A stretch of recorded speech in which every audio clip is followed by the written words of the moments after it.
Hi, it's me, Bjorn, coming at you live from my room. And, Asher? What are you? Dogs. I recently saw The Suicide Squad by James Gunn, the vastly superior film to Suicide Squad by David Ayer, which was not good. So, I thought, hey, that looks like a lot of fun. I think writing a Suicide Squad movie would be a blast. I think it looks awesome. I think you get to use some really weird characters and you can basically do whatever you want. And I think that's like the dream when you're writing a comic book thing. You're not bound by like Superman or characters like that have very specific things they have to do. Suicide Squad, you can kind of go fuck wild. There's nothing you can't do with it because these characters, no one really cares about them. No one gives a fuck about Ratcatcher. No one cares at all about, I don't know, who else was in that movie? Polka Dot Man. No one cares. I think he's kind of neat, and I was always sort of a fan of his weird comic book version where he like throws out all kinds of different polka dots that do really dumb things. I think that's really fun. But anyway, I think it's a good franchise, and I think James Gunn's approach of pulling the weird characters out and actually giving them interesting backstories and some cool personalities and just letting them be weird is the much better approach. So I watched that movie and I was like, I want to try that. I'm gonna do that. I'm gonna try it. I'm gonna make my own. So I started thinking up an idea.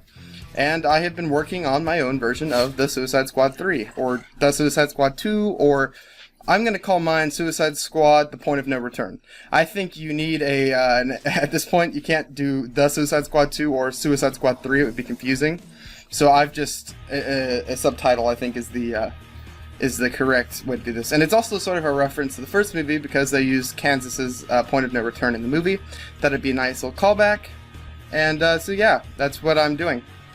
So for this video, I'm not going to touch on the plot. I'm going to go over the cast of characters I intend to use as both villains and your, I guess, heroes who are also villains. Whatever, your standard squad. What characters I chose and why I chose them. I think it's going to be pretty cool. Yeah, real fast though, I am going to be running a full script for my movie. I'll put it up here when I'm done. And until then, I'm going to be giving like vague plot synopsises, points of interest, things that happen, maybe some brief dialogue I've written.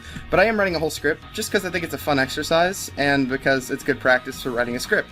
I'll never do anything with it, but if someone watches this, I would be surprised, but it would be neat. And if you guys have any feedback, characters you think I should use or characters I've never heard of, I am going to warn you in advance, I am not keeping these characters exactly how they appear on the comic book page. I think to bring something into live action, especially into like a Suicide Squad project, you need to make some changes, especially because I am using characters that are not traditionally associated with the squad. I have a few that are, and I am considering this a soft reboot again, because I think that's the right thing to do. So almost none of the characters from the previous movies are going to appear here.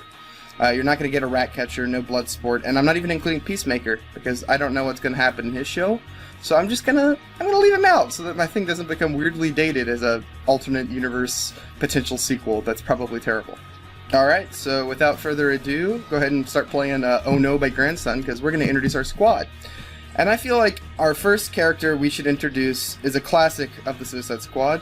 It's of course Blockbuster, a very large man who might be superhuman. It's always sort of unclear, but he's just a very big person.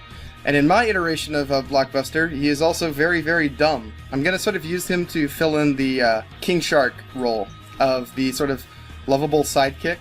And he is going to be simple. He doesn't say anything but his own name, pulling a little bit of Hodor from Game of Thrones, using it here. Blockbuster has been a longtime member of the squad and has appeared on several off-screen missions alongside Harley Quinn, Boomerang. Characters we know have gone on several squad missions.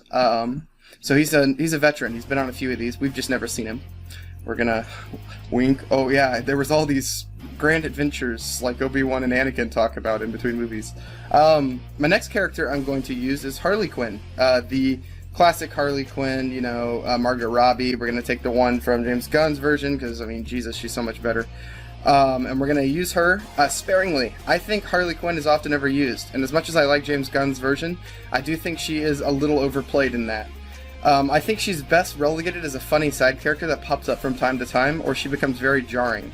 So I'm going to use her sparingly, but I do want to include at least one member of the previous squad, and this is it. The other members I could see living a normal life, going away from being on the squad and not going back to jail, at least to a certain extent. Harley Quinn, I don't see her staying out of jail for longer than a month, and that's exactly what's happened here. She's been arrested again, and Waller has her. and is reusing her on the squad, and maybe is out for a little revenge. We'll have to see. Obviously, Amanda Waller using her. And then my next character is one that I am quite fond of. He is an alumni of the Doom Patrol and is a member of their villains. He appears in the show, but I haven't actually gotten that far yet in it. I've just started watching it.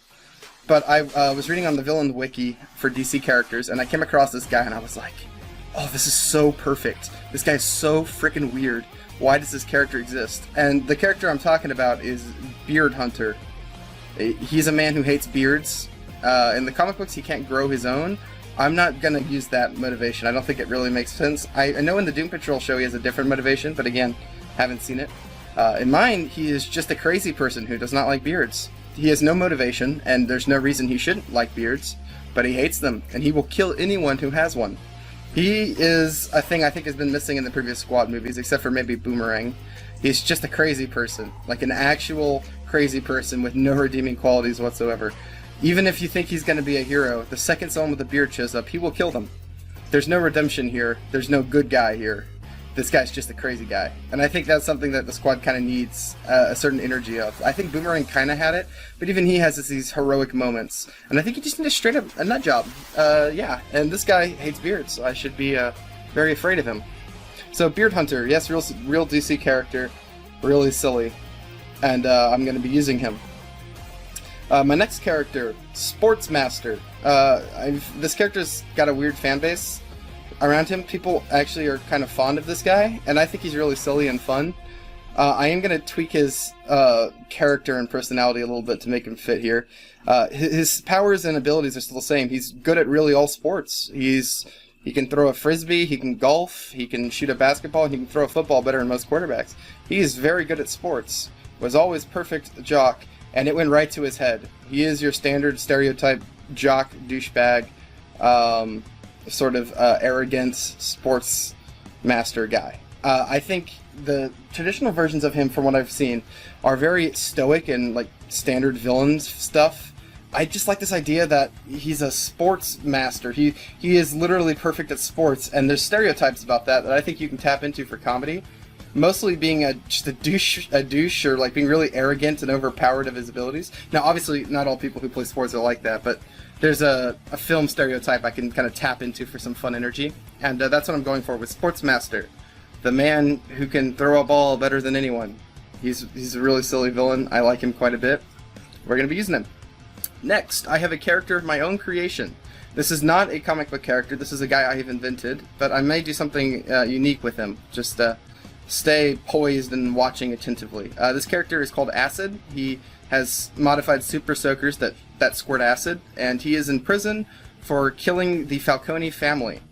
He killed them all in a shocking upset. No one knows where this guy came from. He just filled a super soaker full of acid and started taking down the mob.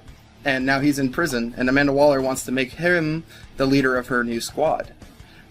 This guy is fun. I'm not going to really say much about him because I want you guys to sort of figure this guy out for yourselves. He's interesting. He's got a different angle to him than I've seen any of these characters use. So we're gonna have some fun with him.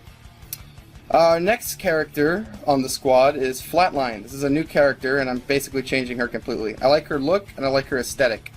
And I like one aspect of her power, or her abilities. Basically, her backstory is she's some sort of like minion / daughter of one of the various leaders of hell, I guess Satan. It's really unclear, and I actually haven't read the comic book she came from. I've just skimmed the wiki and was like, okay, I like the idea here. I'm going to pull the look, I'm going to pull the personality, and I'm going to pull several of the ideas. Her actual character is that she was trained by long-dead martial artists in hell, and she is like a master of all these lost techniques that died with the masters that died with them. And since she's in hell, she's able to teach herself. In my version, she speaks to the dead. She's got like a sixth sense thing going on. She talks to dead people. And she has used this ability, again, to construct ancient masters of these lost arts and all this other stuff. And she has a lot of tricks up her sleeve, because she knows techniques and things that have been long dead, and has a metahuman ability to boot. She's also a 20-something millennial, so we're going to, play with that energy. She's, she's cool. This is a character I think has a lot of potential if you, tweaked her slightly. Her current iteration is very confusing and weird, and I think if you made some changes, she could be kind of a unique squad member, so I'm doing just that. Next guy, another Suicide Squad character, who has another weird, confusing backstory also connected to Hell, and I just don't even want to bother, so he is called Jog. And apparently he's like half Satan or half Hell being, half human, and he is French African, which I think is cool. I'm definitely using that. French African is unique and cool, and his powers are he's like a speedster, but he has like limited capabilities of speed. So this is like arbitrary for me. He can use speed in short bursts, basically, but there's no limit to how long that burst can be, and I know this problem, where they say a character has a limitation, but it only ever runs out right when the character needs it to have them be in some danger, so I'm tweaking his powers very slightly. He has the ability to run at the speed of the Flash. Unfortunately, his eyes do not have the same gift. He can only run in short bursts in front of him, sort of like Tracer in Overwatch, because he can't really see where he's going. So he has all the powers of the Flash and basically none of the utility. So he's got some interesting plays he can do, he's got a fun personality, and there's some potential here for some interesting character stuff. But he's definitely not a normal speedster. That would be broken, and there's no way I could put one of those on the squad. I'm looking at you comic books. I know they've tried to put Reverse Flash on the squad at one point, or had the squad fight Reverse Flash. What the hell were you thinking? That's nuts. Reverse Flash, Flash, they're broken. There's no way the squad could kill those guys. It's absurd. You gotta pick the right villains for these things. I say as James Gunn picks Starro. Alright, speaking of more villains, our next character, Harley Quinn. No, not that Harley Quinn. It's a different Harley Quinn. This one, from forever ago, that's never reappeared. I discovered this character and I was like, there are two DC characters named Harley Quinn? Are you shitting me? Where has this been my whole life? She doesn't really seem to have any powers or anything. And so instead of making her another clone of Harley Quinn, I'm going to do something a little different. She has a metahuman ability to make people laugh uncontrollably when she laughs near them. I'm kind of taking this from Mrs. Joke from My Hero Academia, or tweaking it slightly.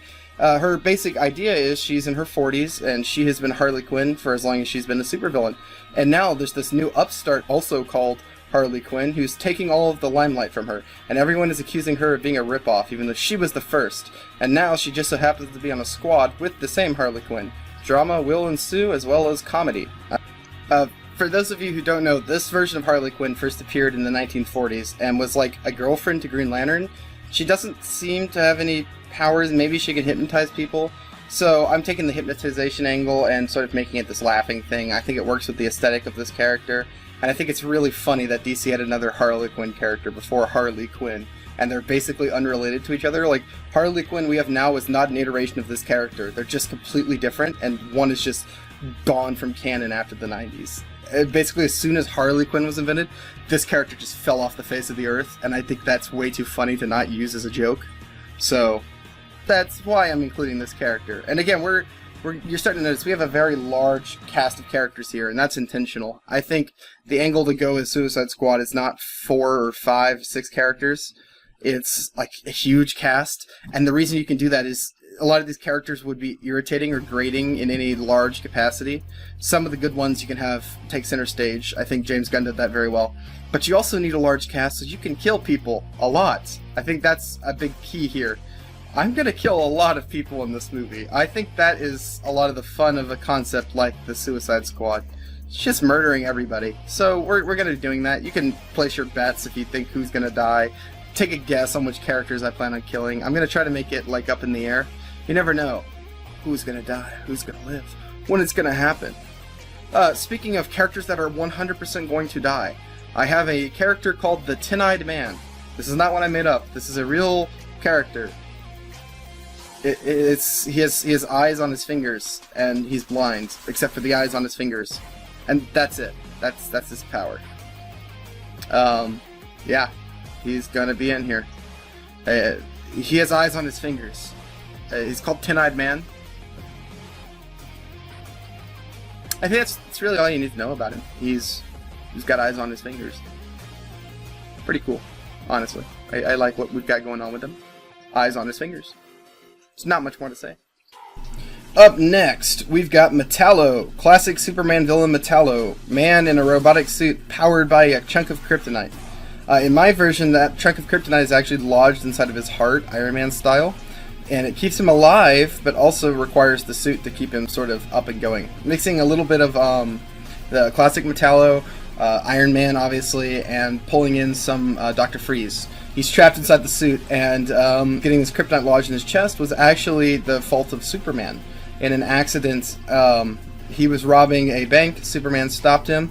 One of his compatriots tried to use kryptonite, which Superman batted away and happened to pierce Metallo's stomach, or heart rather, which has led to Metallo getting revenge on Superman, fighting him numerous times and then landing him in Belle Reve.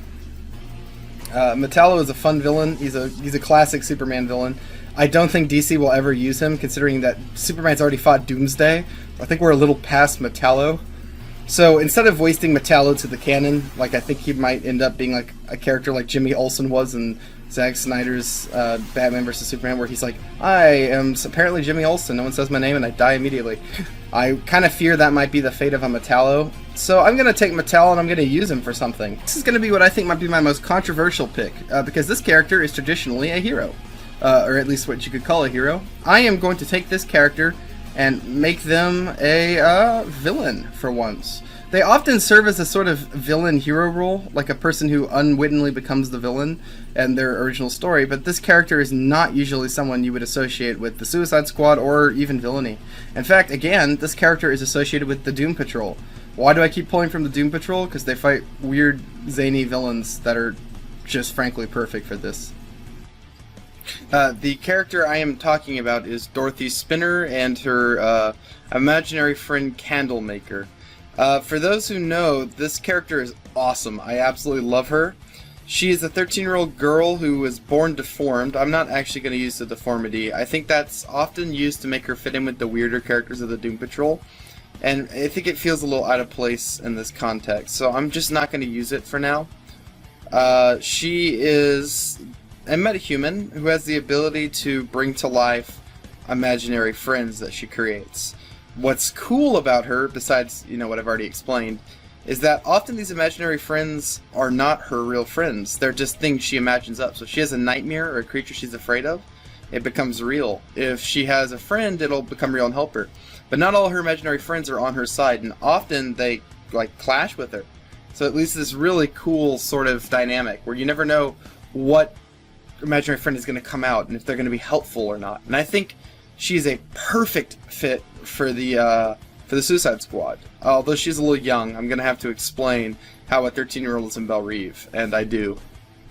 Candlemaker will also appear, her most notorious friend, I'll call him. He is pretty evil. In the comic books, he's like a djinn or a genie, like a wishing god. We're going to kind of not do that. I'm going to do something really different with him, but keep his sort of menacing air and definitely keep his appearance. His comic appearance is awesome. I love it, and I want to keep it the same. She's going to be sort of the main character of this. She's going to fill sort of the Ratcatcher role, but I think with a little more screen time and a little more going on. So, yeah, get excited. Up next, we have one of my favorite members of the Suicide Squad, a character who is going to fill my Polka Dot Man role, and that this is going to be the character that people talk about, and they're like, have you heard that this guy is going to be in a movie? Who is this? It's so weird. What? And that guy is Zebra Man. I've racked my brain trying to figure out what the fuck is up with Zebra Man. I think it's some sort of alien parasite, almost like Venom, but then I'm like, I'm not sure, and I don't really care. I just think he's really funny, and I think the thing to do with Zebra Man is to keep his powers. He has telekinetics and force fields, which has nothing to do with zebras. I think he gets his name because he is striped, and I think that's the right angle, but I think you need to take it a little differently. So my Zebra Man really likes zebras. He just thinks they're pretty neat. They're his favorite animal. So when it came time to become a supervillain after he got powers, specifically force field and mild telekinetics, he was like, yeah, I'm going to be Zebra Man. I like zebras. And we're going to explore that. We're going to use his character. I think he's really funny. His appearance is ridiculous, as you're no doubt seeing. I think he's one of the more ridiculous members on this team, which is saying something, given the members this team includes. He's great. I love him.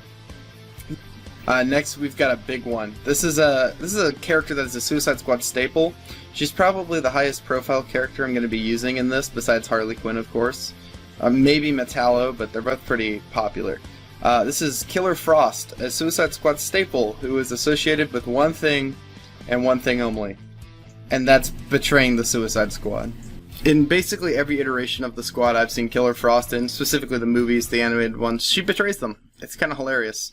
And I really like that. I like that she's just the guy who betrays the squad.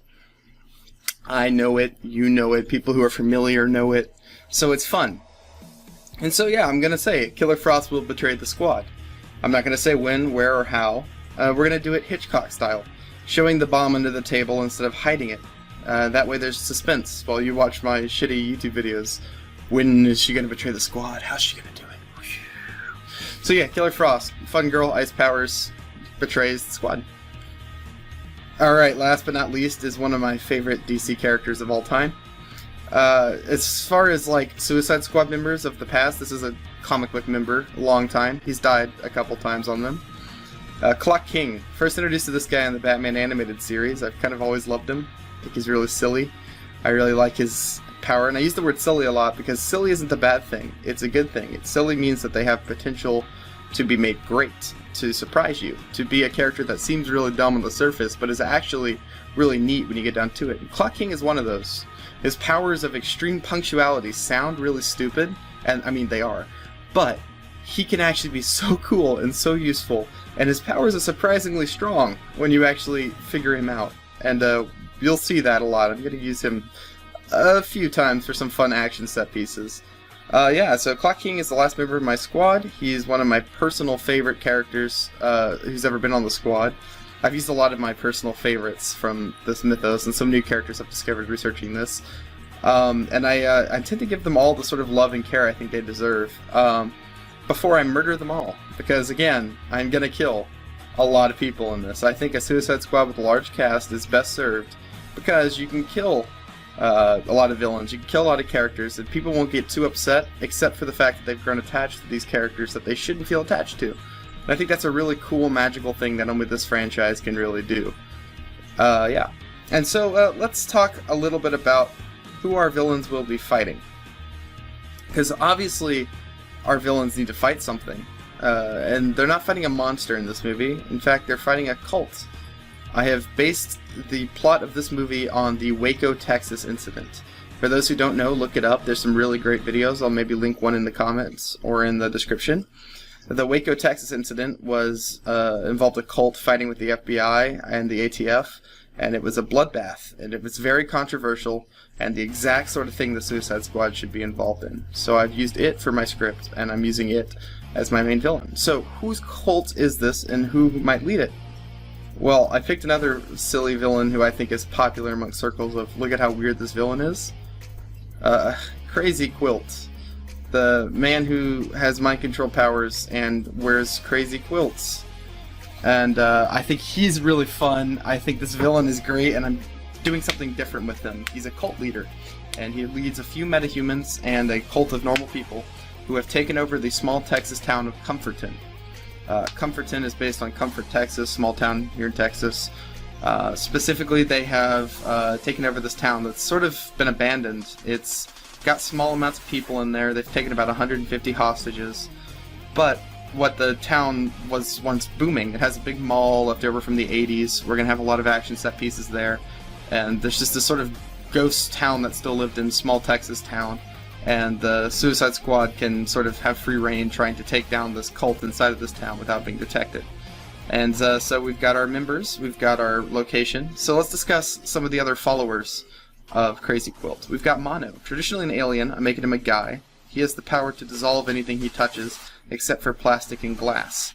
He wears a suit, sort of reminiscent of Mysterio. I'm keeping his comic appearance the same, basically. He's got a tragic backstory. We might touch on it a little bit in the movie, and he is a very serious threat. He's definitely the most dangerous of the metahumans that the squad's going to have to face, and he's the one that's going to be the most interesting for them to fight, because how do you fight something that can dissolve you or anything that touches him? It's going to be interesting to see. In addition, they'll be fighting another character called Druid, who is also a member of this cult and is a comic book character who has various Druid powers. I'm going to leave him sort of ambiguous for now. Show a little picture of what he looks like in comic books. This is a character we'll explore as this series goes on. And last but not least of our main members is a character I've made up. I've based them sort of on Scarecrow, but she is different too. Her name is Phobia, and she shows you your worst fear, your worst nightmare, and she makes you live it. I like the Enchantress scene where she sort of shows the squad their ideal life, and we get some insight into their personalities. I like that scene so much, I want to take some inspiration from it. I think it's the best scene in that squad movie, except it's poorly executed and put in the movie at the wrong time. I think if you did the opposite, showed their worst fears or their worst memories, you could sort of use it to explore these characters really in depth while also having a good action scene. So we'll do that. Phobia worked for the CIA. She used it to torture people and get information out of them. And now she's mysteriously disappeared and become a member of this cult. Why is she there? What is her connection to Crazy Quilt? What are they trying to do by taking over this town? What does the cult believe in, and what is their motivation? All of this and more will be explained and discovered throughout the movie that I'm writing right now. And you're gonna have some fun learning about these characters, who's gonna live, who's gonna die. I welcome y'all to throw your predictions down in the chat. Put down who you think of these random characters I've thrown out here. Who do you think's gonna die? Who's gonna live? Who's gonna be important? Who's not? Let me know if you have any characters you think I should add or think I should look into just because they're funny or whatever. Give me thoughts, theories, whatever. Let me know if you like the video. Like and subscribe if you want to see more. Part 1, which is going to describe most of the first act, is going to be coming up pretty soon. Alright everybody, hi, it's me, Bjorn, that one guy who uploaded a Suicide Squad video 5 months ago that you watched, maybe, or didn't. And if you didn't, here's the link, go check it out. Now, those of you who did watch that video way back when, you're probably wondering, hey, dude, where have you been? You uploaded that thing like 6 months ago, and, you know, we were waiting for part 2 so we could actually, you know, hear your ideas. What's the deal, man? Is there no part 2? Did you make it up? I know you made it up, and you're lying. No, that's not what happened. I assure you, there's a perfectly reasonable explanation for why I didn't upload it. I was hit by a bus. I'm talking full-on Truck-kun anime isekai, all the way down the hill. You know, I'm a bad guy. I'm what they call a jerk. So when I died, I went right to hell. And, you know, there I was in hell, fire, brimstone, pitchforks, that little guy from Smiling Friends, the whole 9 yards. And I get to meet the devil. And, you know, he's pretty chill. We actually kind of hit a rapport. And he's like, you know, I liked your video. The devil likes my video. And so he was like, why don't you go back up to the earthly plane and finish it, and then you'll come back to hell whenever it's done. So yeah, that's what happened. That was what it was. But I'm back. I'm making part 2. Here it is. As I said, I would 6 months ago. All right. And for those who don't remember, this is a part 2. If you haven't seen part 1, go back and watch it. Part 1 just discusses characters, but it's got some necessary information you might want to watch. And I have one small addendum to make to part 1, because I forgot a character. I forgot one of the main villains they'll be fighting. Calculator, the very smart man from the DC comic books who isn't Thinker. Yes, unfortunately, James Gunn did use Thinker, and he is no longer on the table for use. So we're gonna use Calculator in this new movie. So get excited. Alright, so when we talked about my script, I have written it and I will be showing it on screen. If you want to pause the video and like read individual dialogue, you're welcome to do that. A lot of it's clever or witty. It might be a little funny even.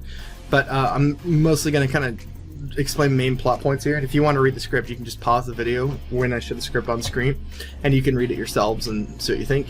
This should be a 3-part or 2-part video, and this one is going to be very long, so just keep that in mind. Alright, so I've preambled enough. Let's actually get started here. We are going to open up on our bad guys. None of the squad movies thus far have done this, and that is what we're going to do. We're going to open up on the villains for the film. So, we are going to open on a plain white room with a poster on it, and the poster simply says, "Do you remember a world that does not exist? The followers of the quilt believe you." Slowly, we're going to begin to hear voices as we pan out from the poster, and we'll see 2 people sitting in a room. It's going to look like an interrogation room, but a little nicer. I'm going for the vibe of like those Scientology Thetan tester rooms. I know you know what I'm talking about. If you know, you know. And we're gonna have these people. We're gonna have two people sit in this room: a woman and none other than Mr. Quasi Quilt Decker, Paul Decker. And he is going to be completely normal looking. He's not wearing his silly, amazing comic outfit, no patchwork vest or anything like that.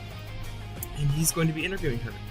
And he's going to ask her to tell him what she told the other volunteers. And she's going to tell a story about how in her world she remembers Superman and the other Justice League members being evil. This is just a fun reference to Injustice. I like Injustice, and I think it's kind of fun to, reference it or whatever.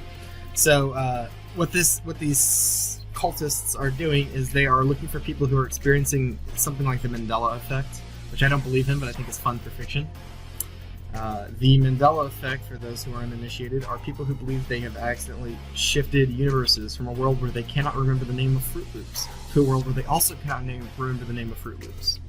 So, she's going to describe her story, and he is going to pull out some odd devices and take some readings on her.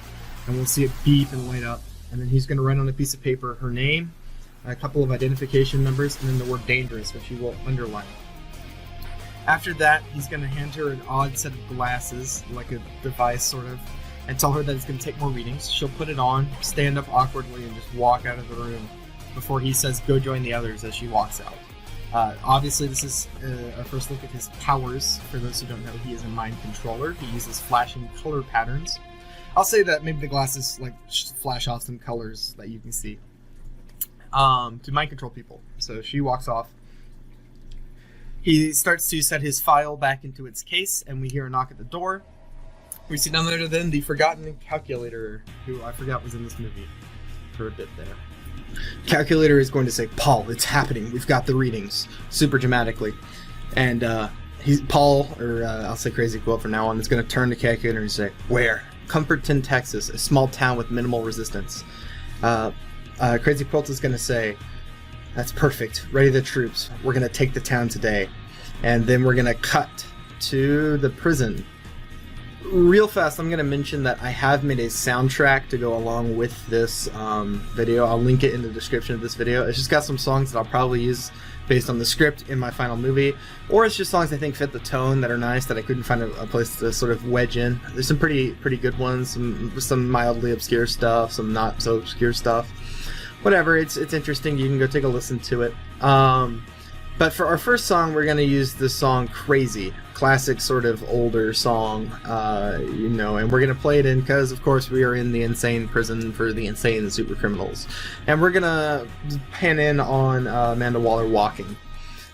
She is going to be walking up to a cell. When she gets there, she's going to rap on the bars. Inside of the prison cell, we are going to see none other than Acid, my original character I mentioned in my introduction video. He will be looking at a photograph of a family, himself included, with a wife and a daughter. And when she taps on the bars, he's going to fold the photograph very carefully, put it in his pocket, and turn to face her. She's going to inform him that she has an offer and that she wants him to join her task force. Acid's going to ask why and ask if she's read his file, among some other things. Waller is going to tell him that she read it and she doesn't care who he used to be, that he impresses her now. And she's going to ask him to join the Suicide Squad. And more specifically, she wants him to lead it. That she says that he has the trait she's looking for in a leader. So, yes, I am making my OC character the leader of the team. I swear by the end of this video you'll understand. Maybe not this one, but the second one. My goal is to make y'all actually like and care for these characters. It's going to be tricky, but I think I can do it. Alright, now Waller's going to tell her that she has to go meet her team, and that the mission is time sensitive so they don't have time to banter. First, we're going to meet Crusser Croc, aka Sportsmaster. We'll see him bouncing a lacrosse ball in his room, as a reference to the last Suicide Squad movie. This is just sort of for fun.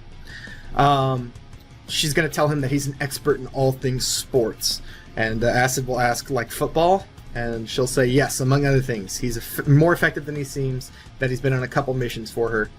And then Sportsmaster will meet Acid. And he will not be impressed. He's going to ask why this guy's their leader and what happened to Talkman. Waller will mention that Talkman is heading up Team 2 because this mission is large scale. We're going to make a couple references. If you get this, you get this. It's in the dialogue you can read. So she's going to clarify that Acid is in charge, and then that'll be it. Sportsmaster and Acid will have some quippy joke dialogues with each other. Y'all can read it. Some jokes about... Mostly what's important here is that Sportsmaster thinks Acid seems familiar, and that asks if they've met. Specifically, he asks if they've met under less than savory circumstances. You guys get the idea. Next, we're going to meet Dorothy Spinner. Dorothy Spinner, of course, is the member of the Doom Patrol who in my film is in prison. We'll see her in a cell with crown drawings taped all over the walls. A lot of these drawings will be references to things that might appear later, so I'll just leave them vague for now. Sportsmaster will ask, what is she, 12? And Waller will explain that she's 11, but that she's a metahuman of such immense power that off-the-book exceptions were made allowing someone her age into Valreef. Acid's going to ask what she did, and Waller's going to hand him a folder with pictures from a crime scene. We're going to see a man sliced in half, blood all over the walls, claws on the wall, and last we're going to see a woman with a horribly deformed and burnt face, and she's going to be all cut up. Waller will say that she left the pictures of the 2 children out. When Acid clarifies what is this, Waller's going to tell him that they were her foster family and that she killed him. It took the police a while to figure out that she was a metahuman. We believe she can bring her imaginary friends to life.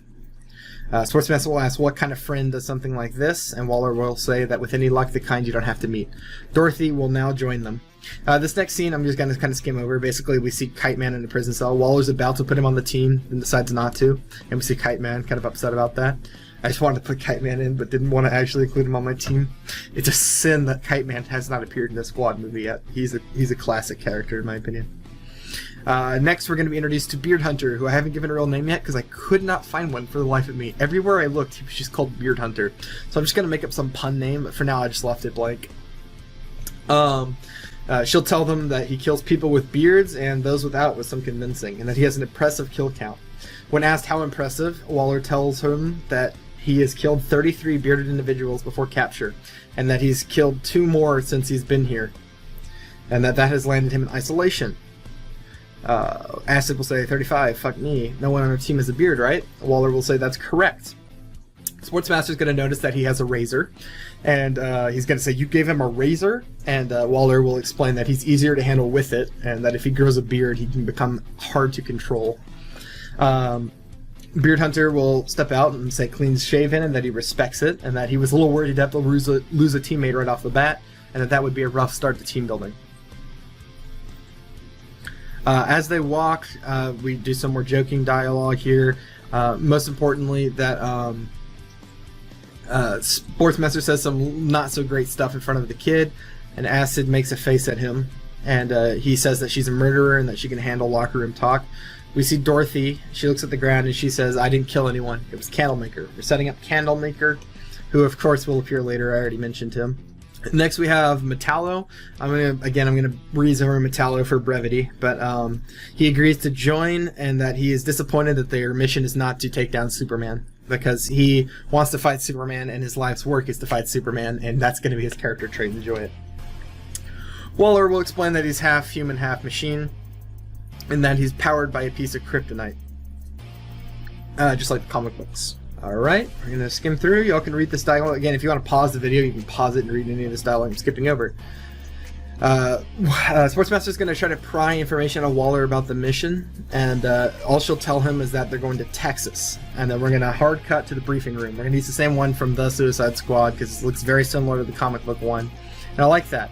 Specifically, we're going to see quite a few characters here. We're going to see Zebraman, Jog, Flatline, Harley Quinn, which is the other Harley Quinn, and Ten-Eyed Man. For descriptions, you can read in here or look back to the first video. They look pretty similar to how they do in the comic books with whatever changes I mentioned. So we're going to join in on an argument between Jog and Zebraman, which I'm going to read out because I think it's funny. So Jog is going to ask, so your powers have nothing to do with the suit or zebras? And Zebraman will answer, no. Jog's going to ask, then why a dumbass zebra costume? Zebraman will say, I just think zebras are neat. They're my favorite animal, and I don't think the costume is dumb. Jog will say it is. It looks like a furry's wet dream, and then asks if it's a sex thing. Zebraman says, no, I just like zebras. They're majestic beasts. Zebraman is a better name than Jog anyway, and Jog is going to say, well, at least I jog as part of my abilities, so my name makes sense. As they're fighting, Flatline's going to throw a ball at them and ask them why they aren't reading their mission briefing like they're supposed to. When he asks why he would read it, she tells him there's a bomb in their neck. We get some dialogue here where Tin-Eyed Man doesn't believe the bombs are real, and Harley Quinn says they are. They keep bickering like that for a while until Blockbuster enters the room. He's going to say Blockbuster, which is all he will ever say. Harley Quinn's going to be excited because she knows him and they've been on missions in the past. Again, they talk for a while. We see Tin-Eyed Man, who asks what's wrong with Blockbuster. Tin-Eyed Man will be doing this every scene he's in because his eyes are on his fingers, if y'all recall. Waller is going to walk in, and well, first we're going to see Clock King walk in right as Waller does. Waller will tell everyone to take a seat, and Clock King will complain that his pickup was 5 minutes late and that he doesn't appreciate tardiness. Waller will then say that Flatline is moving to Team 1 because she got rid of Kite Man. So now Flatline is on Team 1, and that's where she will remain. She sits next to Acid and tries to be nice to him, but he just ignores her, and she is not happy about that. Alright, so now we're going to get our mission briefing. I've already given you most of this, and the only information here that's relevant is where each character is going to be and what their mission entails. We know they're going into a town to kill the cults. So I'm going to be really brief here. Basically, she's going to go through each name and who's killing them. First, we're going to see Mono. We'll see him in his classic plastic suit and glass helmet, and he's going to be standing on a road. We'll see police officers firing bullets at him, which will rip through his shirt and vanish on contact with his skin.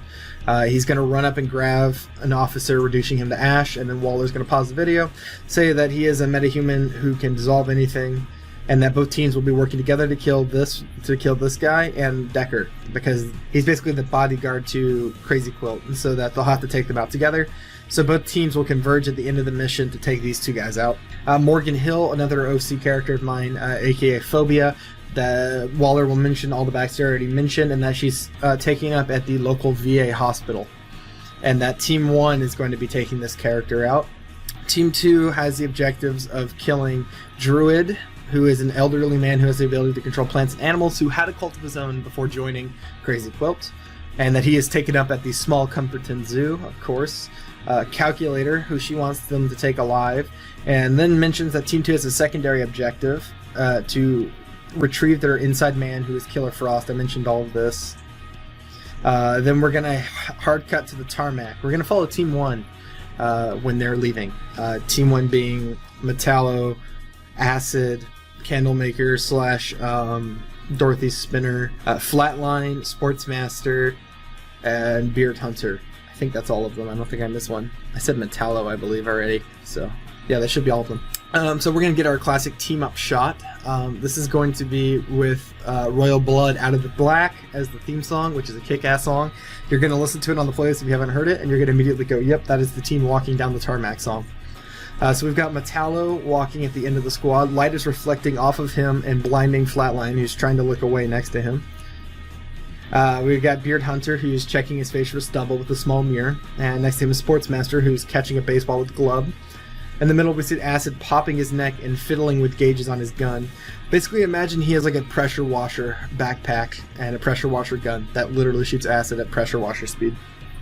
Super dorky, super fun.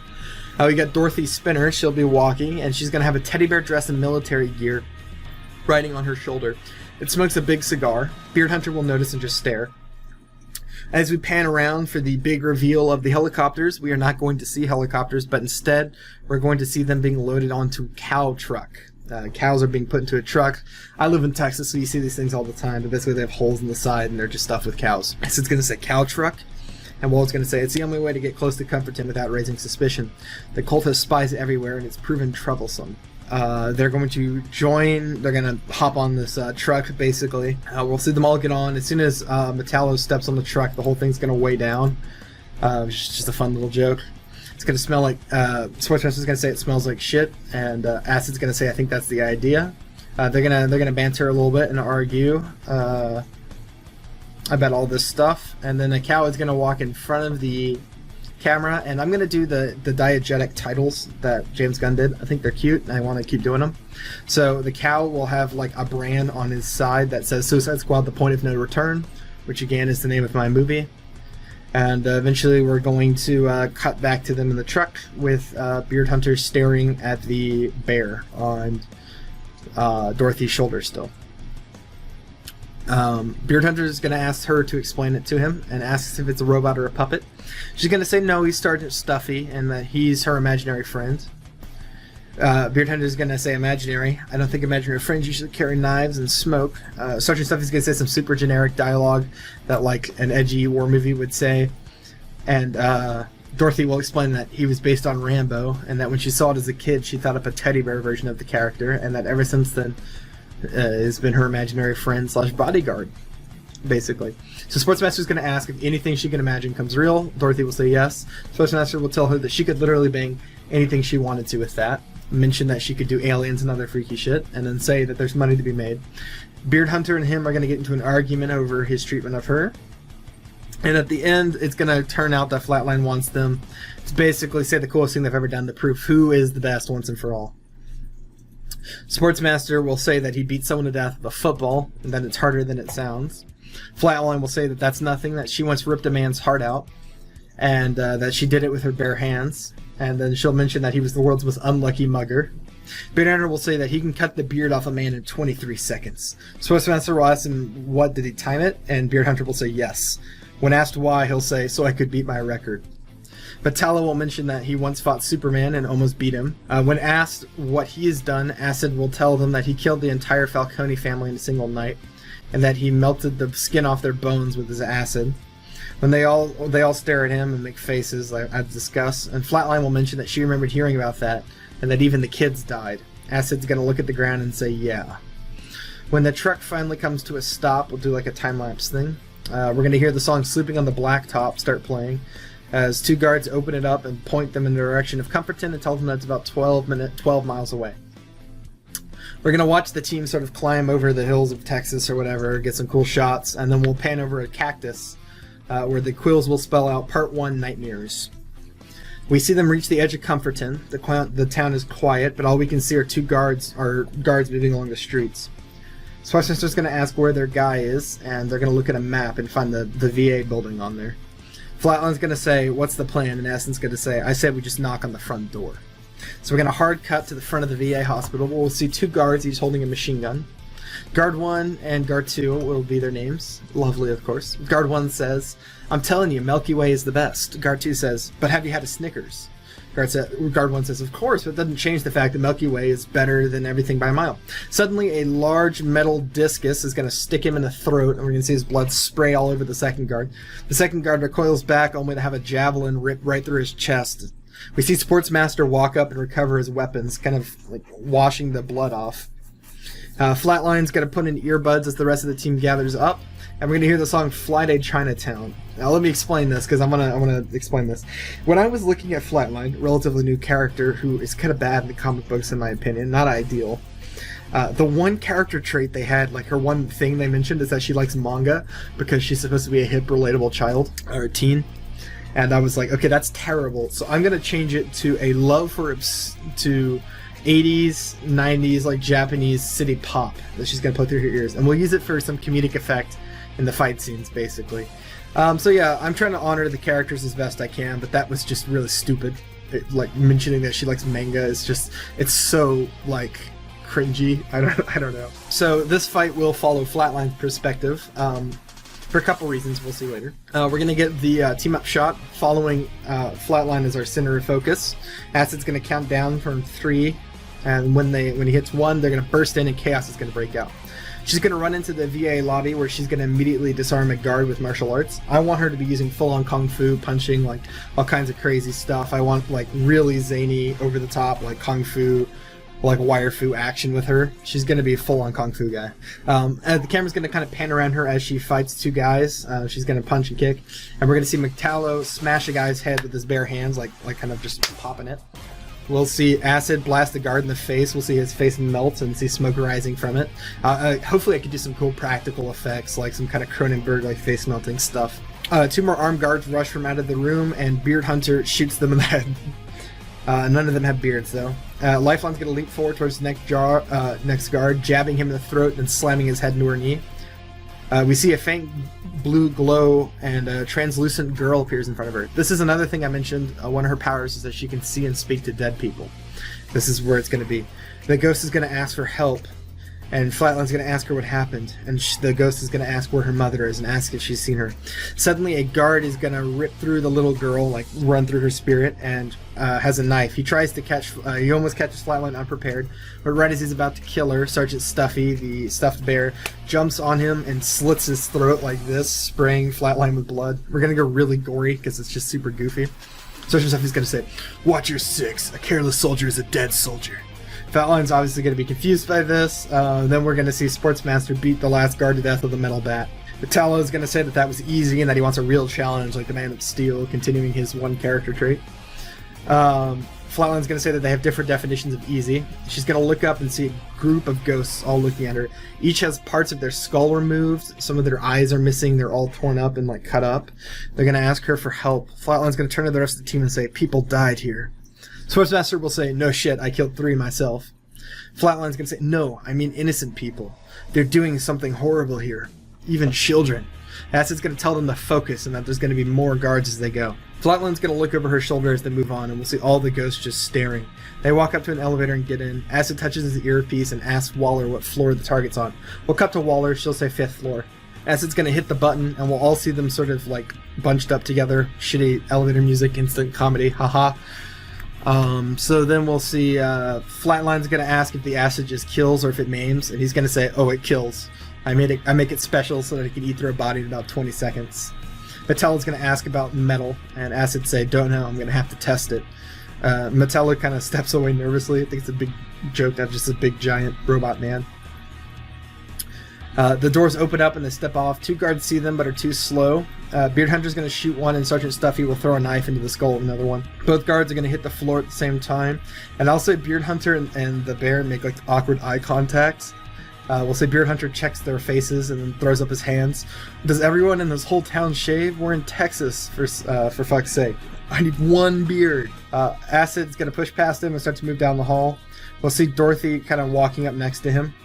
As they move past a hallway where we see 2 guards hiding, the stuffed bear is going to lean in and whisper, "Dorothy, behind you." She's going to spin around just in time to see 2 men coming out of the rooms. They try to attack her, but just as they do, a hand made out of clothes hangers, and I'll put a picture here for reference because this is a comic book thing, is going to grab one of them and drag him screaming into the other room. And the other one is going to have hangers like kind of jab at his eyes and like pull him down to the ground and really pull him back. In the comic books, Dorothy Spinner has one of her imaginary friends whose name is Jolly Hanger, who is a man made out of hangers. And I read that and I was like, oh, that's awesome. That is literally exactly what I need. So we're going to get kind of gory with it, like getting killed by a hanger monster. It's super visceral and kind of horrible. Sort of picture Pinhead from the first Hellraiser, that scene where he pulls the guy apart with hooks. We're going to go with kind of that. Jolly Hanger will briefly say that don't worry, that he took care of it, and that they'll have to hang out sometime, which is a horrible pun, but I'm putting it in here and you can't stop me. They're gonna go up the hall where they see some blood smearing on the floor. They're gonna follow the room. Sportsmaster is gonna ask if anyone has a flashlight, and Metallo will open up his chest, revealing his big kryptonite, and they'll use it to light the scene. We're gonna see piles of bodies, all of them having like parts of their heads removed and stuff. They're all going to flinch away except for Acid. Acid's going to call in Waller with his earpiece and say, "Waller, this place is a slaughterhouse." Waller's going to say, "You see why this mission is necessary now. They're killing hostages every second we waste. Your target is just ahead. Take her out." So they're going to say, "Let's end this." And so we're going to be introduced to Phobia here. The team is going to kick down and move through these double doors from where the blood has come from, and when they throw the doors open, we're going to see a blonde woman in a lab coat. She's going to be operating on a body, removing parts of its brain and putting them in little test tubes or whatever. She'll turn around immediately and say, so you made it. I heard all the noise as you were coming up here, basically. You'll do nicely as test subjects. Beard Hunter's going to pull out his pistol and try to fire at her. But before she can, she's going to use her powers on him. I don't know how they're going to look, so it could be like a blast or something, but for now I think I'm just going to have her point at him. Literally just point at him, and then he'll be under her illusion, seeing his worst nightmare. So when she points at Beard Hunter, we're going to cut to a bathroom. We'll see Beard Hunter look up and see that he has a beard in the mirror, and he's going to scream in horror. Obviously this is a joke, but it's funny. We'll see Beard Hunter go limp in the real world and sort of like look out of it. Flatline's going to ask what she did to him, and Phobia will say just this, and she'll point at Flatline, and again we'll cut. This time we'll see an empty funeral home. Inside we see a young Flatline, she's like a kid here, walking up to a coffin, which has her mother inside of it. Flatline leaves a flower, turns around, and sees the ghost of her mother. When she asks her what the other side is like, her mother says there's nothing but darkness, but that you'll know soon enough, that we're only a flash in the pan. So her worst fear is that there is no afterlife and that her powers are a lie, and that she has to deal with that sort of existentialism. Flatline will crumple all the way to the floor. Sportsmaster's going to say fuck that. He's going to pull out his razor-sharp discus and try to throw it, but before she can, he gets pointed to. We'll see him as a child as well. He's going to be standing in the backyard in like a picket fence suburbia kind of area. And a football's going to hit him in the chest, but he'll fail to catch it. And his father will be there. And he'll say, "You think you'll make the team playing like that?" The older man walks up and pokes Sportsmaster hard in the chest. And says, "Sports are your life, Crush. They're everything. They'll take you far, but you have to fucking try." Sportsmaster will say, "But Dad, I don't like it. I want to join the radio club." Sportsmaster's dad will say, "You're going to play ball and like it, or you're no son of mine. Now catch this one or I'm getting the belt." He's going to walk off, throw the ball. We're going to see Sportsmaster run and try to catch it, but just barely miss it. And then we'll cut back to him being limp. For Sportsmaster, I've always seen this character, but no one really goes into his backstory. Like, what would motivate a man to become obsessed with sports? And I thought, what better than an abusive father? Which is going to be a trend through a couple of these characters, like a theme almost. It could be like a theme, like fatherhood is a theme in my film. Perhaps my film will have a theme, and the theme might be fatherhood. But, Sportsmaster, especially, I think, benefits from this. Like, having a father who pushes sports on him and makes him think sports are his life is a perfect explanation for how someone could end up exactly like this kind of douche guy with nothing going for him but sports. And it's kind of sad, and I think I wanted to sort of go for that. So next we're going to see Metallo, and this was fun. I wrote this in so we could have a Superman cameo. I'm talking real Superman. I don't like the Snyder Superman. I'm sorry, he's super miserable, and I like happy, smiley Superman. Hot take, I know. But we're going to see Superman float down to face Metallo. Metallo's going to punch him in the face, but Superman's only going to laugh. "Come on, Metallo. Is that the best you got? That's the weakest punch I've ever felt." And Metallo will say, "No, I've trained to fight you." Superman's going to say, "Well, then you did a poor job. Now let's get you back to jail." So that's going to be, Metallo's nightmare. Dorothy is going to say, "Friends, I need help." And she's going to thrust her arms out. And this is some fun. With her imaginary friends, I kind of want to do them all in different animation styles. Except for Candlemaker, but we'll get to him. So when she thrusts her arms out, I'm going to say 2D sort of anime-style octopus tentacles kind of swarm out. But as soon as she does that, Phobia is going to zap her, and we'll see her backstory. This is going to be probably the darkest one, because I have completely changed Dorothy Spinner's backstory. I think for the better. I mentioned in my part 1 that I wasn't going to do the wish God from the dimension thing. I want Candlemaker to literally be her imaginary friend. So what would cause her to come up with imaginary friends so horrible? It's going to be a metaphor for her abusive father. It's going to be her own mental representation of him. So we'll explain that here. So we're going to cut to a small suburban home. We'll see young Dorothy walk into the front door. She's going to quickly walk by a man sitting in the chair molding candles. A literal candle maker. It's a little on the nose, but we're going with it. It's clear that Dorothy is trying not to be noticed. Candlemaker will spot her. "Dorothy, I got an interesting call from your teacher today. You told them you were afraid to come home. How many times have I told you not to talk to them?" He slams a hand on the desk and a few candles will fall over. Candlemaker is going to say, "Did you listen, you little bitch? Now I'll have to hurt you until you get it. And I don't like to hurt you, but you just won't get it." So basically we've got our classic abusive foster father, which makes it even worse. He's going to reach his hand out and grab the wall, but we'll see it start to turn into claws as wax begins to drip from it. He turns around to face her, and we see it's actually the face of Candlemaker, just like in the comic books. Dorothy's going to scream and try to run, but the monster's going to follow her up the stairs, leaving claw marks as it does. And then we'll cut to the hospital. Only Phobia and Acid remain. Acid is going to try to get his guns up before she can touch him, but it's too late. She nails him. Acid's wife and kids are playing with cars on the floor while he cooks dinner in a small modern house. Suddenly, men in masks break through the door. They hold guns out to his family. Acid's wife, "What is this? Who are you?" Falcone's going to walk in the door, and Falcone will say, "We're friends of your husband. You see, he took something from us." Acid's going to beg and say, "Please, I'll give it all back." And Falcone's going to say, "You made a mockery of us. Someone like you stealing from someone like me. It's a bad look." One of the masked men is going to walk up and hand him a knife. Falcone's going to say, "I thought about handling this peacefully, but I don't think that's going to work. So I'm going to kill your family in front of you.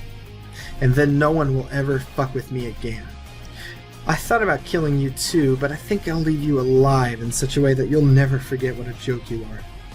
I think that's just more fun. He's going to pick up a knife and carve something into Acid's forehead. We'll hear screaming, but we can't see what's carved. Falcone will wave his hand and we'll hear gunshots. The camera's going to focus on Acid's face. We can see the blood flowing down from whatever's carved in his face, but still can't see it.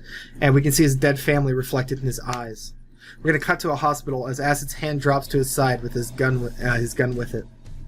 We look over the team, all of whom are glassy-eyed and phobia sighs. That's too easy. I thought the metahumans they'd send would be a challenge at least. She pulls out her phone and begins to make a call. We're going to cut to Belle Reeve. Assistant, one of the random assistants, not Diebeard from Peacemaker, one of the other ones, is going to say, nothing, they're no longer replying. Waller's going to say, try again. Assistant 1 will say, Miss Waller, we're intercepting a call. Waller will say, let's hear it. We'll hear Phobia's voice. Paul, they tried to send metahumans. Crazy Quill will ask, are you okay? Phobia will say, I'm fine. I got some new playthings. Soon I'll know if they're alone and who sent them. Crazy Quilt will say, keep me posted, we're close. Calculator is making the final preparations. Phobia was going to say, oh, and I'll need more guards. Mine are quite dead. Crazy Quilt will say that he'll send some over. Waller's going to say, fuck, RMT-1's bombs. System 1 will ask, what? And Waller's going to say, we're going to remove any chance of her getting information. We're going to cut back to the hospital. Phobia's going to pick up a scalpel. And she's going to say, oh well, new test subjects are always appreciated. We'll cut back to Belle Reeve. We'll see Amanda Waller getting the key and turning it inside of the bomb case before opening it up. We're going to see Acid one more time. Phobia's going to walk up to him and say, I'll start with you, big guy. We'll cut back to his dream. Inside, he'll be tied to a chair. He'll look up and we'll see his dead family on the floor. He's going to look somberly at them and say, I'm sorry, but I'll have to leave you again. I know this isn't real, but it was still good to see you. We'll cut to the hospital. He's going to look up and begin to lift his gun. Phobia's going to notice and point at him again. His head slumps, but only for a second, and his face is really angry. He's mad. She'll try again, but he barely reacts. Phobia's going to say, that's impossible. It's your greatest fear. You should be petrified. Acid will tell her, my greatest fear, I've lived it. And now I'm going to do to you what I did to those who made me live that nightmare before. And he's going to lift his gun, and we're going to get a full-on face melt from her as she gets shot. Like full-on, like presumably like a wax head, just for some fun. Beard Hunter's going to wake up, touch his face like a maniac, and go, thank God. Acid will quickly tap his earpiece and say, Waller, target is down. We'll see Waller turn the key back and shut the lever, and then say, good job, Acid. Assistant 2 is going to call out that hostiles are approaching. And Waller's going to ask what, and they'll say that satellites are showing at least 20 armed men approaching the VA. Waller's going to say, her reinforcements. Acid, you need to get out of that building. Armed men are coming. We're going to cut to the hospital, and we'll see Acid say, we got to go. We'll cut to them exiting the VA, and we'll see 2 guards turn the corner and start firing. Beard Hunter's going to shoot one, but more begin to show up, and the squad runs as gunfire sort of hits all around them. Sergeant Stuffy is going to be like, something like that. Really goofy. We'll see him run off and kill a man in the background. They're going to enter an alley. Flatland's going to ask what we're going to do, and Acid says he doesn't know. A cult member turns the corner, but before he can do anything, Metallo shoots like a big laser from his arm and slices him in half. Sportsmaster's going to say, you could do that the whole time? And Metallo's going to say, yeah. Cult members are going to be arriving in the distance. We can see them. We'll hear them yell, they went that way. I will say Dorothy starts to cry. Flatline puts an arm around her and tells her it's going to be fine. And then we'll hear a voice off screen, hurry, this way. They all turn, and we'll see a girl peeking out of a sewer grate. They'll all start to follow her down into the sewer, and then they'll close the grate right as the guards walk by. Assistant 1 will say that they've lost contact with Team 1, and it looks like they went underground. Waller's going to say at least they're alive. What's Team 2's progress? So that's it for Team 1. I didn't kill anyone yet. Bear with me. I'm doing reverse Suicide Squad, the Suicide Squad. We're going to kill a lot more people in the second half than the first half, and we're not quite in the halfway point yet. So Wallet's going to ask what Team 2's progress is, and they'll say that they're about to engage Druid. And we're going to hard cut to the zoo. We'll see Team 2 making their way past tons of empty exhibits. And Jog is going to call out and go, yo, Superman. Superman's going to say, what? He's like, how is it nice to be home? You know, the zoo. And Superman's just going to go, hilarious. And then Harley Quinn's going to go, oh, leave him alone. He's just trying to earn his stripes. Jog's going to start laughing and say, oh, that's a good one. I should have thought of that one. Blockbuster's going to say, Blockbuster. And Jug's gonna say, what is he on about? Blockdodger's just gonna point, and right as he does, we'll see a lion leap from the direction he pointed and instantly snag Zebraman. It's gonna maul him, like, super aggressively. We'll see him, like, clearly be dead. Like, his guts and shit are everywhere, and, like, his arm is off. Jog is gonna go, no way, and actually start laughing before running forward and punching the lion. We'll say it, like, explodes, because he's going as fast as the Flash. He's gonna check Zebraman and go, oh, he's dead. So that's our first KIA. Zebraman mauled by lions. Too perfect of an opportunity to pass up. Harley Quinn's gonna go, what the hell? We're already dying? Harley Quinn's gonna go, what the hell? We'll pan to her and see her pointing as zoo animals move from out of the buildings. They're all kind of converging around. And at the center, we see a man with a white beard. Harley's gonna say, hey, I found Santa, referencing her line earlier about him looking like Santa Claus. Druid's gonna say, you will all feel the wrath of nature, or something really generic like that. And an elephant's going to begin to charge towards Harley, but Blockbuster will jump in and catch it. I'll say he slams his head into the elephant, and it, like, falls to the ground. He's just that strong. Jog's going to say, you kill the animals, and I'll nail the guy. But before he can, Clocking just steps out, pulls out his gun, and shoots Druid in the head.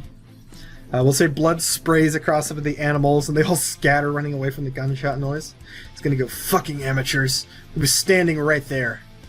Really, Waller, is this the best you could find? He walks back the way he came, and Harley Quinn goes, Clockman, where are you going? And he's gonna say, to rendezvous with our inside man. We're already 12 seconds behind schedule, and I don't want to lose any more time.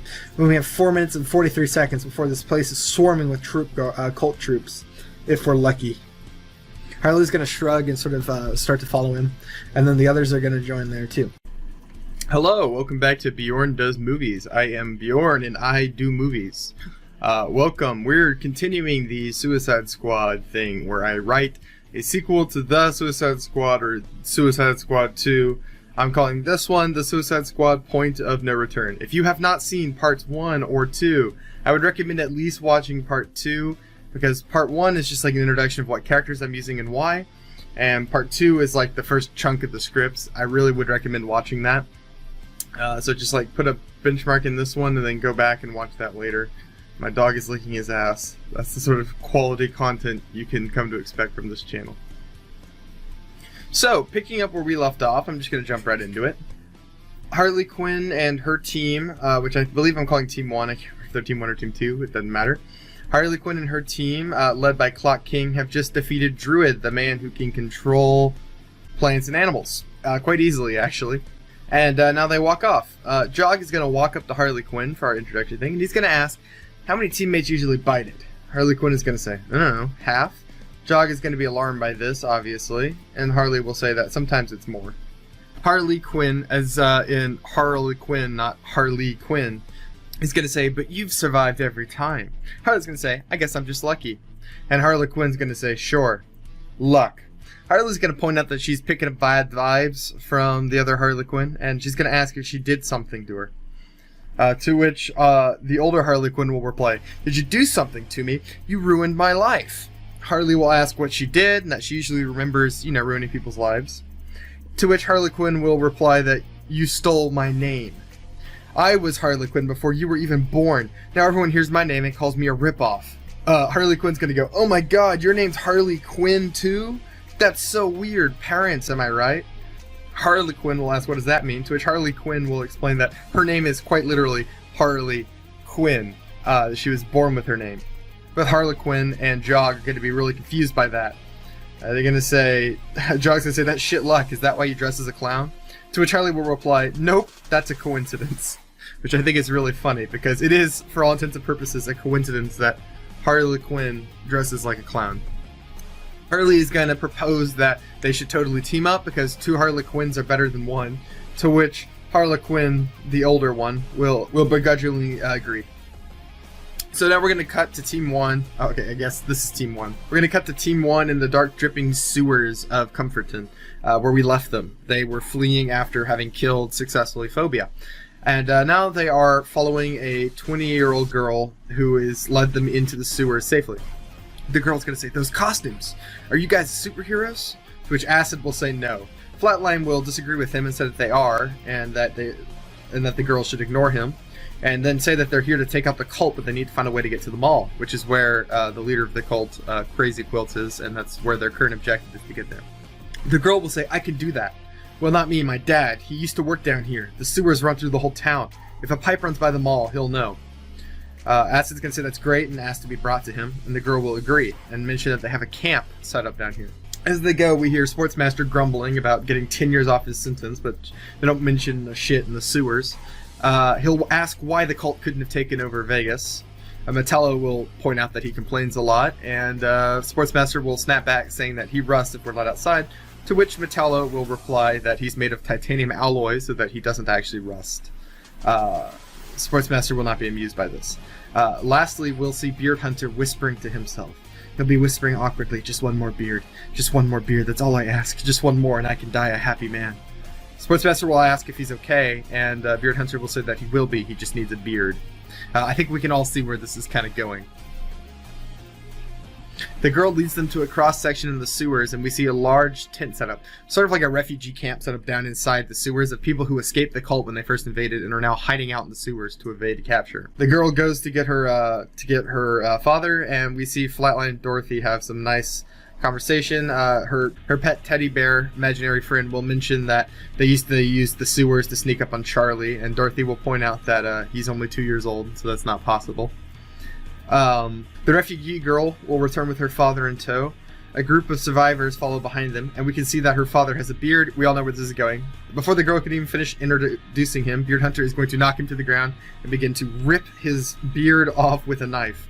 We can hear her father scream in pain, and after only a few seconds, Beard Hunter thrusts the severed beard. He yells, 20 seconds, a new record, which is of course a reference to him mentioning that his current record is 23 seconds and he wants to get that up. The girl will holler for her dad. Acid's going to say fuck. The crowd's going to begin to mob and start pulling weapons out, and all chaos is going to break loose.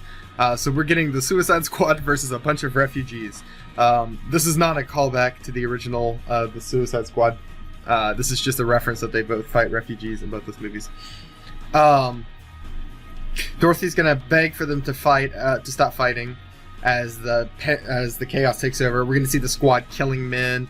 Beard Hunter is going to take a knife wound to the shoulder. Several survivors are killed by the squad in various ways. Just sort of imagine the fight however you want with all these zany powers. Dorothy will yell again, "Stop it!" but her voice is too quiet to get over the crowd. Finally, she yells it one more time, very loud this time, and imaginary friends burst from her arms and from her chest. All these different types of imaginary friends, like you can imagine like animated tentacles and strange creatures and whatever weird sort of like clock. I know there's a few clock-based imaginary friends of the comic book. Just imagine whichever ones you want, just sort of coming out of her.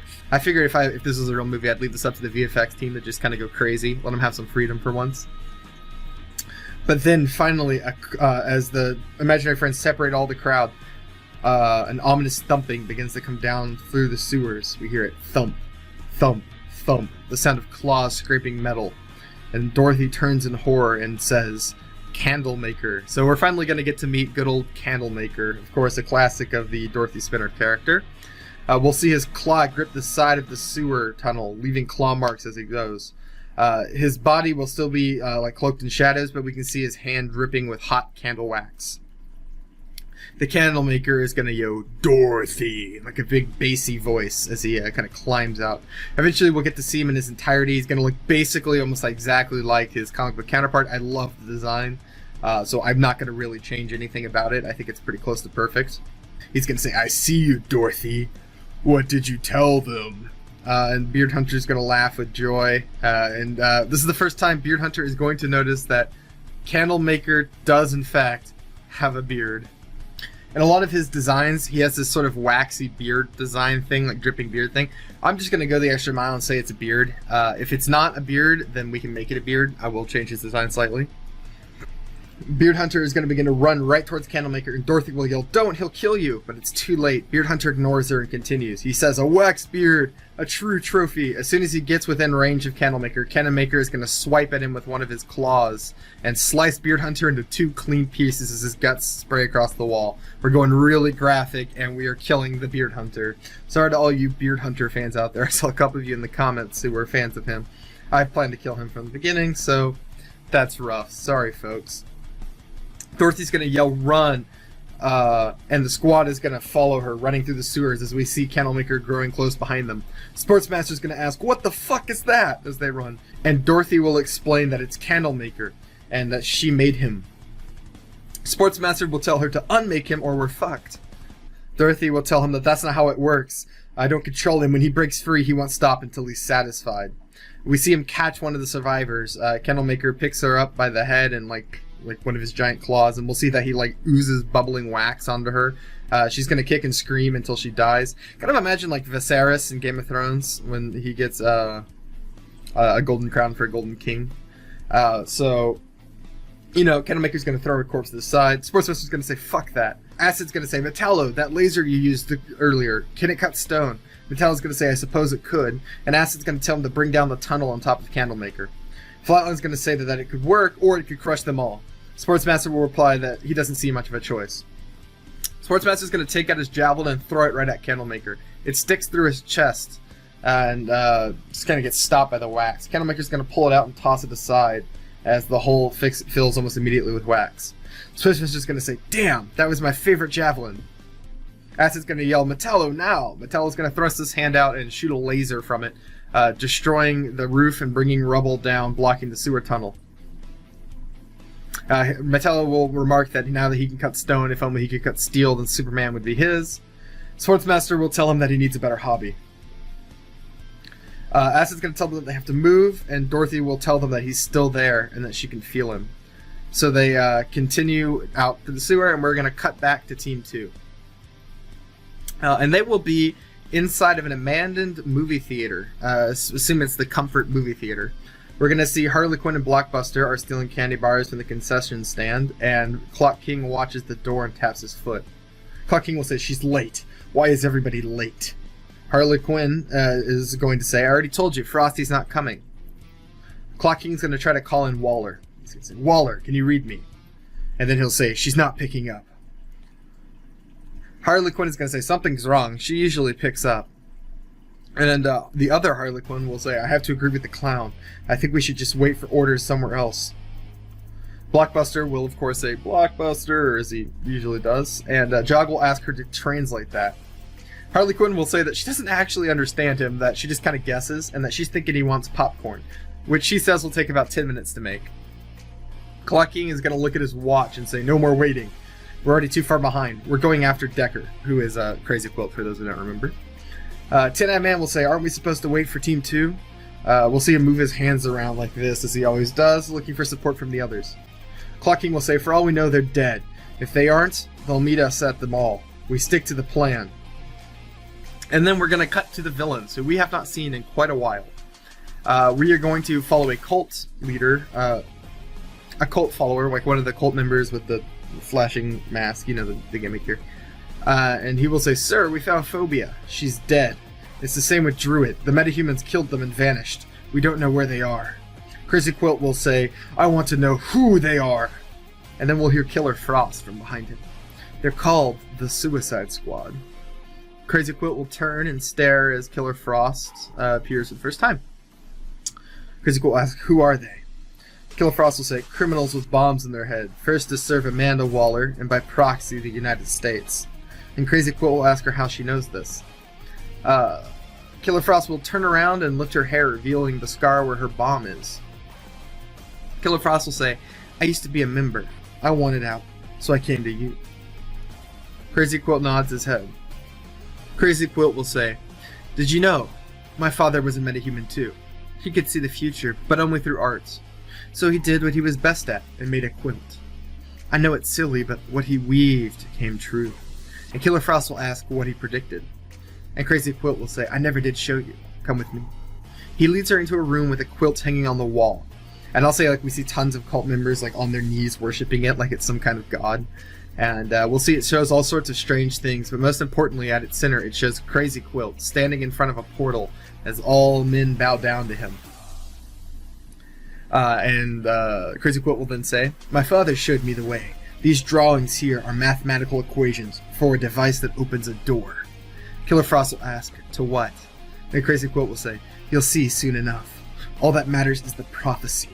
My father saw me becoming a king, and all the people of the world bowing to me. And today is the day it happens. The device is nearly complete, and my reign is about to begin. Killer Frost will say, it's incredible. And Crazy Quilt will tell her that you are on the ground floor of my empire. This Suicide Squad of yours is coming to kill me. Can you stop them and make the prophecy come to pass? We see Killer Frost think about it. I always pick the winning side. That way I never lose. How can I argue with prophecy? Crazy Quilt will say, good. Stop this Suicide Squad, and I'll give you anything you can imagine. Killer Frost says, I like the sound of that. So boom, we've got our Killer Frost betrayal, as promised. We're going to cut back to the sewers. We're going to see Acid as Dorothy, the little girl, walks up to him. She'll say, I can't feel him anymore. I think he's gone. Acid will say, good. Try to avoid letting him out again. Dorothy will say, I'll try. She notices the ring on his finger. She'll say, you're married? Acid will say yes, and she'll ask, how'd you meet your wife? Sort of like a curious kid would. Acid looks melancholy, then smiles, and he says at a bar. And we're going to get a flashback to Acid's backstory, or at least parts of it. We're going to hear the song Out of My League by Fitz and the Walker. This is a double entendre song, and I'll explain that later. But it sets the tone nicely. So we'll see young Acid, and he's going to be at a bar, and he's going to approach a beautiful girl, and she'll talk to him. We'll see her laughing. We'll see them doing, and we'll do sort of like a montage of them like dating and getting married really quickly as he gives his story. He's going to talk about how hard he fell for her and how she fell for him, and that he proposed to her, and then they had a daughter, and that she looked a lot like Dorothy, he'll mention, and that he was happy for once in his life. And we'll cut back to them in the sewer, and Dorothy will ask, what happened next? And Acid will tell you that he got brave and forgot he was out of his league, and that they died for it, and that he won't forget again. He pulls up his hair, and we can see the letters that were carved into his forehead in his other backstory we got earlier. And we'll see that they are CK. Sportsmaster's going to notice and say, holy shit, you're a Condiment King. I don't know how I didn't recognize you before. And that is my first big reveal of this story. Acid is not an original character. He is, in fact, Condiment King, the classic goofy villain who squirts mustard and ketchup and relish at Batman. Now, I was when I went down to write this story, my goal with this Suicide Squad movie, when I was like writing it for fun, was to make Condiment King a badass, and it was fucking hard. There is nothing cool about Condiment King, so I had to change a great deal about him, actually. But I think I kept the core here. His acid launchers I described as being like a pressure gun is actually the same thing Condiment King uses to shoot his condiments. And his name, which I changed to Mitchell Mayer from Mitchell Mayo, is the same, basically. So I gave that name in the first part. So he's actually Condiment King. He decided to try to play with the big boys and got in big trouble for it. And when all was said and done, he gave up his dorky aesthetic and decided to use his equipment for something more metal, and took his revenge on the men who killed his wife and daughter, landed himself in Belle Reve. And the reason why he was so surprised that Amanda Waller would take him on this mission was because he used to be Condiment King. Flatline will say, Condiment King, like the guy who shot mustard at Batman? Acid will correct her and say that it was actually ketchup, and that he's not Condiment King anymore. The Condiment King is dead. Sportsmaster will say, Jesus Christ, what the fuck happened to you? You're like a badass now. And Acid will say that he realized he was a joke and did something about it. A Flatline will ask him why ketchup, to which Acid will explain that his father used to own a bottling company that bottled condiments. He grew up with them, so when he decided he wanted to be a villain, he went with what he knew. And he says that he doesn't deserve pity. Metallo will then tell him that he's been there, and that when he lost to Superman the second time, he got back up and reinforced his body with titanium, and that next time he faces Superman, he'll win for sure. And then he tells Acid he just needs titanium for his heart. Flatline tells him that he needs to read the room, because that's clearly not the right thing to say. As they're talking, they come to a manhole. Sportsmaster climbs up and peers out of the slit, and he sees that they are now in front of the mall. They just happen to stumble into it, I don't know. Plot hole. Fuck me. Thank God it's the mall, he says. We can be done with this stupid fucking mission. And we're going to cut to Team 2, who is also in front of the mall on the opposite side of it, so they're not going to run into each other yet. Clock King's going to say, let's get this done fast. Harley Quinn, the older one, is going to say, what's the plan? And Harley Quinn, this is getting really confusing, I'm sorry. They'll say, I say we go in there guns blazing and kill them all. Ten Eye Man will say, I say we don't do that. Clock King's going to say, no guns. We're doing this tactically. He's going to ask Jog how fast he is. Jog's going to say, I'm fast, but I just can't see while I'm running. I'm best in bursts. Clock King will tell him, will ask him if he thinks he can get in and out without being seen, to which Jog will reply, probably. He'll tell he'll tell Jog to find Decker and report back, and that he shouldn't kill him because he's a metahuman with a power they don't know. We're going to follow Jog in sort of like a quick zoom shot as he runs through the mall in quick bursts. He speeds into the main foyer and sees the device that Decker and Calculator are working on. It's like this big, it's like a big portal. It's like a big round mechanical device with lots of wires and loose bits hanging off it and a control panel, and it's making noise as it activates. He'll begin to run back, but as he goes, we'll pan up and see that Mono, the guy who dissolves things he touches, I mentioned him in part 1, is going to see him. He's going to talk into his earpiece and say, "They found you, Decker. Looks like they're set up out front." Killer Frost will turn to Crazy Quilt after hearing the message and say, "I'll handle these guys. There should be a second team. You should go and tell your man to search." And Crazy Quilt will ask how you plan to stop them. Killer Frost will say, "Remember, they think I'm one of them." Jog will return to Clock King and say that he's found them, that they're right in the middle of the mall, and that they're building something big. He says, "I don't know what it is, but I don't think it's good." Clock King will say that there's no time to waste, and that Task Force X needs to go. We'll cut inside the mall where we see Team 1 is walking, exploring the mall. We'll see that Flatline is fiddling with her iPod, which we saw she had earlier, and Sportsmaster will notice. He'll ask what she's listening to, and she'll reply, "Japanese city pop," the thing I mentioned in the last part that she's into, as a replacement for reading manga, which I thought was cringe. Sportsmaster will say, "Of course, what else would it be? I swear you guys are all weirdos." Flatline will say that he's a villain who is themed after sports, and Sportsmaster will say that touche. And that he asks why this place is such a big mall for such a small town. And Flatline will ask him if he read the packet. He'll say he didn't, and she'll call him an idiot. And then he'll say, "I'm not 16, she'll reply, "I'm 20. And Sportsmaster will say, "Coulda fooled me," and then ask her why there's a mall. To which she'll explain that at one point, Comforton was going to be a big town, that a big amusement park, something like Disneyland, was going to be built there to cater to a nearby city. And that all the infrastructure from the plans are still here, even though the plans fell through, including a big mall, which is now largely empty with a few sporadic stores built into it. Sportsmaster will say, "And a large sewer system. It makes sense. If this mall is so big, how are we going to find our man?" I'm picturing something like akin to the Mall of Americas almost, but not quite that dramatically large. It's a certifiably large enough place for a big final showdown. Metallo will then say, "I can do it." Flatline will ask how. Metallo will tell her that he can scan for life forms within a 3-mile radius. Sportsmaster's going to ask him why the fuck he didn't mention that earlier, and Metallo will say he didn't ask. Sportsmaster's going to say, "We could have used that 10 times, and Flatline will say, "Well, what else can you do?" And Metallo will say that he can fly short distances, and that he can do this. He's going to turn his hand into a sword, and then sort of turn it back, and then he'll mention that he can hack computer systems, sort of off-putly. Acid said, you said you can scan for life forms?" And Metallo will answer, "Yes." Acid's going to say, "Scan them all. We can go right to the bastards." Metallo's going to scan it, and then say, "We're getting major interference, but I scanned one life form," and Acid will ask them to take us there.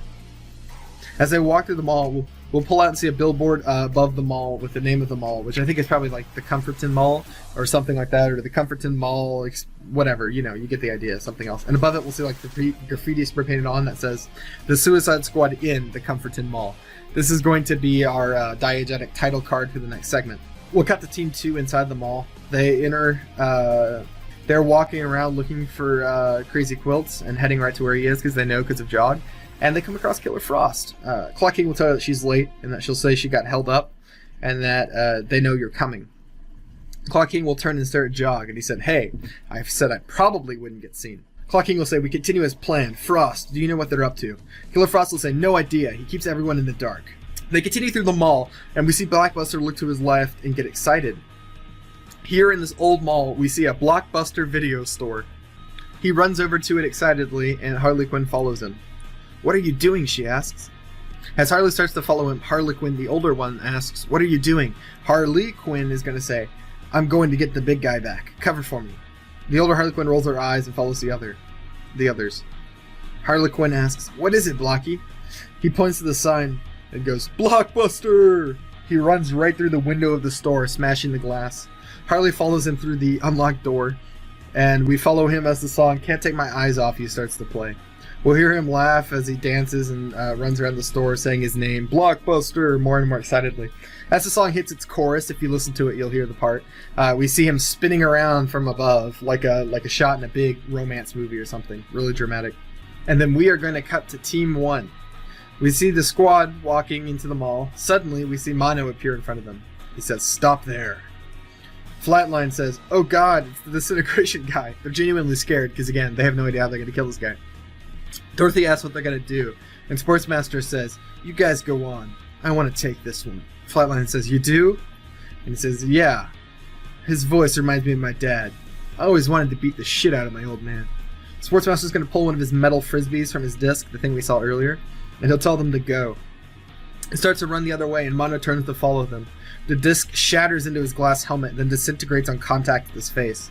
We kind of see his face through his half-shattered mask, something like that Darth Vader shot from Obi-Wan Kenobi or Star Wars Rebels, you know, with the half face, half normal face. He's going to stare, he's going to turn and look at Sportsmaster with one eye exposed. His glare is filled with hate, and strange scars run across his exposed face. His backstory, which we're not ever going to really get into here, is that he's like a failed experiment, that went horribly wrong, and they basically tortured him to figure out how he works. Sportsmaster's going to say, "Yeah, fucker, your fight's with me." Mono's going to pull off his gloves and let them fall to the floor. He's going to begin to walk forward towards Sportsmaster. Sportsmaster's going to say, "You don't talk much, do you?" "That's fine, I didn't come to talk." He throws another disc, but it disintegrates as soon as it hits his chest, cutting through the fabric on his like, I don't know what you call it, like a suit. Sportsmaster pulls out like his last javelin and expands it, like pops open, and he throws it at Mono. But again, it disintegrates. Sportsmaster is now out of weapons. He's going to say, "Oh, hell." In the panic, he's going to turn and look for someone to run. And he turns, and right behind him in the mall, we see a sporting goods store. Again, I had this finale set at a mall, and I had this character Sportsmaster. And I said, there's no way this guy doesn't end up in like a Dick's Sporting Goods. That's too fun of a set piece to not have. Sportsmaster's going to laugh and say, "Now you're done." He's going to break through the glass window with Mono close on his heels. He's going to run through the store, grabbing all sorts of things and hurling at him. We'll see like I don't know, basketballs and fishing poles. He'll just throw literally anything he can find at him in the sporting goods store. Until he throws a plastic football, and it bounces off Mono's face and does not disintegrate. Mono stops and looks at Sportsmaster.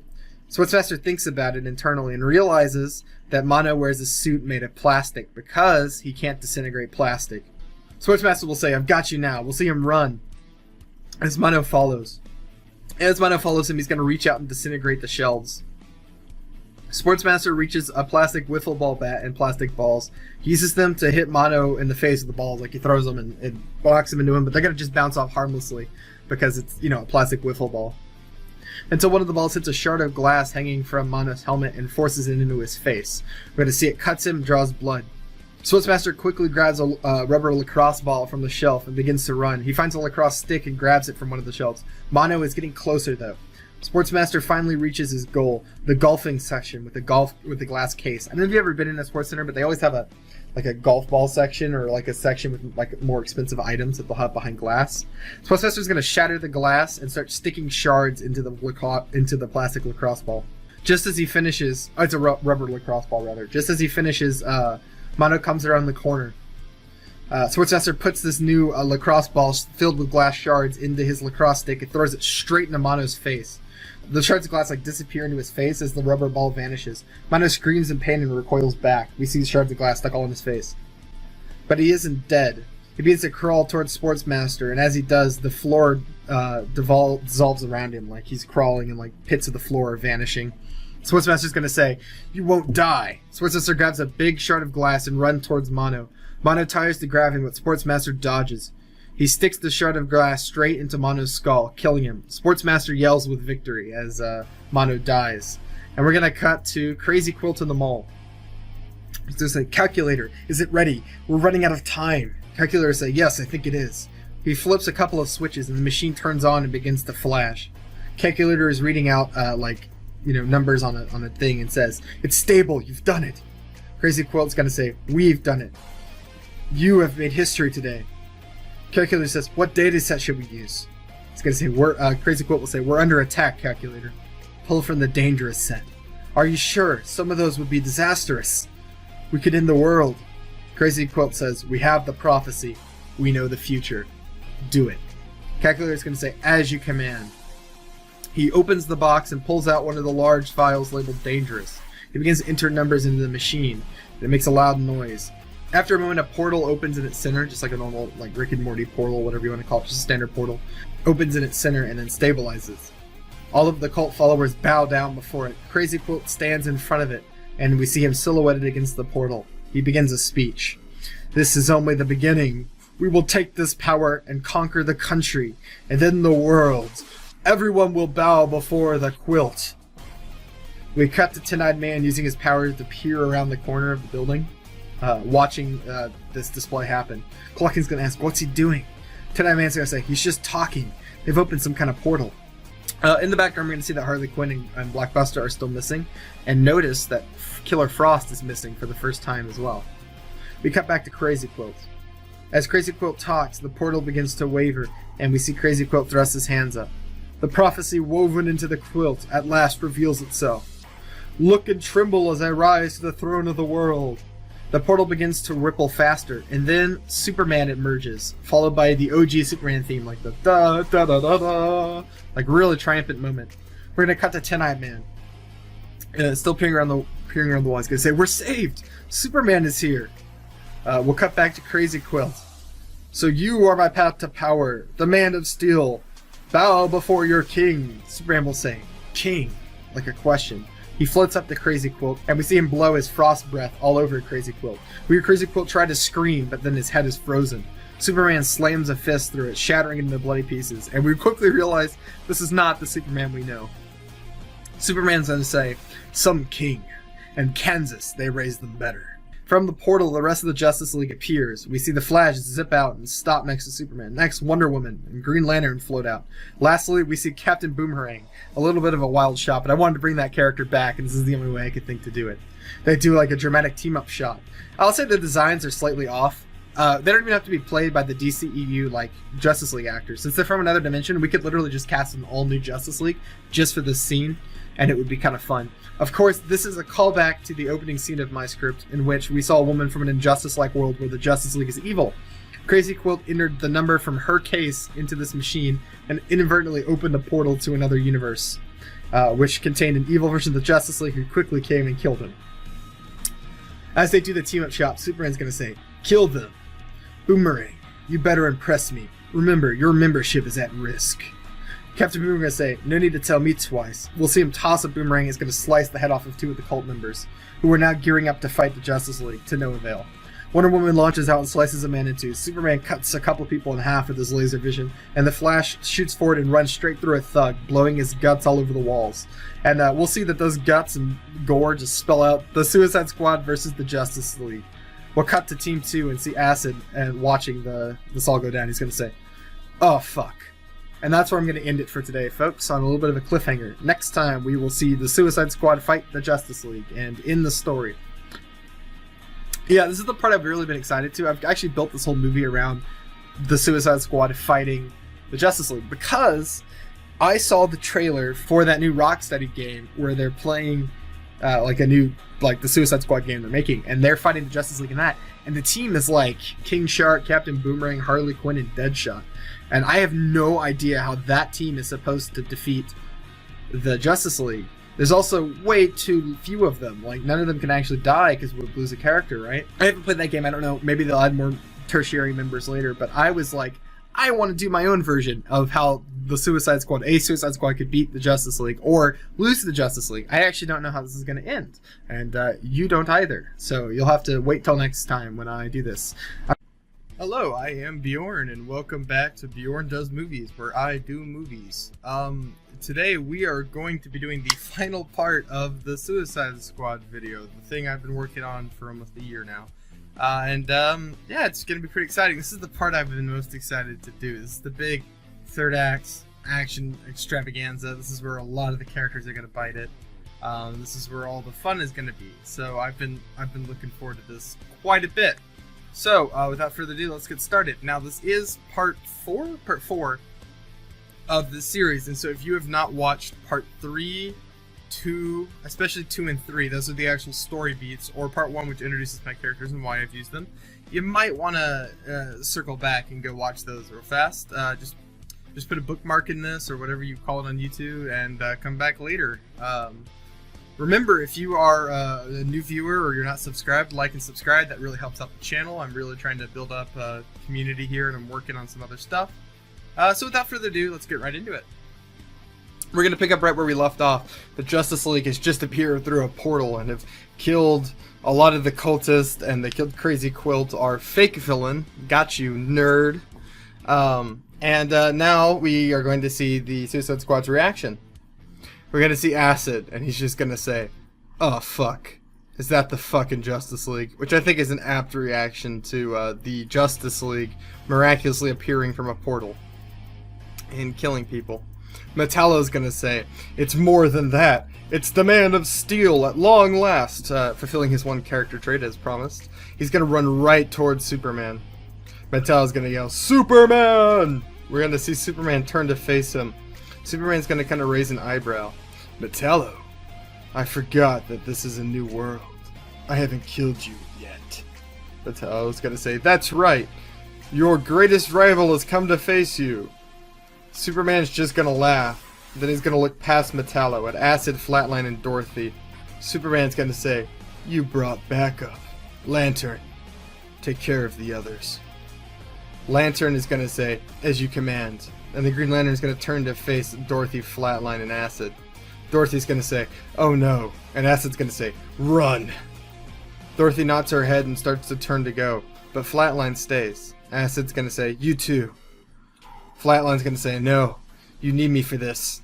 Green Lantern's going to start to float up in the air, as he does when he surrounds himself with the green armor and floats. And as he floats, when he gets close enough, Acid is going to shoot at him with the last of his acid in his tank, which is running low. It lands and sizzles harmlessly against his green force shield. Green Lantern's going to say, "Really? Is that all? Funny. I can play too." A green RPG is going to appear in his hands, made from his ring. Flatline's going to say, "Dive!" And both her and Acid are going to jump through the nearest window, which happens to be like a burger restaurant. It could be like Whataburger, Burger King, McDonald's, or Daily Burger off-brand. It doesn't really matter. We're going to see the RPG blow up behind them, and we're going to see Flatline get nailed by shrapnel. We'll see blood soak into her clothes as she lies on the floor. Acid survives, it doesn't get hit, and he manages to jump behind the counter. Green Lantern's going to see him and floats into the restaurant. A minigun is going to appear in his hands. This is the classic Green Lantern weapon. And he's going to start to blow up the counter with it. We're going to see Acid crawling beneath the bullets as they rip all around him. You've seen this kind of shot before with wood spraying everywhere and all that. And he's going to crawl into the kitchen where he's going to look for a weapon. He's going to open a closet, and we'll see that it's stuffed with a large amount of ketchup and mustard bottles. He's going to run a longing hand across one. And he's going to say, "I said I'd never go back." As he starts to grab bottles, we're going to cut to Metallo and Superman. I'm just going to say they're really going at it. I'm not going to get too detailed with this fight. This is a knuckle dragger. They're just going to be punching each other constantly, using all their tricks and techniques against each other. We'll say Metallo fires one of his lasers, and Superman blocks it with his laser sight. Superman's going to leave dents in Metallo's armor as he punches. Metallo's going to open up his chest cavity to unveil the kryptonite. Superman's going to fall to the floor as it shines on him. Metallo's going to punch him so hard he flies into a wall. As he's flying into the wall, this is one of my favorite jokes in the whole movie, by the way. He's going to fly right by Tin-Eyed Man, who's peering around the corner, if you remember, with his hands. And his arms are going to get taken off at the wrist. As Superman goes flying by, we'll say the rest of the team scatters and hides behind cover as Tin-Eyed Man starts screaming, "I'm blind!" and yelling in pain everywhere. We'll say he falls over and blood spurts from his arms. Superman's going to float up from where he landed, and as he makes his way back, he's just going to punch Tin-Eyed Man so hard that his face explodes. Super visceral and horrible and without any mercy. We're going to pan over to where Clock King, Harley Quinn, and Jog are hiding. Jog's going to say, "We have to get the fuck out of here. This shit is above our pay grade." And Clock King's going to say, "No, if we run, Waller will blow our bombs." Jog's going to say, "Fuck, what are we supposed to do?" Clock King's going to say, "Fight." "Jog, you fought the Flash before, right?" And Jog's going to say, "Once. How do you think I ended up in prison?" Clock King's going to ask how long you could distract him. Jog's going to ask if he's serious. Clock King's going to say, "I'm going to need like a minute, and I'm going to need the Flash to run in a straight line." Jog's going to ask him if he wants a hand job too. Clock King's going to say that he's serious. And Jog's going to say, "I guess that if he really focused, he could maybe do it." He's going to ask Clock King what he intends to do. Clock King's going to say, "Kill him." And then he's going to turn to Harley Quinn and ask, "I read your file. how would you like a shot at Wonder Woman? Harley Quinn's gonna say, I'd like that a lot. I think I can kill that man-stealing slut. Now, this is gonna be another thing that I'm not really gonna flesh out too much, but I'm gonna mention it here. In the comic books, Harley Quinn was a romantic interest / villain for Green Lantern, which tends to be a common trait with Green Lantern. She's not the one from the fridge. That's a different girlfriend. And so I was like, okay, we've got Harley Quinn, we've got Green Lantern. Let's just keep that canon. So in the canon of this movie, and it could be the canon of the DCEU, I guess, I don't know. They haven't really done Green Lantern or any of the Justice League, so this is going to be canon just for this. Harley Quinn used to date Green Lantern until he left her for Wonder Woman. And now Harley Quinn has a grudge against Wonder Woman, and we're going to get to see that play out here. Clock King, of course, knows that because he read her file. Clock King's going to say, good. He stops and looks around. He's going to ask what happened to the others. Jog's going to point and say, Tit-Eyed Man is over there. We're going to cut to his now dead body covered in blood. Clock King's going to say, not him. The others, Frost and Harley. Harley Quinn's going to say, Harley went after Blockbuster. I don't know about Frost. Clock King's going to say, useless. Alright. Let's go Task Force X. We're going to cut to Harley Quinn and Blockbuster. Harley's going to say, big guy, it's time to go. Blockbuster's going to thrust his hands up and point. Blockbuster! As he's continued to be excited by the Blockbuster logos all around him. Harley Quinn's going to say, I know, buddy, Blockbuster, but we really got to go. As she says that, we see Blockbuster's head grow blue until ice crystals start to form on him. He's going to fall to the ground. Behind him we can see Killer Frost. Before Harley can react, Frost snags her earpiece and crushes it. It's like one fluid motion.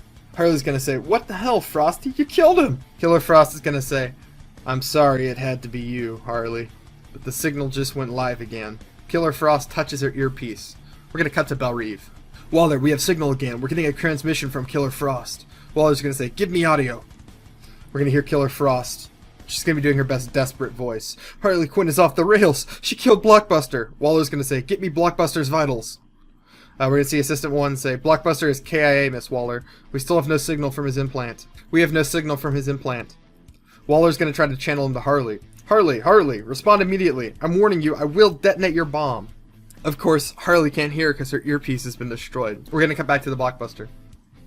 Harley's going to be begging, please, Frosty. You don't have to do this. We used to be friends, remember? Us girls stuck up for each other, Belle Reve. Killer Frost is going to say, I'm not going back to that prison. I don't care who I have to kill.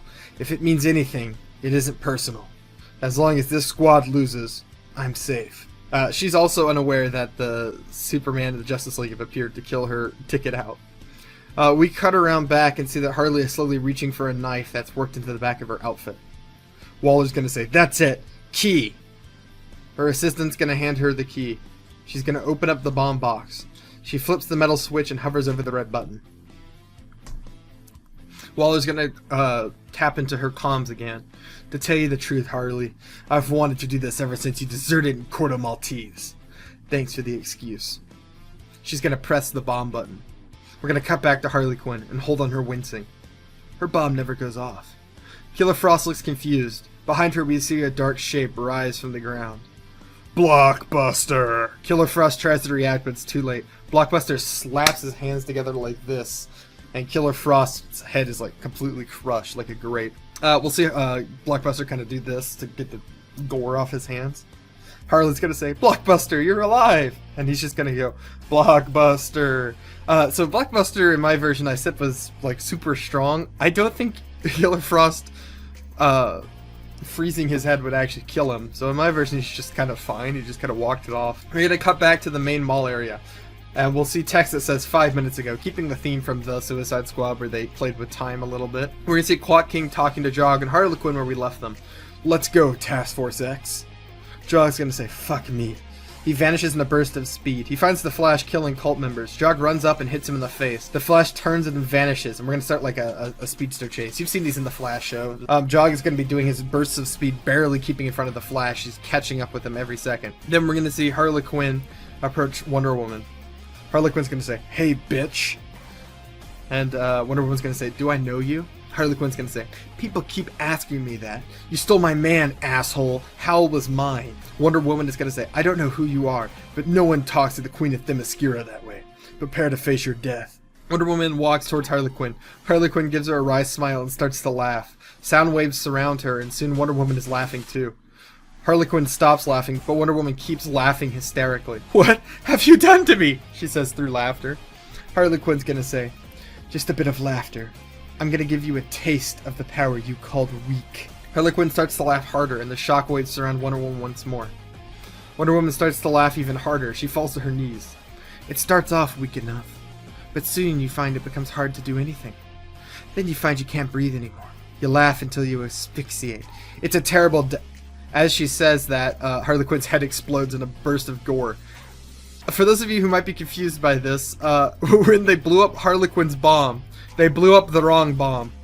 So that's a rip in peace for Harley Quinn, who was about to kick Wonder Woman's ass before they mislabeled her bomb.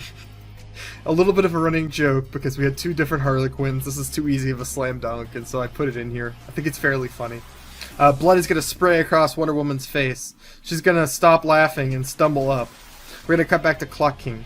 He watches the two speedsters zip around the wall. He pulls out his pistol. We'll say it's like a Desert Eagle or something, I don't know. And he slides up his jacket, revealing all of his watches. We're going to see the hands of the clocks on his arms reflected in his eyes, recreating this outfit from the animated series. As he watches his watches and looks up at the fight. As he checks his watches and looks up at the fight, we'll hear Clock King mumbling to himself. "If he's moving at Mach 3 and my bullet travels at 15,042 feet per second, it has to be, yes, there, I can do it." He steps up and everything goes into slow-mo for an extended sequence. We can hear the ticking of all the clocks on his watch. We'll sort of incorporate them into the score. We cut to Jog and Flash and see each of their super footsteps in slow motion. We'll see the lightning curl off the Flash as well. In the background, we're going to see Harley Quinn's head explode in slow-mo, as well as the Superman fight just sort of happening. We'll see Clock King adjust the gun carefully. Sweat drips off his face in slow motion. Then he fires. We follow the bullet through all the chaos of the fight in slow motion until it blows the Flash's brains out. Perfectly timed shot. Which is completely in line with Clock King's powers. He has perfect timing. I personally believe he's the only man who could ever kill the Flash. So there you go. Jog looks back and lets out a cheer. "Get fucked!" He runs straight into Wonder Woman, who stepped back blindly trying to get the blood from her eyes. So as he looks back, he runs right into Wonder Woman, as she stepped back because her head has exploded into her face. They both explode into a mess of gore. Clock King falls to his knees panting. We're going to see a brief shot of Boomerang watching all the Justice League members die. He's going to look both ways and then run away from the fight. I think this is also very in line with his character. We're going to cut to Dorothy. She's making her way through the mall trying to escape. Sergeant Stuffy, her stuffed teddy bear imaginary friend, appears on her shoulder. Sergeant Stuffy's going to say, "What the fuck was that, Dorothy?" Dorothy's going to say, "Don't use curse words." Sergeant Stuffy's going to say, "You just left your team back there.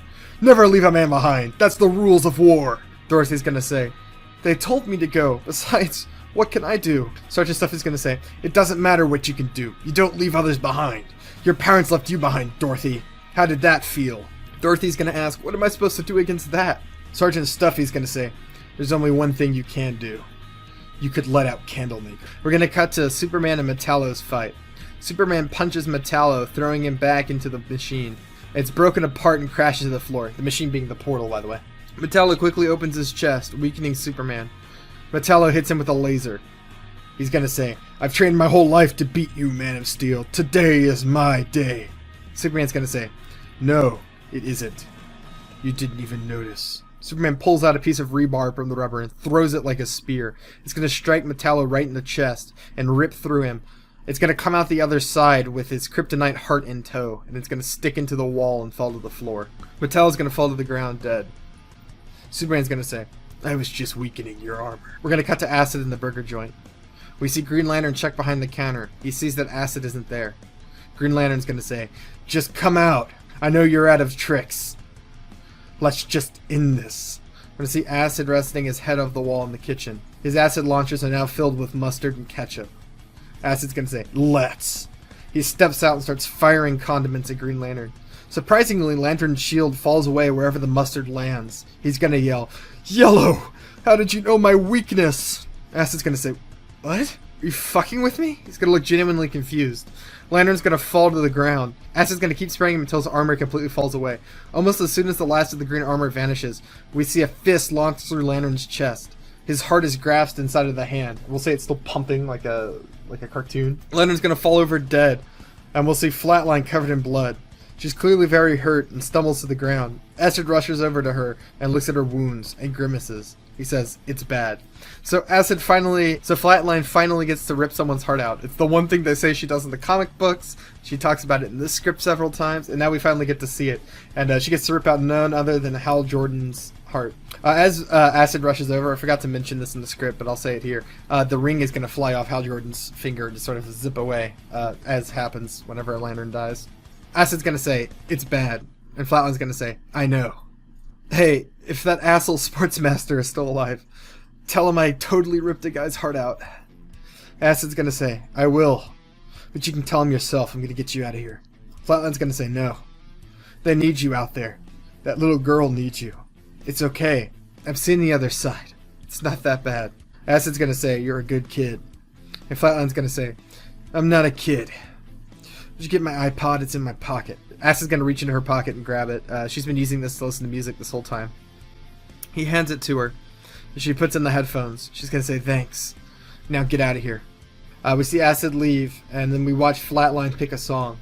"Last Summer Whisper" by Anne Ree starts to play, another one of her Japanese city pop music. And we're gonna slowly pan up from her bloody body, and then when we reach the roof, we're gonna cut to Waller. Assistant 1, her first assistant on the floor, is going to say, "We got KIA readouts on Harley and Frost. Looks like Ten-Eyed Man, Metallo, and Jog are all KIA. We've got low vitals for Flatline." Waller's going to say, "What the fuck is happening in there?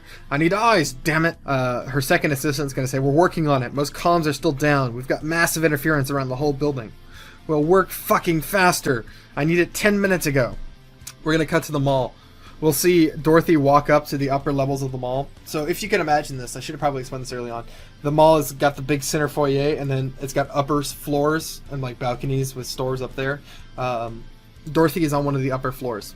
She's going to watch as Superman kills Metallo, and he's going to look up and notice her. Dorothy's going to say, "Candlemaker, I need you." She's going to thrust her hands out, and wax is going to drip from them as Candlemaker begins to form on the floor below. We'll hear him yell, "Superman!" Everyone seems to be yelling that today. Evil Superman and him are going to fight, and Superman's going to quickly smack him away to the ground. And then he's going to blast him with his laser eyes until Candlemaker starts to melt into a pile of wax. He's going to be just like a formless puddle. I'm going to say this fight is very fast. Superman easily kicks Candlemaker's ass. Superman's going to turn his attention back to Dorothy. She steps back from the railing in terror. The Man of Steel shows no mercy. He floats up until he's eye level with her, and his eyes begin to glow with a hateful red. Dorothy starts sobbing, and we're reminded that, she's just a kid, man. She's like a little kid, and she's in this really fucked up situation. And just as the laser's about to fire, a piece of rubble hits Superman in the side of the head, making him miss. The Man of Steel turns to see who would dare face him. We'll say a heroic version of the Suicide Squad theme swells up as we see Acid heroically standing, covered in Lantern's blood. In his hand, he holds his ketchup and mustard blaster. Acid's gonna say, "Asshole! Fight someone your own age." Superman's gonna say, "I thought I sent the Lantern to kill you." Acid's gonna say, "I killed your Lantern."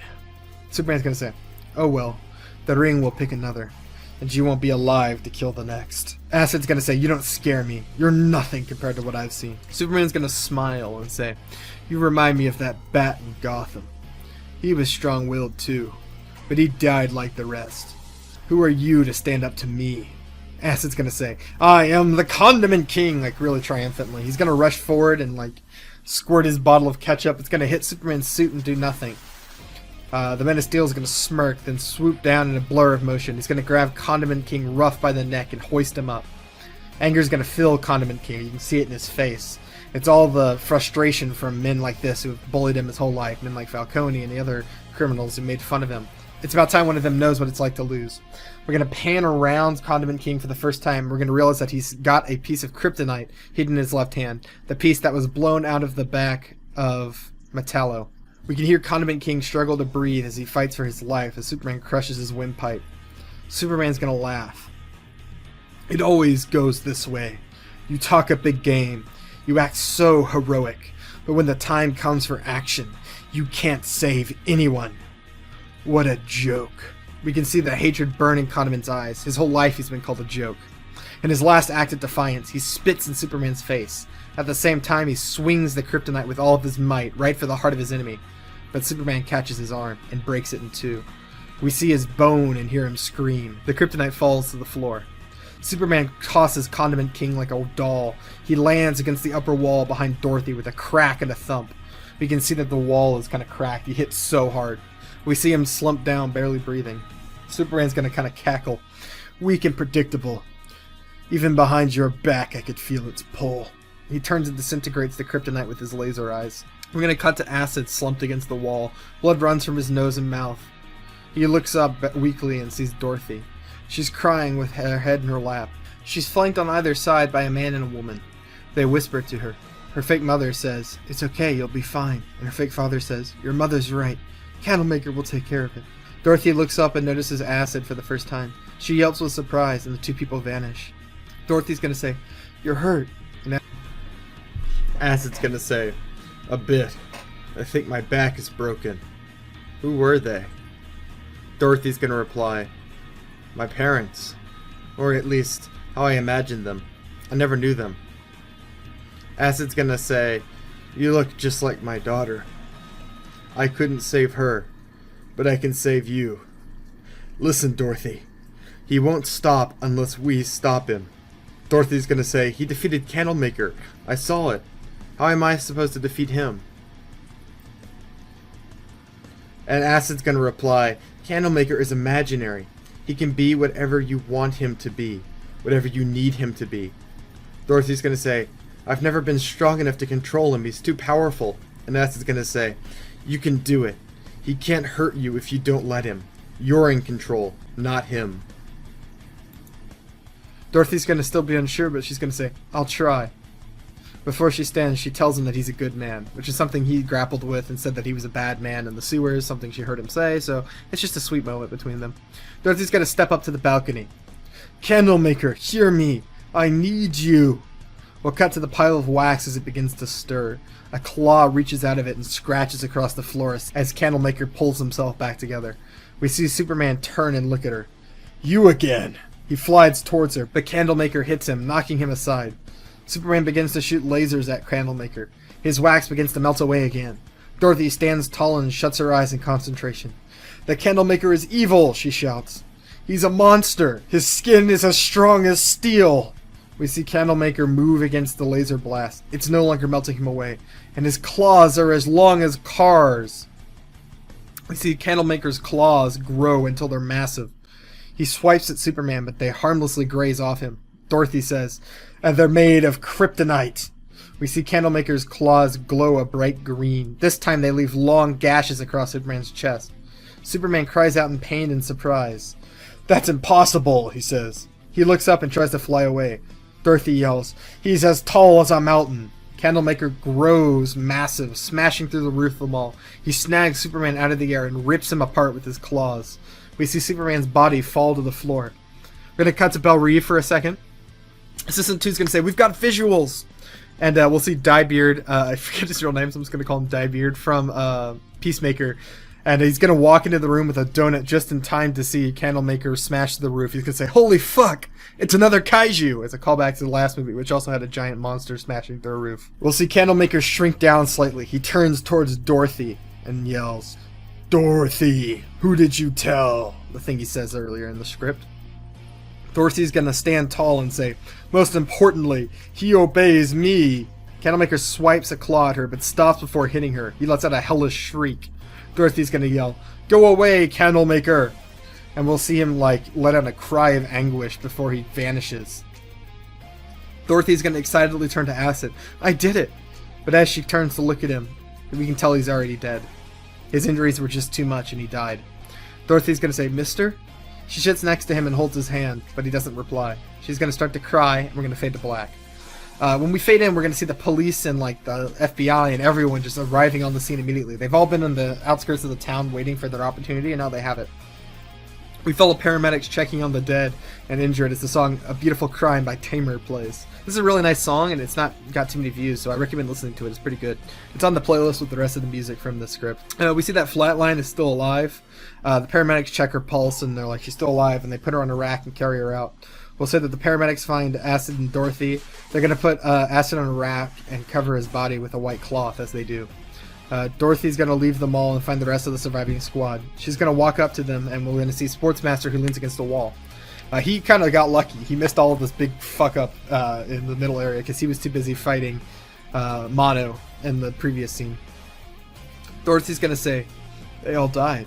And Sportsmaster's going to say, "That's how this goes, kid." She's going to ask him what happens now, and Sportsmaster's going to say, "We go back." Dorothy's going to ask him why he does this. And he'll tell her for the first time. We're going to have Sportsmaster get a little human moment. As is canon to the comic books and to the Teen Titans show, he's going to say, "I've got a kid. This is the only way I'll ever get to see her again. I've done a lot of bad shit in my time, but she's the best thing I ever did."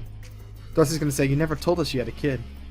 And Sportsmaster's going to say, "What's the point of telling a bunch of corpses? I've done this enough to know where it gets you. Nowhere. Look, kid, get out while you can. I saw your file. 10 years off your sentence was enough. You're done. Free. Don't wind up back here." Dorothy's going to tell him that Candlemaker won't hurt anyone again, and that she won't ever come back. She'll ask him how much longer he has. And he'll say, sort of melancholy, "I don't know. I think I gotta do 4 more of these. I bet I won't live that long." He kind of laughs to himself. He's going to get up and walk away. We're going to cut to Harley and Blockbuster walking through the mall. They have not been found yet by anyone, and as far as everyone knows, they're dead. Harley's going to say, "I'm telling you, I really think they went the other way." Blockbuster's going to say, "Blockbuster." Harley's going to say, "Well, you do sound confident." Okay. You're going to turn the corner and bump into Boomerang, who's in the middle of stealing shit and running away, as we saw him last time. He's going to say, "Harley!" And she's going to say, "Boomer, I thought you were dead." But see Boomerang stop and weigh his options. He's thinking, I could tell her the truth, or, and he decides to lie. He says, "Boomerangs always come back." And Harley's going to excitedly say, "They do. I'm glad you did." Blockbuster's going to yell out, "Blockbuster," and Boomerang's going to say, "I still can't understand him." And Harley says, "I think he says we got to go. Waller thinks I'm dead, so I'm out of here. She thinks he's dead too. And I guess you're dead?" And she's going to say, "So, you want to come?" Boomerang's going to say, "Why not?" And they all walk off. I kind of like this one common theme at the end of every Suicide Squad movie, which is that Harley gets away. It's a little contrived, but I kind of wanted Harley to escape at the end of this movie just because it's funny. It's just amusing to me that the stupidest, most moronic character just escapes every time without fail. Like, of all of them. And this was a nice way to bring back Boomerang. Really, I went into the script trying to think of a way to bring back Boomerang because I like that character, and I think it was kind of sad they killed him off. But, oh well. I did it. We're going to cut to the helicopter inside of it, and we're going to see Clock King, Sportsmaster, and Dorothy, the only 3 known survivors of this entire movie. And they're going to be flying back to Belle Reve. We're going to hear the song Up to No Good by the Hosers play. When we pan around and look at them all, they're all kind of torn up and sad. Clock King is just checking his watch and trying to figure out how fast the plane is flying, doing his thing. Sportsmaster is just going to be looking melancholy out the window. And of course, Dorothy is surrounded by her imaginary mother. She's leaning against her shoulder. And to her right, we see her imaginary father. Only it's not the same man from before. Now it's Acid. And we're going to end the movie on that. A sweet little moment, because the theme of my movie, as I said in the beginning when I was describing it, is parenthood and fatherhood. It was the theme I went in. I wanted to deal with characters sort of learning to come to terms with being a father, being a parent. And so yeah, there we go. Of course, Dorothy sort of becomes the main character at the end of this movie because she is symbolic of the daughter of several of these characters. Final kill count is very, very high. Almost every character introduced at the beginning is dead. Who we've got left is Clock King, Sportsmaster, Dorothy Spinner, who's now getting out of prison. So if I ever write a sequel to this movie, she probably won't be involved. Flatline is also alive. We've got Harley Quinn, Blockbuster, and I guess Captain Boomerang is a +1. A nice surprise. And that's really all we've got left. So I even I went the extra step. This is a DC movie, and they always do after credit scenes. And the Suicide Squad had a couple of them, and they sort of fit a theme. So the first one was funny, and the next 2 set up sequels and things. So my first one is going to be the funny one. We're going to see Green Lantern's ring pick Kite Man in Belle Reve, and he's going to use it to make a giant energy kite and escape from prison. I think this is funny as fuck. We set up Kite Man at the beginning of the movie. We have this Green Lantern ring flying around, and so that's how we're going to reincorporate it. In the next scene, we're going to see that Amanda Waller has terminal cancer. she'll get a terminal cancer. This could be a reference to that. I think it was an anime movie. I don't know if it was a comic book storyline. I can't remember for the life of me, but the Hell to Pay storyline, which I might do for my next movie, potentially. Wink, wink, hint, hint. And then for our very, very last after credits scene, we see that Calculator is still alive and that he's escaped the cult. I never told you what happened to him. He kind of gets away. He's approached by a mysterious person who asks him if he believes in magic. We can't see who it is because they're wearing a cloak, and that's going to be the end of that. So who knows? I might revisit this sometime. It will probably not be for a while. If I come up with another idea for a movie, I'll write a sequel to this. I am starting another writing project where I write a script. Instead of a movie, this time I'm writing a TV series based off of the thing I would choose. If I could adapt anything in the world, this would be the thing I would make into a TV show or a movie. And I'm not going to say what it is here, but I'll have that video out pretty soon, maybe next week even. I've already started writing it. And so that's going to be the next thing I'm going to do on my channel. I've decided to postpone my Wheel of Time video because there's a lot of news coming out about the next season of Wheel of Time, and I kind of want to incorporate some of that news into the video. So I'm going to give it like a month or two before I keep working on that, just to see what develops in that time. Yeah, so you can expect the next writing project video, and that'll be a pretty long one since it's going to be episodes instead of a movie. I hope y'all enjoyed this. If y'all would have done anything different or have any thoughts on the movie, let me know in the comments. I'll reply to whoever is down there, assuming it doesn't get a crazy amount of comments. Thanks for watching. Merry Christmas, everybody, and welcome to Bjorn Does Movies. I'm Bjorn, and I do movies. And today I've got a really special surprise for y'all. I bet a lot of you didn't know this was coming. I have done nothing to indicate that it's coming, so surprise, we're doing the Suicide Squad 4. A couple of weeks ago, like 4 weeks ago, I really popped up with an idea for this while I was writing Deadlands, which will be continuing, by the way. I'm just going to kind of alternate like Suicide Squad, Deadlands, back and forth. So I had this really awesome idea for where I could take the Suicide Squad, and I was like, well, I'm definitely going to go with that. I have to really write this out, so I came up with my cast of characters, and I wrote down my ideas, and I fleshed it out into a two-parter. Two different movies that are back-to-back, like Infinity War Endgame, which I'm going to say will end my iteration of the Suicide Squad probably permanently. I don't have any real plans moving the series forward, and I think this will be a kind of conclusive end to my little headcanon fictionalized version. This does have continuity with my last one, so if you haven't seen my writing the Suicide Squad 3 video, here's a link. It's in a very convenient full series where I just edited all the videos together. Go drop a view on that, and 2.5 hours later, sorry, it's very long, you can come back here and be caught up if you're still interested. So, and if not, you can watch this. It does stand alone. Just some characters are carryovers from that last film, and some plot points are carryovers from the previous film. So, bear that in mind. This does have continuity with that last series. That being said, let's play Oh No, My Grandson again, because we're going to introduce our squad again. So let's get the carryovers out of the way. We have, I think it's 3, thinking about it, 3 carryovers from the last film. First, our most popular character in the poll I did after the last film is Sportsmaster, the man who can throw a football. Like, really good, guys. He's really good at sports. He's the same. I'm making no changes to him. He worked pretty well. He's the same guy. He could throw a football. Sportsmaster, folks. Up next, we've got Flatline, one of the other few survivors of my last film. She is also a carryover to this film and will be one of the main characters. Same as last time, she can speak to the dead. She's like a punk teen, and she really, really likes Japanese city pop, as cringe as that is. And our last carryover, none other than Clock King, who will be getting also a lot of attention in this film. I'm going to be fleshing out his backstory quite a bit, because for those who don't know, Clock King actually has one of the most interesting and tragic backstories in the entire DC canon, in my opinion. He has the potential to be an incredible villain. It's just right there, but no one's quite tapped into it outside of that original story. And he's kind of been relegated as a joke villain. And so I will be showing his backstory, and we'll be fleshing him out quite a bit in this film. So you can look forward to seeing a lot more of Clock King and where he'll go. Alright, let's get into the new members. This is what I know most people are excited for, to see what other characters I'm going to pull out. And I will give the same sort of blanket warning to comics fans that I gave when I wrote my last one. These characters will not be the same as they appear on page. In fact, there's a couple of these guys who I'm making really significant changes to. Just like I did last time. I think often people are afraid to change the canon of characters when they're adapting them into movies, and it can be to the film's detriment. So I am not afraid to change characters who I think need a revamp or have to be retooled to fit my idea and my vision. So that is a blanket warning. All right, let's get into the squad. Our first new member is none other than Chemo. Now, in the comic books, this guy is a big sort of living piece of radioactive plastic who was created by a mad scientist out of garbage. I'm not particularly a big fan of this character. He seems to be very similar to other monster DC characters in that he's like a comically evil, zero motivation sort of monster that destroys everything and sprays radiation everywhere and is very simple and doesn't say much. And it's just a very boring villain. That's a villain trapped straight out of like a 90s Power Ranger cartoon. The living radioactive man. And I think this is one of the characters I'm going to give a very, very large revamp to. Because I think you see a lot of characters like this who start as very goofy one-note villains and then they get like reimagined.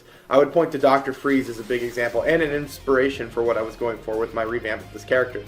So, revamped Chemo. What are his, what's his backstory and what's his abilities? Now, we will touch on it in the film a few times, but I'll go ahead and give a blanket overview. Chemo is a 22-year-old kid. He is diagnosed with terminal cancer in the brain, the lungs. It's metastasized all over his body, and he is dying. He's still in college, so he's dying, and he tries everything. You know, shamanism, all these different things, chemotherapy, everything. And eventually, they kind of give up. And he settles in with his girlfriend and his family and waits to die. A really tragic story, but hope arises when someone offers him an experimental form of chemotherapy. A very, very brazen and new one that has not undergone any human trials yet. It's been approved, and they offer young Chemo here the chance to become the first test subject, to which he agrees. What does he have to lose, so he thinks. And as a consequence, the chemical obviously doesn't work, and it leaves Chemo a walking radioactive disaster. Everywhere he goes, he sets off Geiger counters. He kills anyone around him, including his family and the doctors who were standing by his side while he received this experimental chemotherapy. As a result, he has been locked up in special containment inside of Belle Reve, so that he can't hurt or harm anyone else. So my new version of Chemo is sort of a tragic monster, unlike the original one where he's just a straight-up monster. This is a kid who was just desperate to stay alive and as a result wound up hurting the people he loved, and through no fault of his own. And we're going to really flesh him out in this, and we're going to get to see a lot of him. So how does he function in the Suicide Squad, you ask? He's a big, walking, radioactive monster that kills everyone around him. Well, Waller has thought of everything, and she has designed a special suit made from lead and other radioactive resistant materials to sort of give him a walking suit of armor that protects others from him. And he can open small parts of it to release radiation in like a ray. So yeah, that's Chemo, our first new member. Rainbow Raider, a classic goofy character. He's going to be our Superman for this movie. Straight up tell y'all. He's going to be the guy that people go, what? That guy's in the movie? Wow, zany, the guy who rides on rainbows and shoots laser beams. No way. So yeah, it's Rainbow Raider. One of the classic Suicide Squad members. I think he's been in like some form of almost every iteration of it, more or less. He's kind of like Boomerang in that way. So, we're finally going to see him in my world. Alright, our next character is going to be none other than Battering Ram. He's got little like sheep horns on his head, and he can run right into things and sort of smash through walls. He's like a much, much lamer version of Juggernaut from the Marvel comic books. Yeah. It's Battering Ram. There he is, folks. Get excited. Up next, I have a character who is fulfilling my, what I call the 3-paragraph or less challenge. And every movie I've written of the Squad or any franchise probably going forward, I try to pick a character who has 3 paragraphs or less written about them on Wikipedia as I look at. And this character had a whopping 2, if I recall, with very little information about them. But there was something about this character that really jumped out at me, and I was like, ooh, I have to do this guy. I like him. And this character is the Hat, a guy who briefly fights Superman. I think it was Superman. And he has a magic hat that he can pull things out of. So I don't know what the angle is with this guy. He is, for some reason, bafflingly, the second hat-themed antagonist. Actually, no, there's 3. There's like Hat Thief or something, or Hat Man. The Hat Man. So there's 3 hat-themed, hat-adjacent DC characters, not including Dr. Fate. That, of course, being Mad Hatter, the Hat, and the Hat Man. I don't know what it is with hats. So, what is the Hat in my script? Well, he is a member of the Suicide Squad, clearly, and he has the ability to store things in his hat. He has a pocket dimension, a magically induced pocket dimension hidden inside of his top hat that he wears, and he can pull anything that's been stored out of it. And this magic hat has been passed down for generations through a family until it eventually reached the Hat, and he's used its capabilities to steal, rob, kill, maim, whatever. I'm not really going to go too far into why he's in Belle Reve. This might be something that comes up later. And you might be saying, whoa, magic. You haven't done magic before. And that's right, I have not done magic. Previously, these squads have sort of encountered science-based threats, not including the first Suicide Squad movie, which I hate and won't count. They've encountered mad scientists, people making scientific technology. So I think the logical next step to take the squad is into the realm of magic.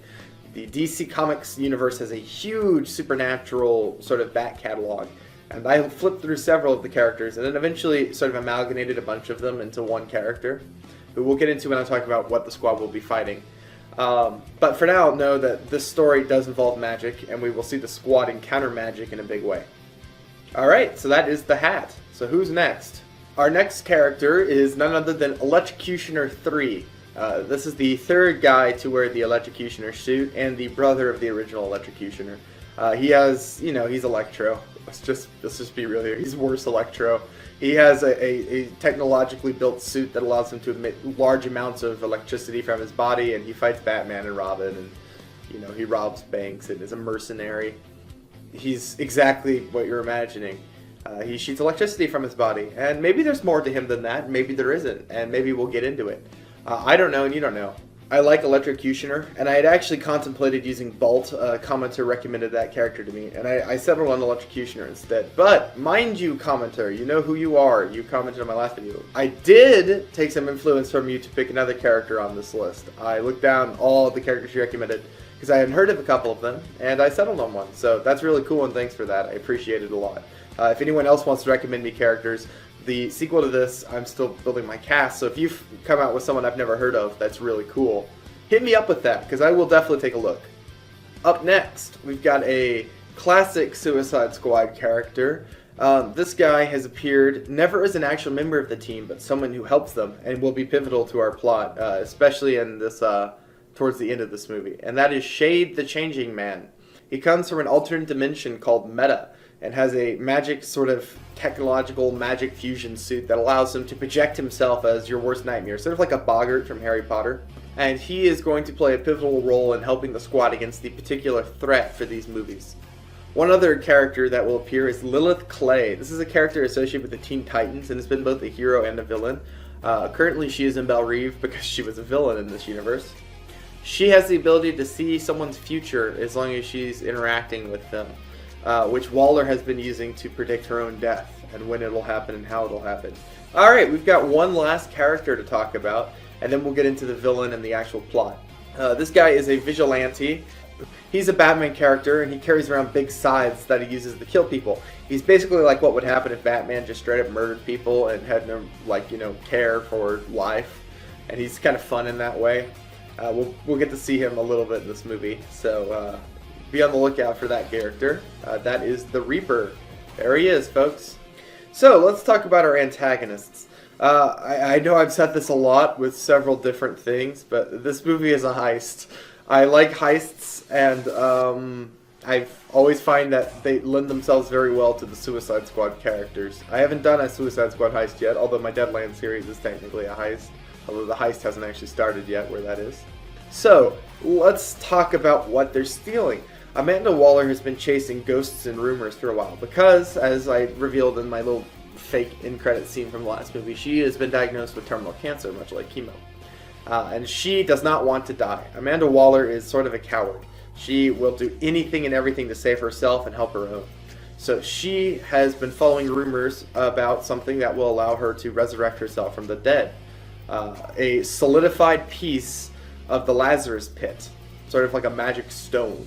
Another very similar thing to Deadlands. I swear to God, it's a coincidence, folks. She wants it so she can resurrect herself after she dies of her cancer. Lilith Clay told Waller exactly how she foresaw her death, and we'll see that in the film. and Waller is trying everything in her power to sort of avoid that fate.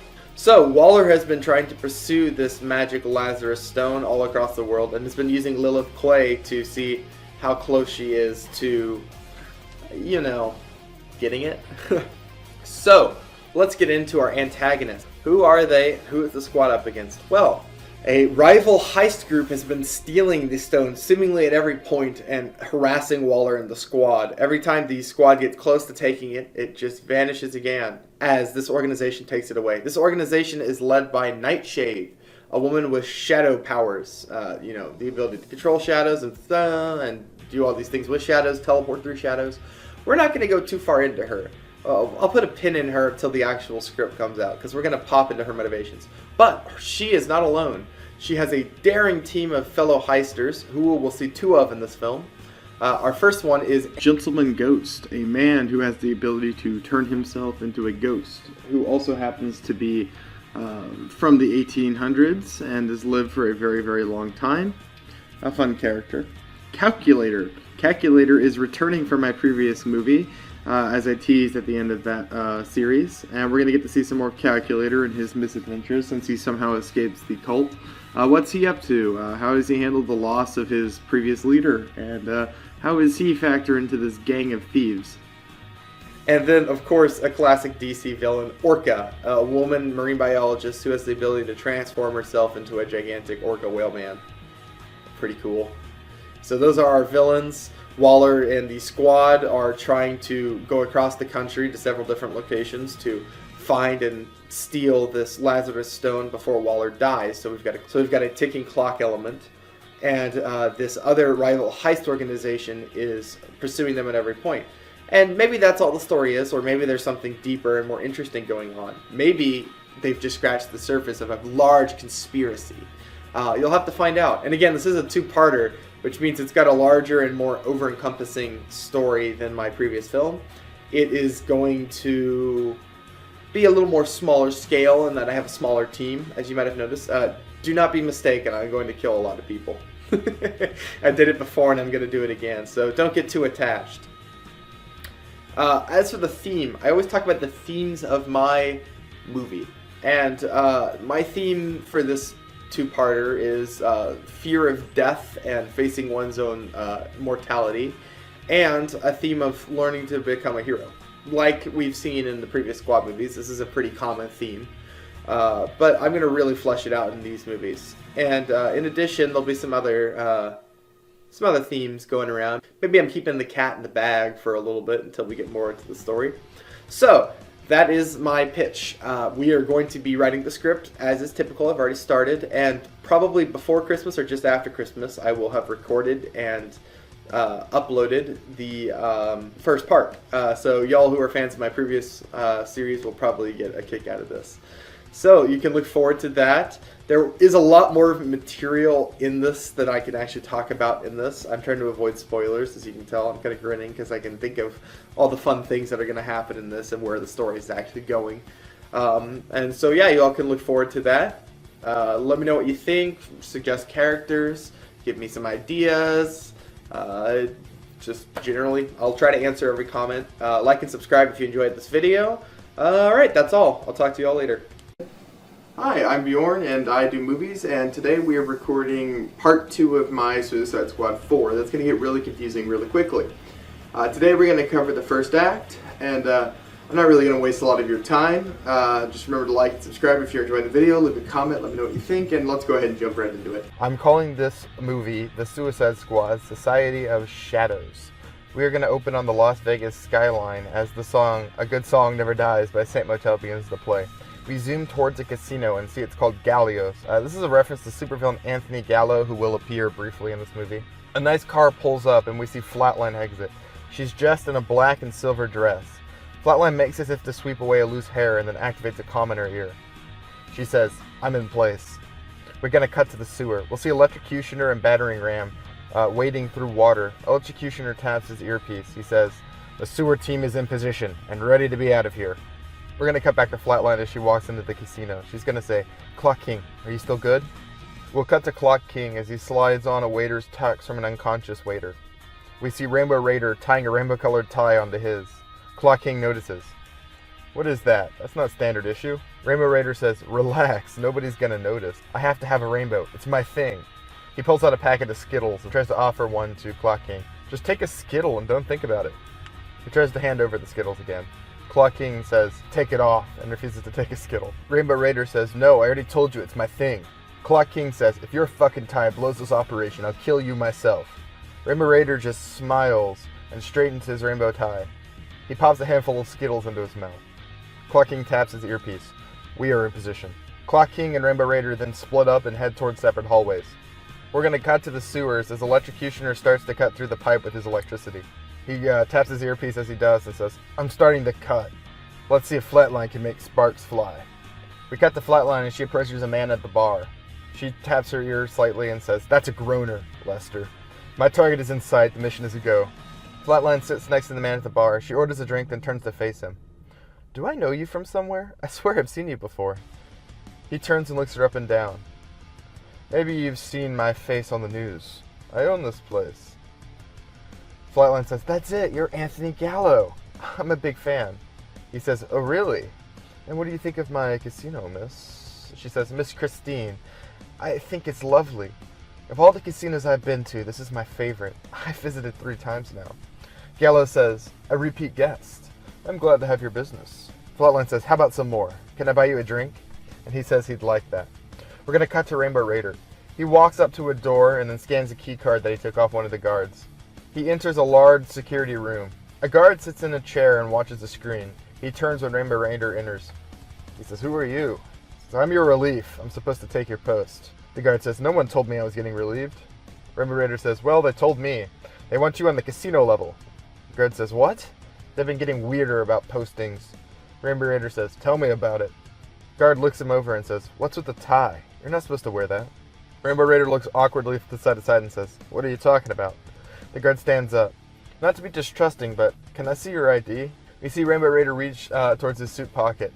The guard slides a hand towards his gun. Suddenly, Rainbow Raider jerks his hand out of his pocket and blasts rainbow energy from his hand.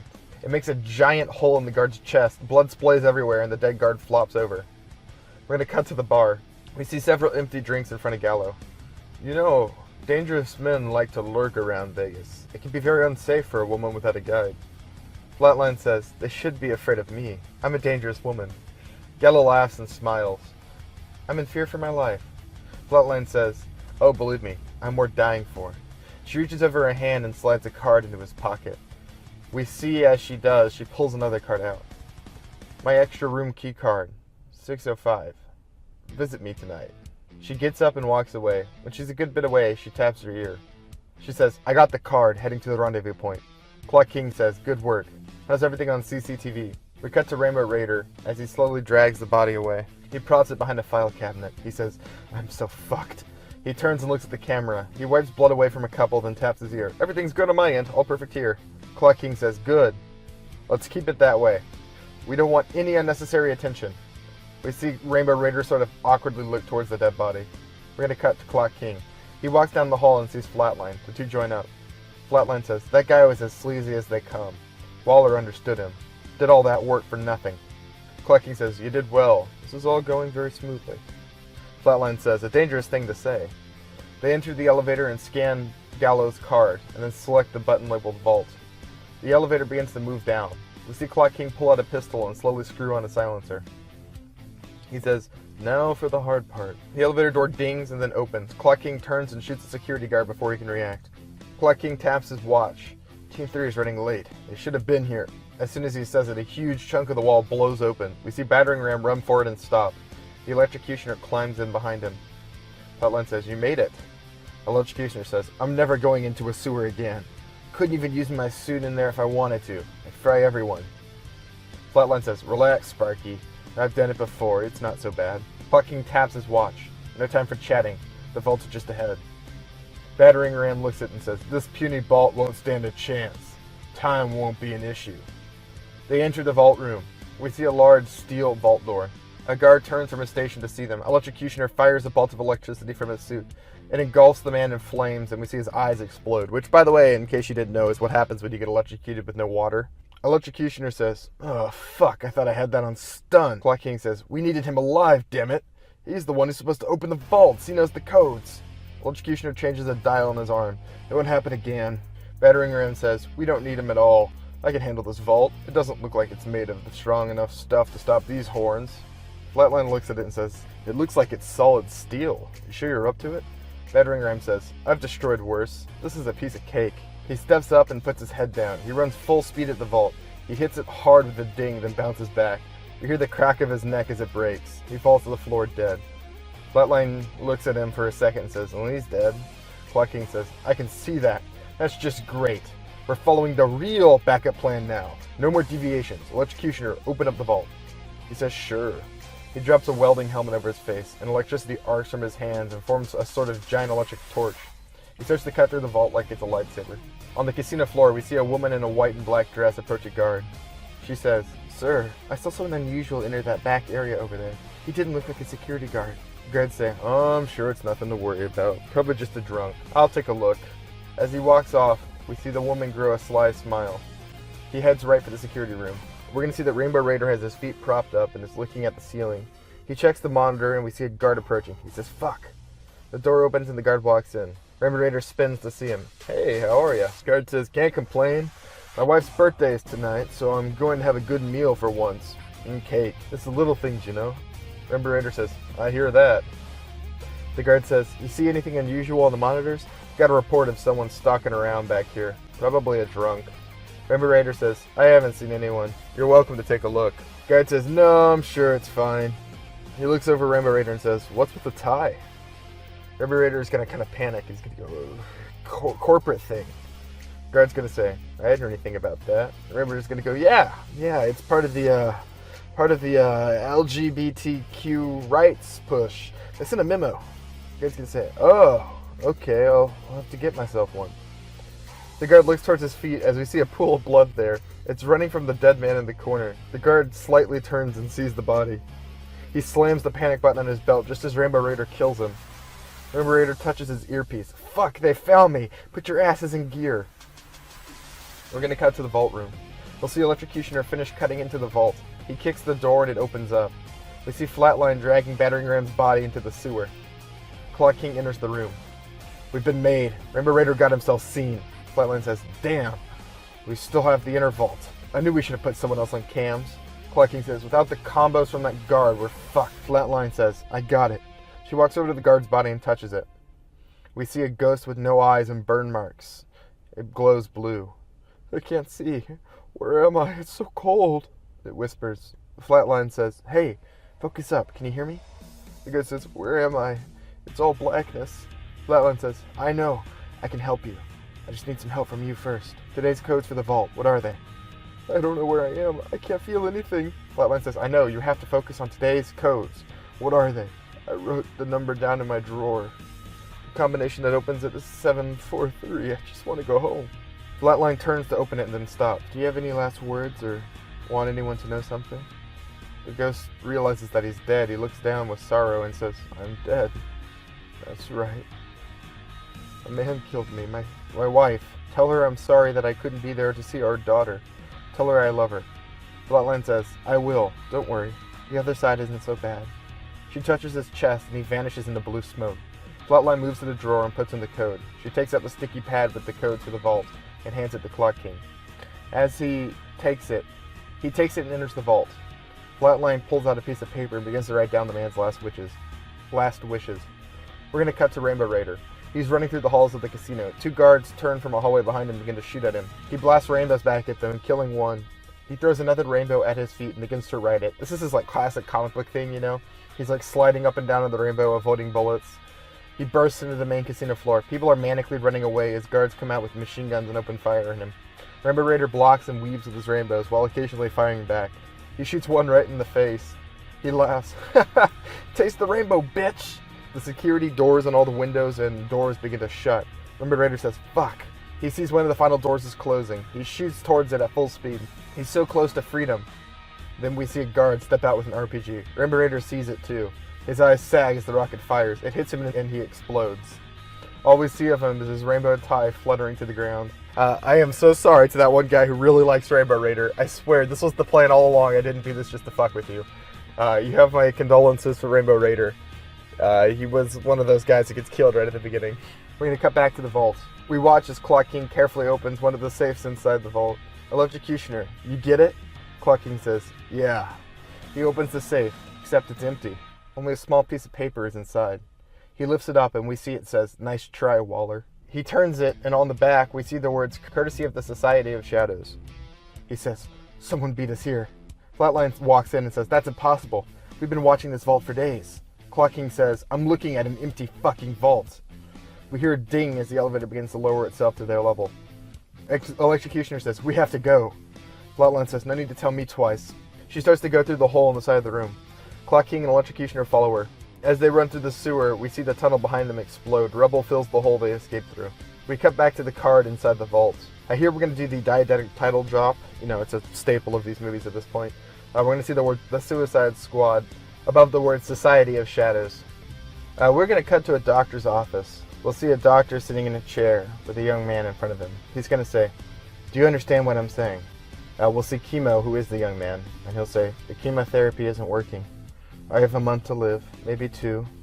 The doctor says, I'm afraid we've extinguished almost all conventional options. I'd say you can try to enjoy the time you have left with your loved ones, or there's one more unorthodox option. Chemo's going to ask him what it is. Doctor will say, I have a colleague, a doctor by the name of Ramsey Norton. He's developed a new treatment for aggressive cancers. It is showing great results in the lab. Just a month ago it was approved for human testing. We've been looking for a test subject with suitable conditions. I believe your case might just meet the criteria. It would not be a kind treatment. You may well wish you were dead by the end of it, and I can't guarantee you it will save your life. Cuban's going to say that there's a chance it will save me. The doctor will say, yes, a good chance. Chemo says, I'll think about it. We'll cut to the roof of a house. We see Chemo laying on the top of the roof. He's staring up at the stars. A young woman climbs through a window and joins him. Her name is Kim. She's his girlfriend. Kim says, bad news, I take it. Chemo says, it's fatal. I have 1, maybe 2 months. Kim's going to begin to cry. She'll say, it's going to be okay. 2 months is a long time. Not as long as we would have hoped for, but we have time. She grabs his hand and holds it tight. He says, there's more. The doctor told me they want to test a form of chemotherapy on me. It's cutting edge and dangerous. It would be the first human test. It could cure me, but it could also kill me. Kim asks if he's going to do it, and Chemo says, I think so. What do I have to lose? She replies, your life. And Chemo says, I'm already losing that. I'd give it now for a chance of staying with you. She turns and kisses him. We're going to now cut to a treatment room. We'll see Chemo's hooked up to an IV. He sits in a room surrounded by his parents. A doctor in a lab coat wheels in an IV with a glowing green liquid. Doctor says, you ready? Chemo's mom says, you can always say no, sweetie. It's not too late to stop. Chemo says, it'll be fine, Mom. I'm ready. They hook the IV up to him. We see green liquid begin to fill his veins. They all start to glow green. He begins to cry out and shake in his chair. It hurts! It burns! He yells. The doctor says, it's fine. Some pain is expected. The discomfort won't last too long. Chemo looks up and screams. We'll see that his eyes are green. Blood starts to run from the doctor's nose. Chemo's mother and father also begin to have blood run from their nose. The doctor notices the blood. Something's not right. I feel wrong. The doctor tries to head towards the door but falls to the ground. Chemo's mother and father begin to cough up blood violently. It's running from their eyes and ears now. Like nasty boiled blisters begin to pop across their body. Chemo says, what's happening? Someone help! There's something wrong! 3 doctors rush into the room. They make it 4 steps before they too begin to bleed from their noses. Boils appear all over their body, and they quickly fall to the floor. Chemo's parents aren't breathing anymore. He notices and shuts his eyes tight. We're going to cut to the Belle Reef prison cell. We'll see Chemo laying on a bed with his eyes shut. We focus on his sleeping face. He opens them, and they are glowing green. He sits up and looks around the room. It's sparsely decorated. It has a small bookshelf with a little table and only 1 chair. The front half of the room is a mirror. We zoom out until we're through the mirror, and we see it's actually like a 2-way mirror, and Amanda Waller and Clock King are watching him. Waller says, Matthew Esposito, aka Chemo. 2 years ago, he underwent an experimental form of chemotherapy. It was a disaster. Killed 11 people, including his own parents. The kid is a walking radioactive reaction. Sets off Geiger counters everywhere he goes. He's going to be your replacement for Rainbow Raider. Clock King says, the radioactive man? How the hell is he supposed to help? Waller says, I have my ways. She presses a button on the console. Mr. Esposito, can you hear me? He sits up and turns towards the mirror. Yes, I can hear you. Please approach the phone station. Kimo sighs and walks towards the glass window. He sits down in a chair and picks up the black phone. Waller presses a button and the two-way mirror becomes a window. He says, "What do you want?" Waller says, "To offer you a chance to leave this prison." Kimo says, "I can't leave and you know it." Waller says, "I assure you, you can leave. We have developed something to aid you. We have a mission that needs your skills." Kimo says, "I'm not interested. I'm too dangerous to be allowed outside." Waller says, "We'll see about that. Please step towards the doors of your cell." Kimo looks confused. "I'm not supposed to leave here." Waller says, "Please do as I say." Kimo moves towards the doors. They open. He steps into a room. We see Geiger counters on the wall. As Kimo walks by, they jump to their highest setting and make a clicking sound. It sounds like this, by the way, for those who've never heard it.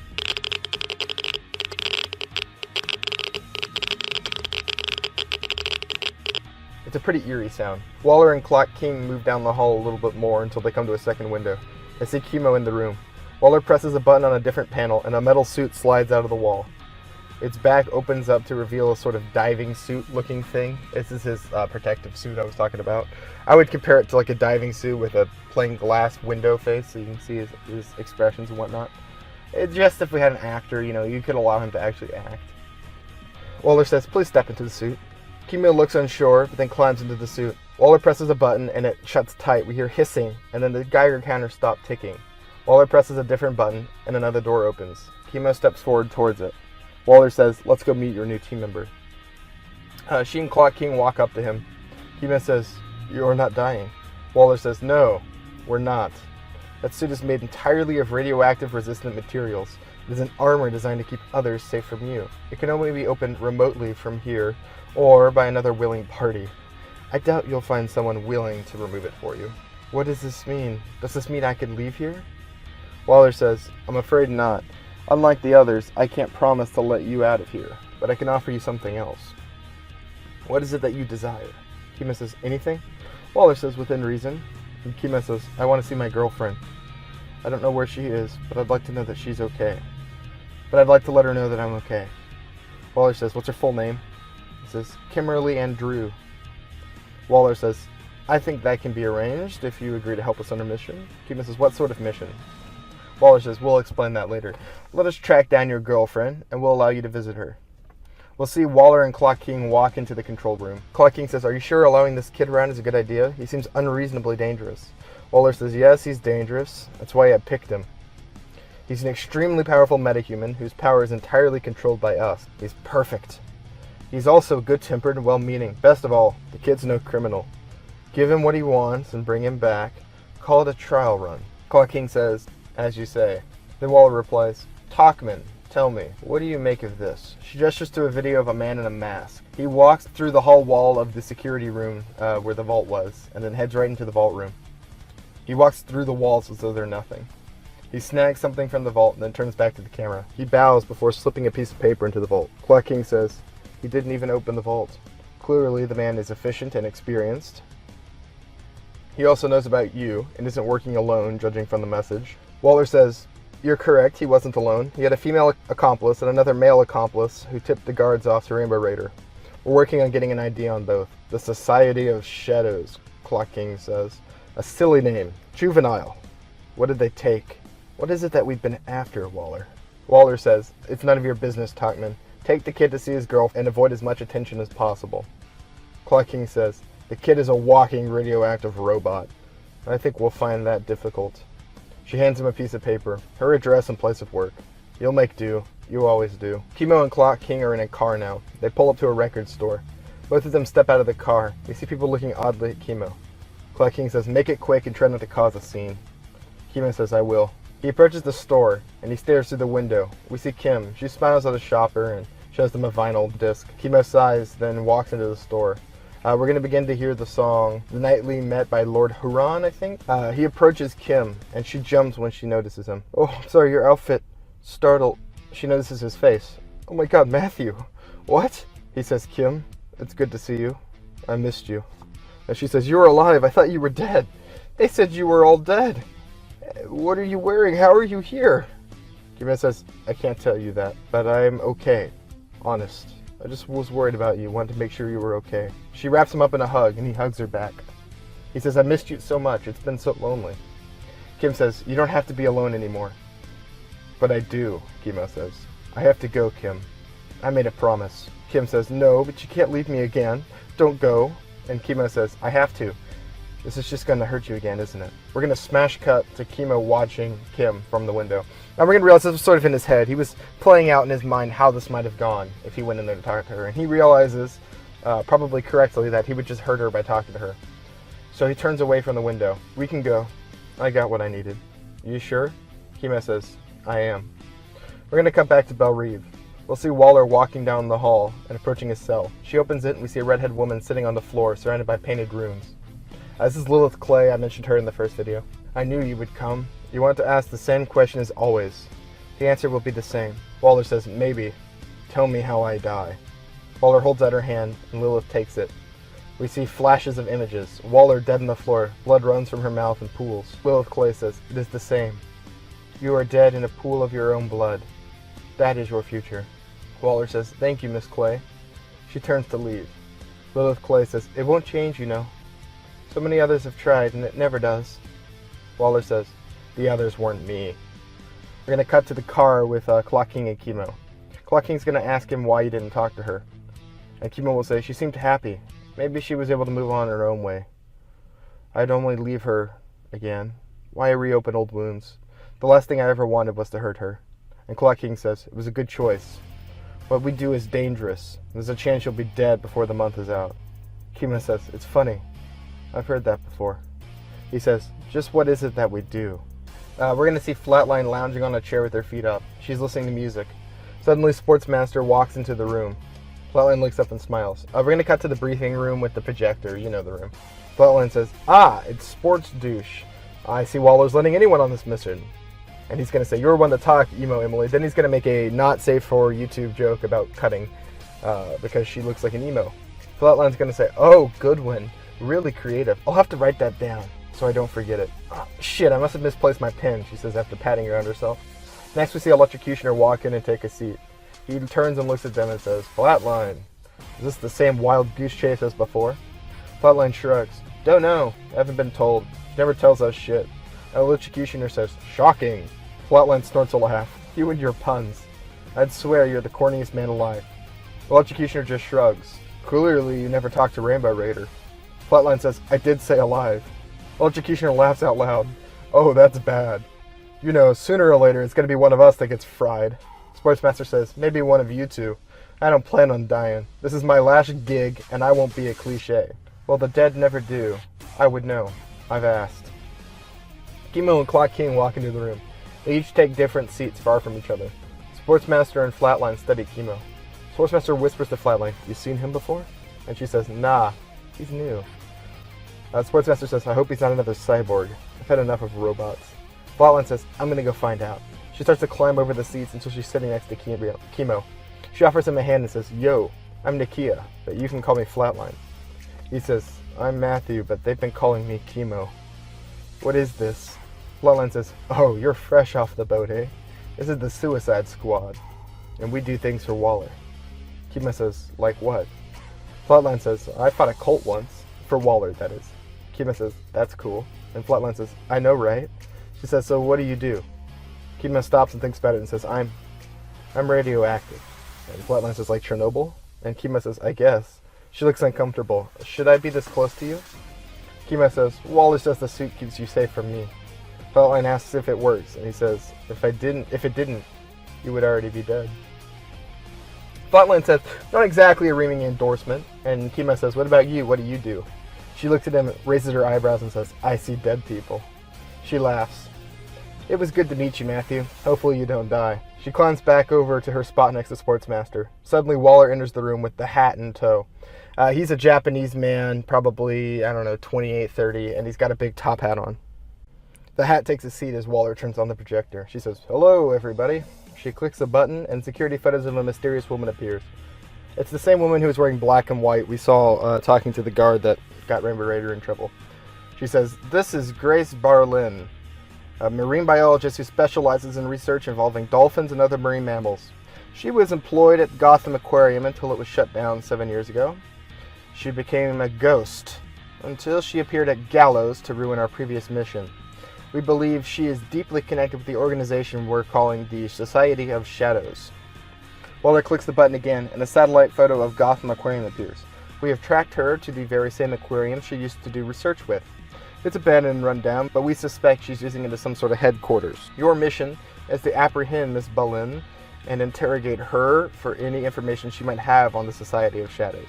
If you are successful and we capture the Society of Shadows alongside the stolen goods, I have arranged full pardons for each of you. Any questions? Electrocutioner raises his hands. Yes, Waller asks. Electrocutioner says, when you say pardons, you mean like a pardon? Waller says, yes, I did say a full pardon. Electrocutioner says, but like even for murder? Multiple murders. Waller says, that is what a full pardon means. Flatline raises her own hand. And all we have to do is catch the scientist and her friends? Waller says, that is correct. And any other questions? They are all silent. Waller says, then let's go. We're going to cut to the tarmac, where we're going to do our team-up shot of the squad. We're going to hear the song Boilermaker by Royal Blood play. I'm starting a trend here. I'm going to do this across all three movies. I'm going to use a Royal Blood song for every team-up shot. I think that band is awesome, and they literally write nothing but songs that work perfect as a team-up shot. We're going to see Electrocutioner pull out a cigar. He lights it with his electricity as they walk. Flatline walks next to him and blows a bubblegum bubble.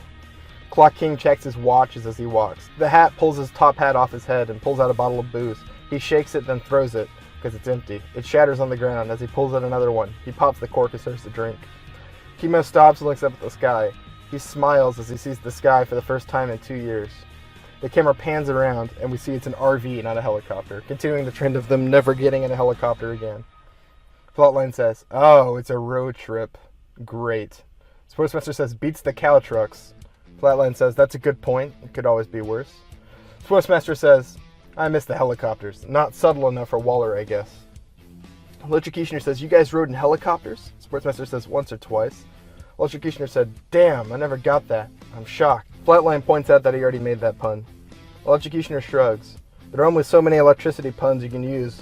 I wind up recycling. We're going to cut to the masked man from the casino. He's sitting in a room and watching a bunch of TVs with many different stations. On one, we can see security footage of the tarmac. The woman who was in the black and white dress walks in. There you are. They've taken the bait. The masked man says, there you are. They've taken the bait. They're heading to the aquarium, I'm sure. The breadcrumbs we've left should be enough. Grace says, then I'll be waiting. The masked man says, what did the cult fiend have to say? Grace says, his cage is done. He's holding the shade in it now. It's the only thing containing him. The masked man says, good. The trap is set. Now we wait. We zoom into one of his TVs and see a strange man in a colorful duster sitting in a concrete room. He looks towards the camera and smiles. We're going to cut to the RV. We're going to hear the song The Underdog by Spoon playing as we zoom into the back of the RV. We'll see the Hat laying on a bed in the back. You know how RVs have like a bed in the back, a little bedroom area. He's drinking another bottle, and then he throws it and pulls out another bottle and starts to drink again. He's clearly very intoxicated. The one thing on the wiki I mentioned for the Hat is that he's a big alcoholic, so we're going to carry that over. And there's some other things in his backstory we'll get into later in the film, but for now, he is an alcoholic. The camera keeps moving forward until we see Flatline laying across one of the chairs. She's listening to music on her iPod. Chemo sits across from her and is staring out the window at all the scenery. Across the RV, we see Sportsmaster and Electrocutioner playing paper football on a table. Sportsmaster flicks the paper football perfectly into the goal. Electrocutioner says, this isn't fair. You're too good. Sportsmaster just says, just practice more, and maybe one day you'll win a round. Electrocutioner says, I think I'm done with this game. Sportsmaster says, your loss. He stands up and we follow him as he sits next to Clock King, who's driving. Talkman, how have you been? It's been a minute since we've done this song and dance together. Clock King says, oh, you know, the same as usual, leading men to their graves. Sportsmaster says, don't let it get to you. We know what we're doing. It's in the name. Clock King says, we're old guard now. You must be close to working your sentence off. Sportsmaster says, only 5 years, and now she offers the pardon. How about you? Clock King says, I don't keep track. Sportsmaster looks at him funny. You don't keep track of your own prison time? He says, I don't believe that. And Clock King says, what's the point? I'm just killing time before the inevitable. Sportsmaster says, what, you don't have kids or a loved one? Certainly you have something to look forward to. Clock King says, I had a sister once. All I have to look forward to now is trying to kill the Batman. No doubt I'll fail and end up back here again. There's no point in keeping track of my time. It's running out, and that's all that matters. Sportsmaster says, the Batman, huh? You're one of those revenge types. Wouldn't have guessed it of a guy like you. Clock King says, we all have our demons. What keeps you coming back? Sportsmaster says, greed. But I'm not coming back. I'm done with that life. I'm gonna be free, and freedom is not something I plan on losing again. I got a kid to think about. Clock King looks at him and laughs. Someone had a kid with you? Sportsmaster says, you're telling me, man. I'm not the fatherly type, but the kid's got my eyes and my skills. It's hard not to care. She's got to be 14 now. Clock King says, I raised my sister. I know the feeling. Sportsmaster says, I never had siblings. And Clock King says, yeah, I can tell. Sportsmaster says, always right to the throat with you. Clock King says, I'm efficient like that. We're going to do a little gag sequence where the RV pulls into a road stop. We'll see the Suicide Squad come out and stretch their legs. We see Chemo stop and look at the flowers on the ground. Flatline's going to notice and smile and says, I guess you're a big flower guy, huh? Chemo's going to say, I haven't seen a flower in 2 years. My mother used to grow flowers like this in her yard. It's just nostalgic. Flatline says, my mom wasn't too much of a gardener. She was too good at killing stuff to leave any plants alive. Chemo says, I'm the same now. Without this suit, these flowers would wither. We're going to see Electrocutioner walk up to a vending machine. He funnels some electricity into it and several snacks fall out. He looks over at the ATM machine next to it and smiles. We're going to cut to the team getting back into the RV. We'll see Electrocutioner's money jammed into the pockets of his suit. Alright, we're going to cut to a cancer treatment facility. We're going to see Waller getting chemotherapy. She has no hair and a wig sits next to her. She's reading a book of Arthurian legends, and we see she's turned to a page on the Philosopher's Stone. She shuts it as the doctor walks up. Doctor says that they're ready for her. We see her in a CAT scan machine. It hums and whirls as she lays inside of it. They pull her out and she stands up. They tell her scan was successful and she asks how they look.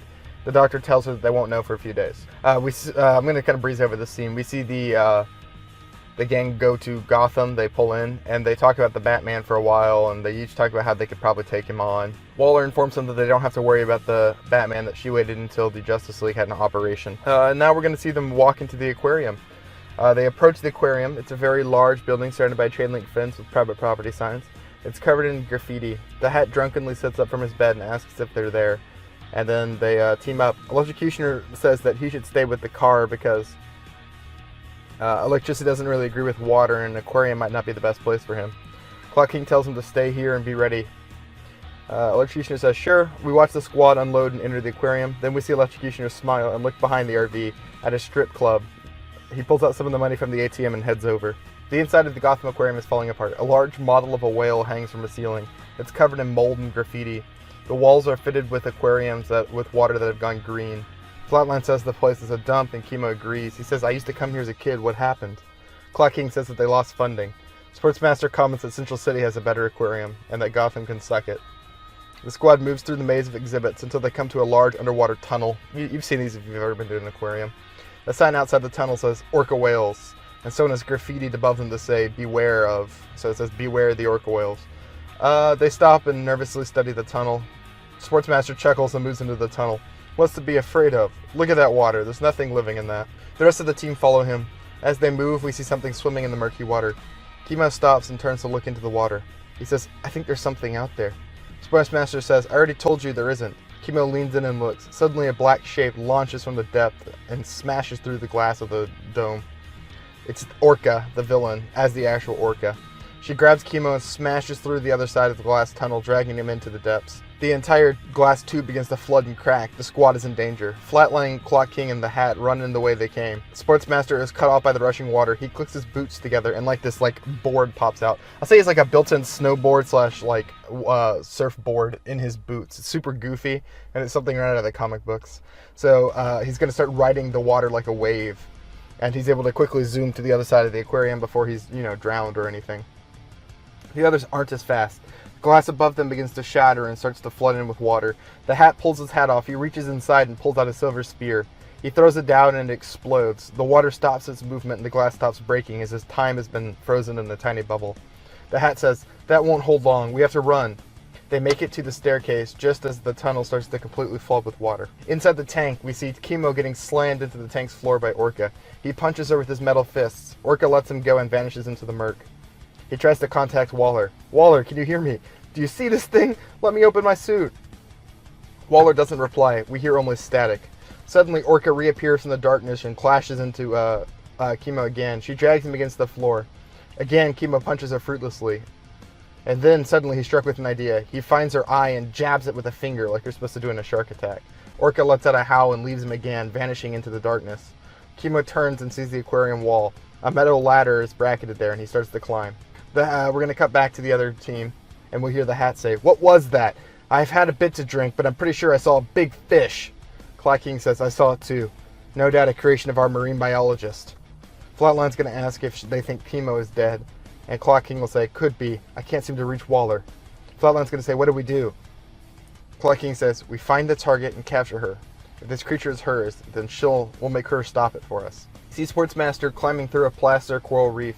He's grumbling to himself about water and fish. He sees a door that says staff exit. He opens it and finds the top of the giant aquarium with the tunnel. As he walks in, we see a large amount of old and abandoned equipment. Suddenly, something emerges from the water.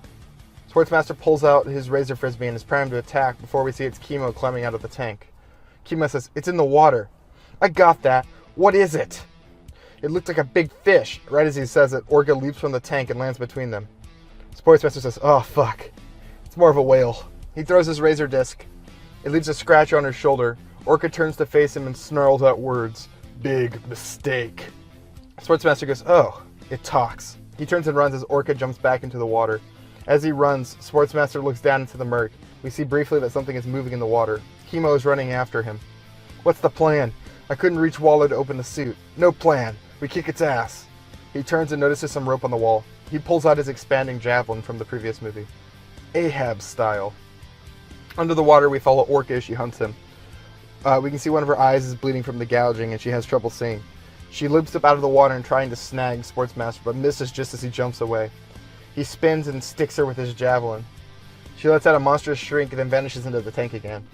We see rope being pulled in after her. Sportsmaster holds the end and is pulled in towards the water. He taps his shoes and releases the board again. He's pulled on top of the water like he's skiing by Orca. She tries to pull him into a big metal bar laying across the tank for feeding the fish. He jumps over it and skids on it, releasing sparks. Then suddenly, the rope starts to swim back towards him, and the line goes slack, and he falls into the water. She has figured out what he's doing. "Shit," he says. He clicks away the board and starts to try to swim towards the walkway, but as he does, we see a black fin rise out of the water behind him. It gets closer and closer. We're doing an homage to the dock scene from Jaws, where he's barely making it to the dock. He barely makes it to land. Orca jumps onto the platform and smacks him. He tumbles to the ground a foot away with blood on his face. Orca says, "You speared me, and now you'll die." Orca moves towards him and opens her jaws. Sportsmaster says, "The thing is, I carry 2 spears." Suddenly, we see Kimo appear from behind her. He lifts a javelin into the air and stabs Orca all the way through. The creature lets out a pained cry and then yoinks the spear out. Blood begins to leak. The creature falls to its knees and begins to shrink. Soon it's just Grace Baleen. Kimo says, "And that's how you catch a white whale." And that's the end of the first act. They've captured Orca, and we've had a fun action sequence or two. We lost 2 squad members. We've lost, of course, Battering Ram and Rainbow Raider, both of which will be missed. Rest in peace. Alright, I'm going to go ahead and go into the outro. I hope you all enjoyed. I hope you enjoyed the video. Part 2 should be coming out sometime the next month, probably. I'm going to do a Deadlands before then, which I'm already writing right now, so it shouldn't take too long to finish. I have another video coming out between now and then, which is very, very different, and has already been filmed and is currently being edited. I think y'all might be surprised by that and find some enjoyment in it. So remember to like and subscribe if you enjoyed the video. Comment below, tell me what you think, things you'd change, things you think are going to happen. Guess the ending, go ahead, and I'll be enjoying that. I'll try to reply to everyone, and thanks for watching, y'all. What is this, already? Wait, what was this? We lasted 3 seconds with no dog interruption. That's a new land speed record, people, and there's a dog interruption.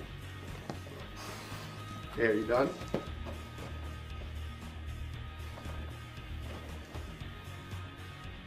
I'm just gonna leave this in. This is just getting left in.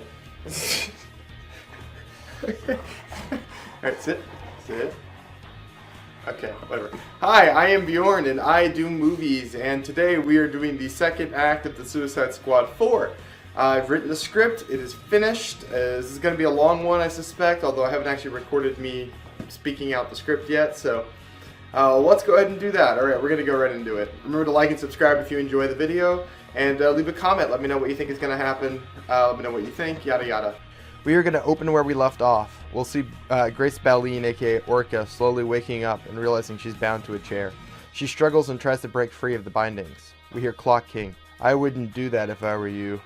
I found your little jamming device, and my friend here has a fully operational suit again. He gestures to Chemo, who stands awkwardly in the corner. He says, Chemo, tell her what would happen if we opened just the finger of your suit. Chemo says she would receive a fatal dose of radiation. It would kill her in 10 seconds. Maybe 30 if she were lucky.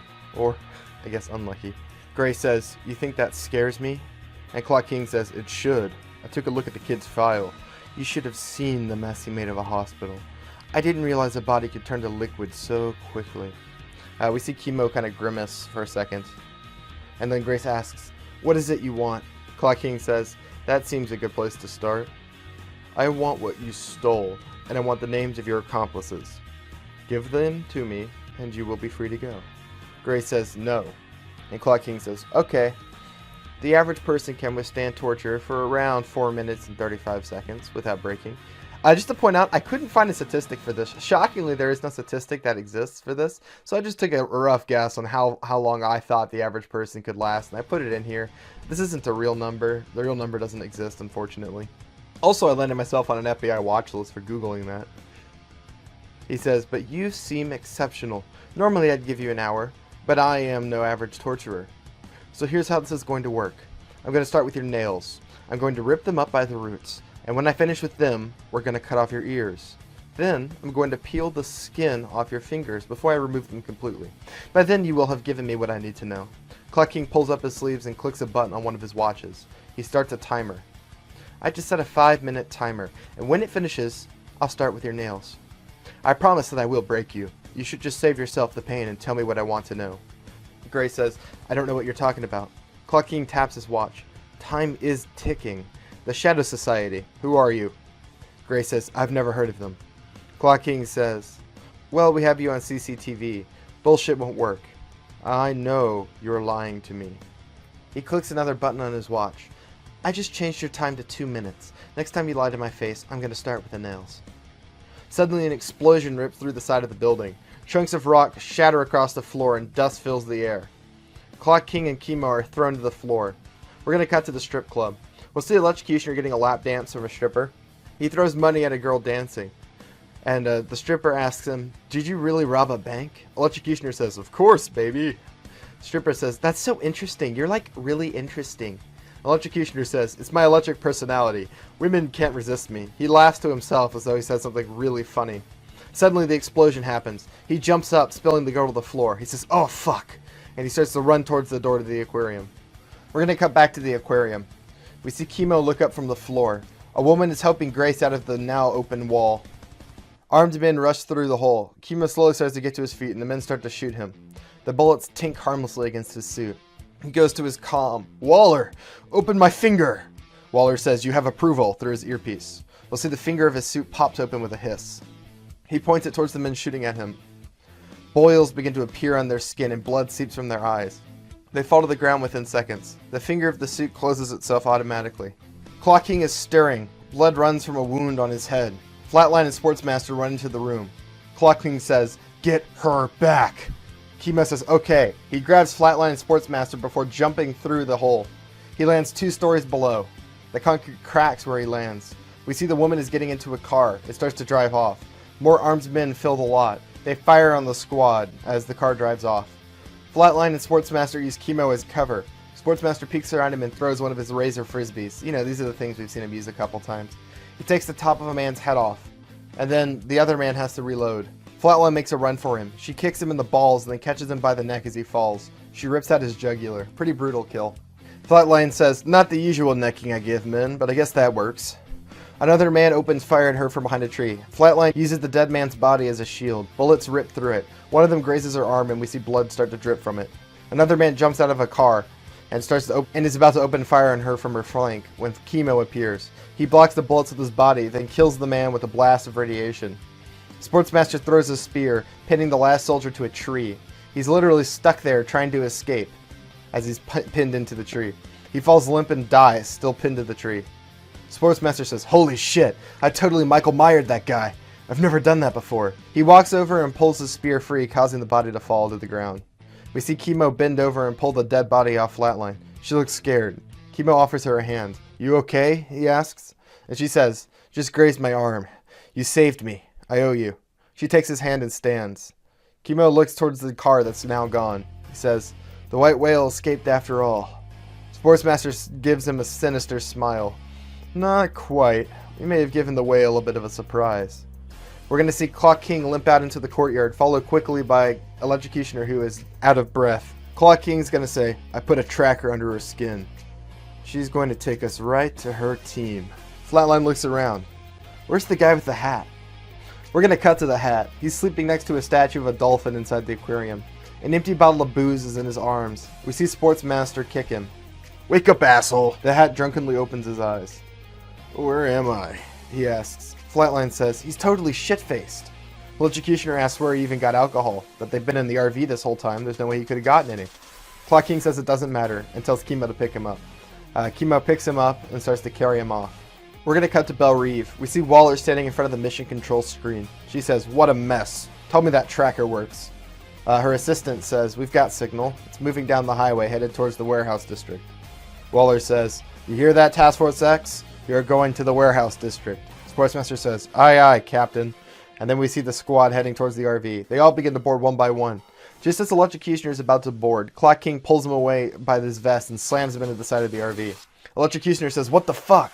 Clock King says, "Did you think I didn't see the glitter on your chest? If you want to go to a strip club, do it on your own time." Electrocutioner says, "I didn't think anything was going to happen." Clock King says, "Well, it did. All because you were fucking around on guard. One more time, and I'll have Waller blow up your bomb." Electrocutioner says, "You wouldn't." And Clock King says, "Call my bluff. See if I won't." Electrocutioner shakes his head. "I believe you." Clock King says, "Good. Get in the RV. We're headed out." They both climb up into the RV. As it starts to drive away, we're going to see the camera pan over to Chemo and Flatline, who are in the booth with the table, same one described in the last episode. Flatline is nodding her head along to some music, and Chemo notices. He asks her what she's always listening to, and Flatline laughs. She says, "Japanese city pop." Again, this is the thing I mentioned in the last movie that her character likes, specifically to replace the comic book's cringier and less interesting version of manga. Chemo says, "Huh, I can't say I've heard of that." And Flatline says, "It was popular in Japan in the 80s. When my dad grew up there, it was all the rage. So when he came to America, he brought all of his records. The music reminds me of him. I owe him a lot for giving me my excellent music taste." She studies Chemo for a second. "Look, you seem like a nice guy and you saved my life. Can I tell you a secret?" And Chemo says, "If you're worried about me snitching, I won't tell anyone." Flatline says, "Good. If you do, I'll kill you. Radioactivity or not." She takes a deep breath and then says, "When I was a little girl, my dad died. For most, it would be horrible, but I was still able to talk to him, with my powers and all. He told me the other side wasn't so bad, that it was actually nice. I believed that my whole life, until my last mission. I took an RPG to the chest, filled my whole body with shrapnel, and I nearly bled out on the floor. I flatlined in the ambulance. The irony of it isn't lost on me," she says. "I was dead for about 2.5 minutes before they were able to resuscitate me. And here's the thing, I remember all of it. And do you know what the other side was like?" Chemo says, "I don't." And Flatline says, "It's all blackness. I saw nothing. No heaven or hell, no afterlife. Everything I've ever believed is a lie. Oh, I talk to the dead, but maybe they're only there because of me, because of my powers. Death didn't really scare me before, you know? I had something after, something more, but now it terrifies me. What if it really is nothing at all? What if blackness is all there is after this?" Chemo says, "We're all afraid to die. I know I was. When I got my diagnosis, I looked for a way to save myself.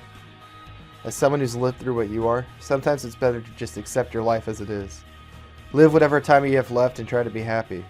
Don't worry about what comes afterwards." Flatline says, "I just don't know. I always thought there was something more, maybe even a point to life." Chemo shrugs and says, "Who knows? You weren't really dead after all. Maybe when you die for real, there's something." Flatline smiles slightly. Maybe so. She thanks him for hearing him out and then apologizes for dumping on him, and then says she owes him double. Chemo says, "Talking to you is payment enough. It's nice to actually talk to someone. I've been alone for a long time in my cell. All this is actually kind of fun, although we are killing people." Flatline says, I'm so used to everyone here being a killer. It's gotta be surreal to be normal among all of us. Chemo says, I don't know. You guys seem normal. Except for maybe Clock King. He's something else. Oh, and the drunk guy. I keep forgetting he's here. We're gonna pan over and see the hat snoring asleep on the couch. He has his hat over his head. Flatline kind of looks over him awkwardly. He really is a mess. Although he did freeze time earlier. Chemo says, what? She says, yeah, dude totally froze time. Chemo kind of says wonderingly, so that's what he does. You know, that could have actually been helpful. And then he notices that she's still listening to her song, and he says, you mind if I listen? I'd be curious to hear what this music sounds like. Flatline says sure, and pops the headphones off her ears. She puts them over Chemo's helmet, and then turns up the volume so he can hear it through the suit.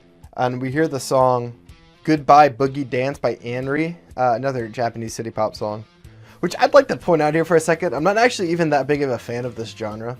I came up with this gimmick because I'd heard of this sort of Plastic Love album got really popular, and because of that, this whole genre was really popular. And I thought, you know, that's actually something a teen would have that's actually kind of a niche interest instead of something that everyone sort of universally likes, like manga. And so since then, I've had to listen to a lot of this music, and a lot of it's hit or miss, but I actually kind of like this song, so I chose it because it fit the scene. But that's just to explain that you guys don't know how much Japanese city pop I've listened to for this. It's actually kind of pathetic. And I just want someone else to, you know, to acknowledge the amount of effort I took into getting this right. Especially for something as stupid as a YouTube movie. So there you go. The camera pans up and we see the RV moving down the highway as the song continues to play. We're going to cut to Belle Reve. We see Waller studies a satellite image of a warehouse. Guards move around its surface. This is it, she says. They have guards all around it. Her assistant says, I don't see a stealth option working here. I say guns blazing. Waller says, let Clock King handle it. He's ex-military and good at what he does. Just relay the information to him. Suddenly her phone begins to ring. She pulls it out of her pocket and looks at the name. It says Dr. Harold. I just needed a doctor name and Harold seemed good enough. Waller says, I have to take this. Hold down the operation. She steps away and picks up the call. The doctor says, hello, is this Miss Amanda Waller? And Waller replies, it is. And the doctor says, oh, excellent. I've got some very good news for you, Miss Waller. And she asks, what's that? Well, normally we wait for your appointments for these sorts of things, but this information I thought you'd want to know. It says, we got your scans back, and it looks like you're in full remission. We're seeing shrinkage in all the major tumors. It seems your operation was a success. Waller says, you're serious. The doctor says, I am. Now, this does not mean you're completely out of the woods. While this is a very good sign, your cancer could still come back. This is a fight you will continue to fight for some time. Waller says that she understands and thanks him. He says, we have the appointment scheduled for next Tuesday. I can go over your results with more detail then. You have a good day, Miss Waller, and congratulations. The phone clicks away and Waller lets it fall to her side, limply. We can see that there are tears running in her eyes. She wipes them away. She turns and heads down the hall away from the control center. We're going to cut to the warehouse district. We see Clock King looking through a pair of binoculars. He hands them to Sportsmaster, who's laying next to him on an adjacent roof. Clock King says, I count 6 of them on the outside. We'll do it stealthy. I don't want to alarm them, give them time to escape. Sportsmaster says, sounds like a good plan. How do you plan on doing it? Clock King says, I can take out 3 or 4 with my rifle. He pats the rifle bag on his back. I suggest you and Flatline take who's left. You two are the only ones I trust the stealth mission. Sportsmaster says, I can do it. And I trust Flatline enough. He stands up. Flatline, you're with me. Everyone else stays here and waits. He climbs down the ladder from the roof, and we see Clock King remain up there. He pulls out his sniper rifle from his bag and slowly screws on a suppressor. He folds open the balancing legs and looks down the sights. Through the crosshairs, we see Sportsmaster and Flatline approaching the warehouse, hiding behind boxes and walls while men turn the corner. We get a little extended sequence of them sneaking up on guards without triggering anyone. Shot entirely through Clock King's gun sights. I think this whole action scene will be through his gun sights. It's kind of a neat idea I came up with, and I think it would be a fun way to shoot an action set piece. A guard stands and watches the path Sportsmaster and Flatline have to take intently. We see Clock King move his crosshairs over his head and fire. He dies in an instant and blood splatters along the back of the wall. We see Clock King pull back the bolt and reload the gun. He quickly fires and kills another guard near to the other guard. We can see Flatline move up through his crosshairs. As he stares through the scope, he starts to reload the gun again. We can see Flatline climb up the side of a fire escape. She reaches a guard on the roof and pulls him over the edge, causing him to fall to his death. A guard comes out and is about to fire on her when Clock King puts a bullet in his head. Flatline turns to look at the guard who just died, then turns and waves the Clock King. She moves forward. Clock King scoots the scope to the side just a bit, in time to see Sportsmaster behead a guard with a frisbee. He holds up 2 fingers and gives Clock King a thumbs up. Clock King pivots his gun sight back, and we see another dead guard, meaning that Sportsmaster has killed 2. Clock King folds up his gun and puts it back into its bag. He throws it over his shoulder and climbs down to the rest of the squad. All 6 guards are now dead. We see Clock King meet up with Sportsmaster Flatline, and the rest of the squad is put back together once again. Clock King says, 3 teams, Sportsmaster and Flatline, Chemo in the hat. I'll take Electrocutioner. We do this as quietly as we can. If you can, take a hostage, preferably one of the main members. You've seen their images. If you find the stolen goods, the priority is extraction. If you need backup, don't hesitate to call for support from one of the other teams. Flatline says, got it. Chemo kind of awkwardly looks towards the hat and says, do I have to take him? The hat is currently drunkenly leaning against him. Clock King sighs and says, it's not ideal. The way I see it, you're the hardest to kill. Just try not to let him die. I just wish I knew how he kept getting alcohol. The Electrocutioner says, yeah, I'd like to know his trick too. Could use a good drink. Clock King says, alright, let's go, Task Force X. He claps his hands. We see them split into various doors. We're going to follow Flatline and Sportsmaster if they begin to navigate through the halls. Flatline leans over to him and says, come on, cough it up. Sportsmaster asks her what? And Flatline says, the newest piece from the next up-and-coming artist. Sportsmaster goes, oh, and chuckles a little bit. He reaches into his pocket and removes a piece of white paper. He hands it to Flatline, who unfolds it. It's a child's drawing made with crayons. Flatline says, oh, wow, that's amazing. Is it an elephant? And Sportsmaster says, the note said unicorn. Flatline says, oh, well, not everyone can be an artist. Maybe she'll be good at sports. Sportsmaster says, I hope not. With any luck, the kid turns out nothing like me. Flatline says, you don't mean that. The Sportsmaster says, I do. I'm a fuck up. My dad's the reason why. I don't want to be that for her. Suddenly, 2 guards turn the corner. They beat them up using their kung fu and sports skills, respectively. Flatline says, you're being too hard on yourself. You may have been a fuck up once, but you can change. Just be better. Sportsmaster says, that's the idea. Being a role model is just fucking hard. We're going to see Chemo in the hat. They move through the halls. They come to a door and check inside the room. It's filled with electronics and construction equipment. Lots of it. Chemo says, what are they making here? He turns back to the hat. He has another bottle of alcohol in his hand and is swaying back and forth, barely conscious. Chemo asks, where did you even get that? He tries to take the bottle from the hat, who fights him for it. Chemo is able to pull it away, and the hat falls to the ground and leans against a wall. That was mine, he says drunkenly. Chemo says, I'm cutting you off. No more alcohol. Aren't you worried about dying or something? There's bad guys here. The hat says, they couldn't kill me. I have the hat. Let me drink more. He tries to reach his hand out for the bottle. Chemo says, no. Suddenly, their shadows begin to change directions and pivot on their own. Chemo kind of notices and is really uncomfortable. Then shadows begin to climb up the hat's legs and then his arms. Quickly, he's covered entirely in shadows, and then he floats down into the ground as though it's made of water. He vanishes. Chemo says, fuck. He tries to grab the hat, but it's too late. Chemo looks down to find that the shadows are climbing over him too. They completely cover him, then the screen goes black. We're gonna see Chemo merge from the darkness into sudden dim light. He lands on the concrete. The hat appears next to him and hits the concrete hard. He curls and pukes before passing out. Chemo carefully pulls himself to his feet. He checks Hat's pulse. He's alive, just drunk enough to sleep. The room is dimly lit. In the faint light, he can see a person. We hear a woman's voice. Matthew? A woman climbs into the light, and we can see it's Chemo's mother. Boils cover her face, and blood runs from her eyes and nose. Chemo says, Mom! And his mother says, you did this to me. It hurts so much. You let us die in agony. A voice from the darkness cuts off and says, enough! His mother's shape melts away, and another shape moves in the darkness. This time it's a man.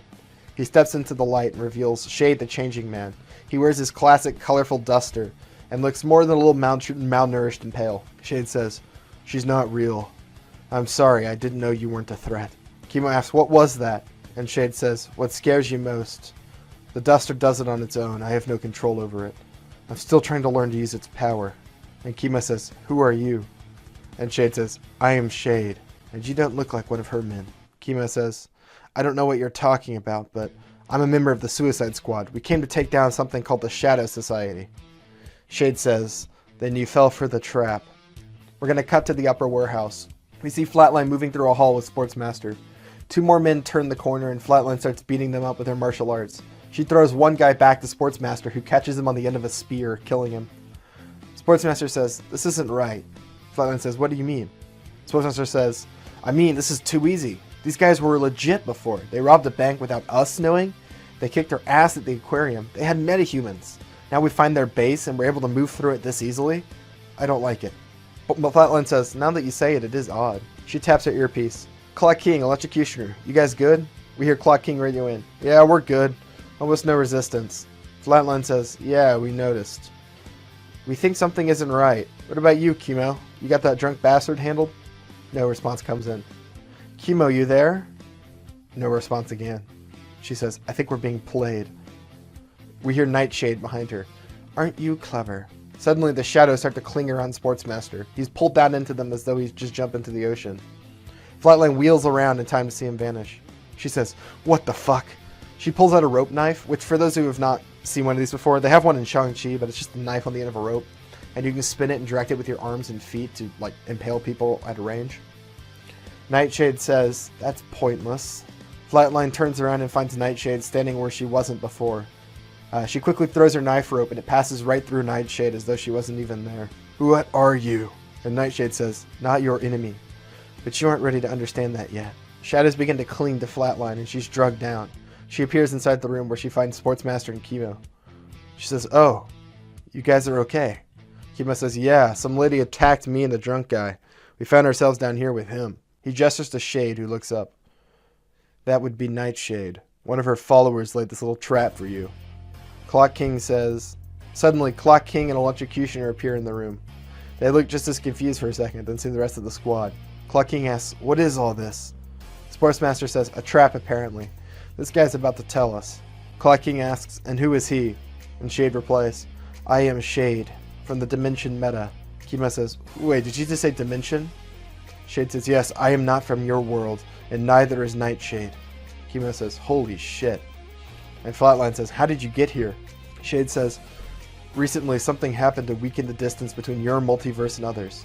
I could not say why, but I was able to follow Nightshade here when she crossed over, in order to stop her.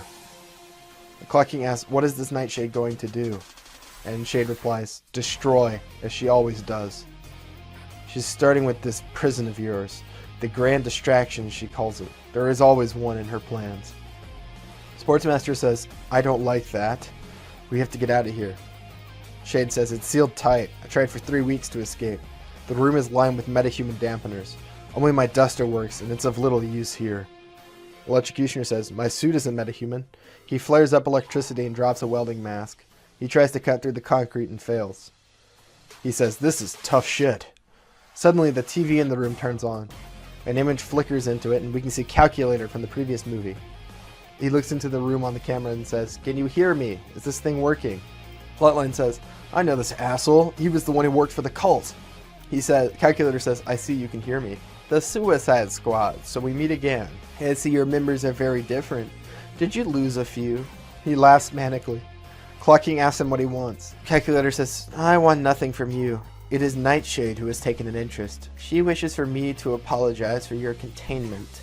She also wishes for you to know that your servitude is at an end. She's going to handle your handler. I do believe she's going to your home. Sportsmaster says, Belle Reeve, she's going after Waller. The Calculator says, you didn't hear it from me. It doesn't matter now. There's nothing you can do to escape from that cell. I designed it myself. I'll leave you to your thoughts. The TV flips off. Flatline says, what the hell is he doing here? I didn't think he was involved. Clock King says, it doesn't matter. We have to get out of here. Sportsmaster asks, why? Let them go after Waller. No skin off my back if that bitch dies. Clock King says, if they kill Waller, they'll have access to our bombs. They'll control us if they don't just blow us up. Chemo says, bombs? What bombs? And Flatline says, the bomb in your neck. We all have them. Clock King says, he doesn't. Waller can control his suit remotely. There was no need for him to have one, not to mention he's no killer. Chemo says, she put bombs in your neck. And Sportsmaster says, to control us. Electrocutioner says, nah, to kill us if we disagree with her. I've seen her do it. She's always been one for shock and awe. Flatline kind of snorts. That's terrible. Claw King says, it doesn't matter.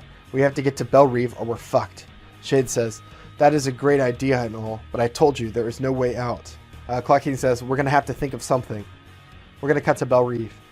We see Waller moving past cells. Inmates call out to her as she walks by, jeering her. She ignores them and heads straight for Lilith Clay's cell. She scans her keycard and enters the cell. We see Lilith in the corner. Miss Waller? Waller says, tell me how I die. Lilith says, so soon? Give me your hand. Waller offers it and Lilith takes it. You die in a pool of your own blood. It won't be long now. I smell death upon you. Almost as soon as she finishes the words, we hear a voice from behind Waller. I've been looking for you. Waller turns around and we see a man wearing a mask. He's just finished emerging from the shadows. It's the same man who was at the casino, a member of the Shadow Society. Waller says, how did you get in here? And the mystery man says, I was let in. He takes his mask off. He's a handsome man with blonde hair. A scar runs down the side of his cheek. Waller looks at him with confusion. Cluemaster, you're dead. I watched you die. And he says, oh, I was quite dead, Waller. Then I met a friend. I've laid every clue you followed. I sent you down the rabbit hole. And when I heard you were dying, oh, I was so happy. I gave you hope for a cure, one I knew you'd never have. The perfect bait. And now, for the grand finale, I'm going to ruin your legacy. I'm going to let every single inmate out of this prison. Waller says, is this all revenge then? How quaint. And Cluemaster says, oh no. All this is just a distraction. He pulls a knife from his belt. This is revenge. He tries to stab her. Waller thrusts an arm up. The knife sticks into her arm and she screams. He pulls it free and then stabs her in the chest. She tries to fight him off, but he stabs her again and again. She falls to the ground with blood flowing from her body. We see her fall into the exact position we saw in the vision of the future. Lilith Clay stands up from her spot and watches as Waller dies. And then she spits on her. She says, it's even more satisfying in reality. She looks up at Cluemaster. I could have warned her, you know. I saw exactly how it would happen. But you didn't. But I didn't, Lilith says. I think that deserves a reward. Let me out of here. Cluemaster says, you weren't listening. That was always the plan. As I said, this is supposed to be the distraction. Though I may have undersold the truth to Waller, just to make it a bit personal. It's not just Belle Reve we're hitting. We're going to cut to Arkham Asylum. We see two guards sipping coffee and watching cams in the security control room. We see Gentleman Ghost slip through the walls using his intangibility. He reaches the control panel and then kills two guards with the cane sword. He begins to operate the controls. He opens every single cell door. And we're going to get a couple cameos. Presumably I would have a budget so we could, get some cameos. Also, presumably we would have seen a couple of these villains already. So we see like maybe the Joker or Dr. Freeze escaping from Arkham, classic sequence. You get the idea. Then we're going to cut to Iron Heights, another DC prison. We see Orca appear from the shadows inside the control room. She crushes the head of the guards and opens the cells. We see more prisoners escape. Then we're going to see a prison in Canada. There was not a DC prison in Canada that I could find the name of. It just doesn't exist as far as I can tell. So I'm just making one up. I'm just going to call it Unnamed Canadian Prison. We'll see inmates eating in a mess hall. Suddenly the wall explodes. We see Plastique standing amongst the rebel with guards firing at her. She makes them explode with her powers. She yells, "Death to Quebec," as loud as she can. The inmates cheer and start to escape from the prison. And then we're going to cut to Belle Reve. We see Lilith and Cluemaster walking together. "So this is everywhere?" she asks. And Cluemaster says, "We're going to hit every major prison housing metahumans." She asks why. And Cluemaster says, "To distract the heroes." And Lilith asks, "From what?" And Cluemaster says, "Everything. We want to tear it all down." He enters the control room and shoots Waller's assistant as soon as he enters the room. He turns and finds Nightshade studying Lilith. She asks, "Did you bring home a new stray?" Cluemaster says, "She helped us kill Waller, and she's interested in our cause." Lilith says, "I want to tear it all down. Like you told me you do." Nightshade says, "She'll fit right in. I love surprises for each of our prisoners, just like we planned." We're going to cut into the different cells, and we see bags left in their cells. We watch as a man picks up a rapier. He gives it a couple swings. Another inmate opens up a bag and finds it full of pennies. He giggles in delight. Lastly, we see a man sitting on the bed of his cell. He has no shirt on, and we can see a tattoo of a Grim Reaper across his entire back. He stands up from the bed, and we can see that scars cover his body. He opens his bag and finds a set of steel sides. He laughs a bit. He says, "This is fun." Suddenly, his cell clicks open. He picks up his sides and walks out. Every other cell door is open, and all the criminals are walking out, each armed with their own unique weapons. I'll get more into cameos later, but you can just kind of imagine, like, who do you think in your head canon is in Belle Reve? You'll see them escaping, and maybe in the next part we're going to get some fun set pieces with some of these guys. We're going to cut to the prison at the bottom of the warehouse. We see Chemo trying to punch a hole through a concrete wall with a suit. It's not working. Chemo says, "This is useless." Sportsmaster says, "Well, we tried everything else. I guess we are just stuck." We hear snoring pick up from the Hat as he sleeps on the floor. Flatline walks over to him, kicks him again, and says, "Wake up, asshole." He opens his eyes and lets out a groan before pinching the top of his nose. "What is it this time?" the Hat asks. Sportsmaster says, "We're stuck and need to get to Belle Reve with some haste. All you're doing is sitting here and snoring. Got any wise ideas, Hat boy?" The Hat says, "We're stuck?" Flatline says, "This guy is useless." The Hat says, "I don't exactly know what's going on, but I can get us out. Just get me the hat." He gestures for his hat awkwardly. Chemo picks it up and brings it over. We see the Hat reach in and pull out a Pedialyte, which is a drink that helps with hangovers, by the way, for those who don't know. He drinks the bottle. "Oh, that's the ticket." He stands up and sways a little bit, but he's sobering up. Clocking says, "You said you can get us out. How?" The Hat lifts up his hat. "With this?" Sportsmaster says, "Ah, so the drunk asshole thinks it's funny to fuck with everybody now." The Hat makes a snort at him, then twirls his hat so that it lands upright in the center of the room. It begins to grow in size until it's huge, filling almost the entire room. The squad is sort of forced back as it takes up space. And then the Hat snaps again, and a door forms on the side of the Hat. He opens it up. "Who's the asshole now, ass master? Why don't you go throw a football?" Sportsmaster says, "Maybe I will." Clucking says, "How is a big hat going to help us get to Belle Reve?" The Hat sort of flaps his arm away as though it's a stupid thought. "It's not, but what I have stored in here just might." He opens the door to the Hat again and walks inside. They all just stare for a moment. After a bit, he peeks his head back out. "You're supposed to follow me." They all just sort of look at each other. Then Sportsmaster shrugs. "To hell with it. I've seen weirder shit." He walks into the Hat, and the others follow behind him. We follow Chemo as he climbs inside. As soon as he enters the doors, we see a gigantic chamber. I'm talking huge, like several miles wide, like a whole outdoor area. Very tall, much taller than the actual Hat we saw outside. Because, as I mentioned before, the Hat's power is that he has a pocket dimension inside his hat. And for our next set piece, the squad is going to go into said pocket dimension. It seems to go on forever. Bookshelves and strange objects float in in the air, and they're moving in all different directions. Trees grow all over the place in random patches. There are birds flying around outside and deer frolicking through the piles of random crap. Just random junk is just spread everywhere in big piles. Sort of picture something like the Room of Requirements in Harry Potter, but more vast and more outside, and with like random trees, as if like someone threw seeds in here forever ago and they've grown just randomly. Sportsmaster says, "Never mind. This might be the weirdest shit I've ever seen." Flatline says, "How is this even possible?" The Hat turns and gives a bow. "Welcome to the Hat. It's a pocket dimension. Don't touch anything. I don't know everything that's in here. Some of it might kill you or the entire country. I couldn't say." Chemo says, "You're kidding, right?" The Hat says, "I'm too hungover to joke. I found a nuclear weapon in here once, somewhere in the west quadrant. I don't know. Just don't touch anything." Flatline said, "You had a nuclear bomb with us the whole time?" The Hat says, "Inside the hat, yes." Shade says, "This is some powerful magic. Old magic. Even in my world, something like this would be unheard of." Clocking says, "And this can get us to Belle Reve." Yeah, I got a thing," the Hat says. "It's just a bit away. We'll have to hike." We're going to see them start down a path cut through the junk. Paved street, literally walking through all this random junk. We're going to hear the song Razzmatazz by I Don't Know But How, But They Found Me play. They're going to walk for a while, hike for a bit. We'll listen to the song. And then we're going to see Clock King notice a mirror just on the side of the road. In his reflection for only a moment, he sees a young woman. He stops in his tracks and studies the mirror again.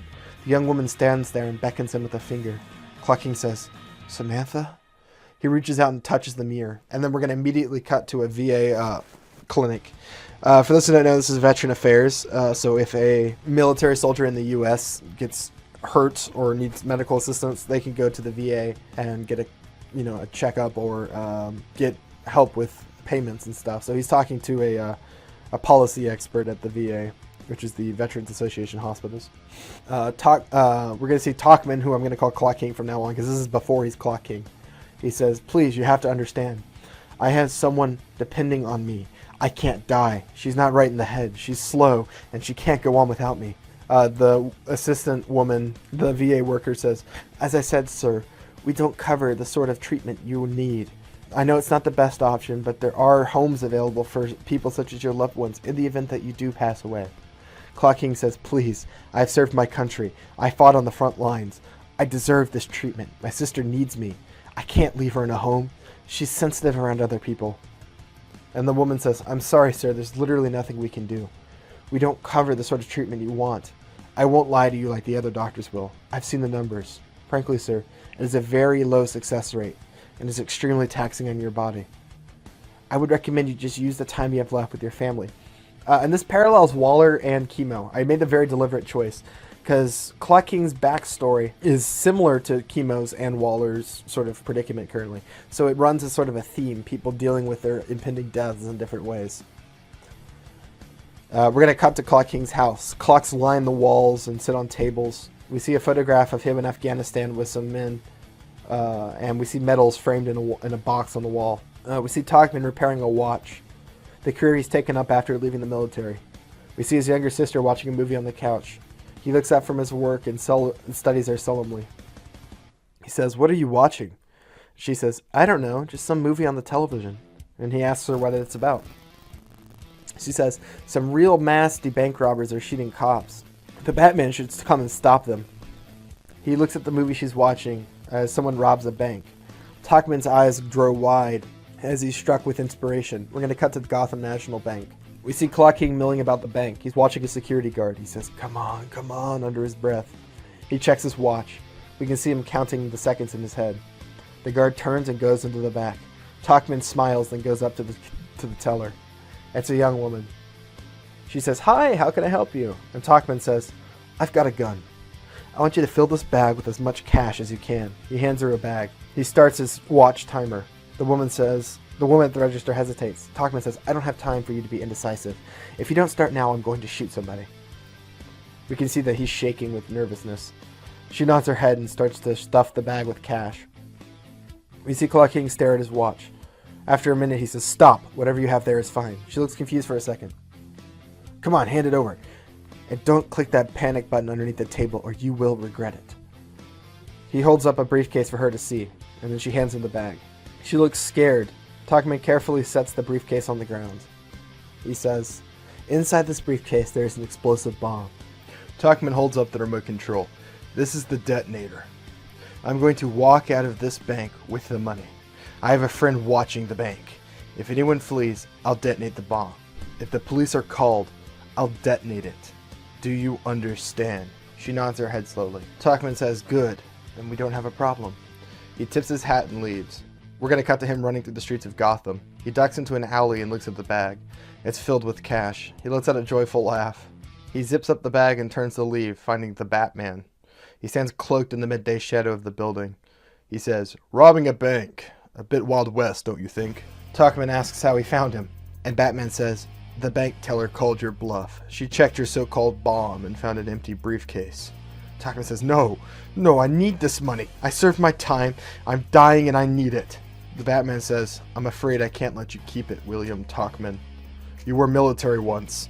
Come willingly and they will be lenient with your sentencing. I'll see to it. Talkman says, any sentence they give me is a death penalty. I won't let you take me. They fight. Clock King is able to predict many of Batman's moves. Using his perfect timing, he's able to predict when Batman will punch and dodge and then hit him back. But even as good as he is, Clock King is no match for the Caped Crusader, and Batman lays him out. We see Batman pick up the cash and tie Clock King up. And we're going to cut to Clock King and Belle Reve now. He watches the clock fixed on the wall outside his cell. The seconds tick by, and all he does is watch. Someone approaches his cell. It's a prison guard. He says, you're William Talkman, correct? Clock King says, I am. And the guard says, I've got bad news, I'm afraid. Your sister's dead. We're going to be letting you out for a funeral visitation. I'm sorry for your loss. We cut to the funeral hall. The casket sits on a table. Clock King sits in front of it. There's no one else in the entire room, and he begins to weep. He says, I'm sorry. I should have been there. But I swear to you, with what little life I have left, I'll make them pay. They will know what it's like for their time to run out. And then lastly, we're going to cut a little bit into the future. Clock King has some facial hair now, and he's talking to a doctor.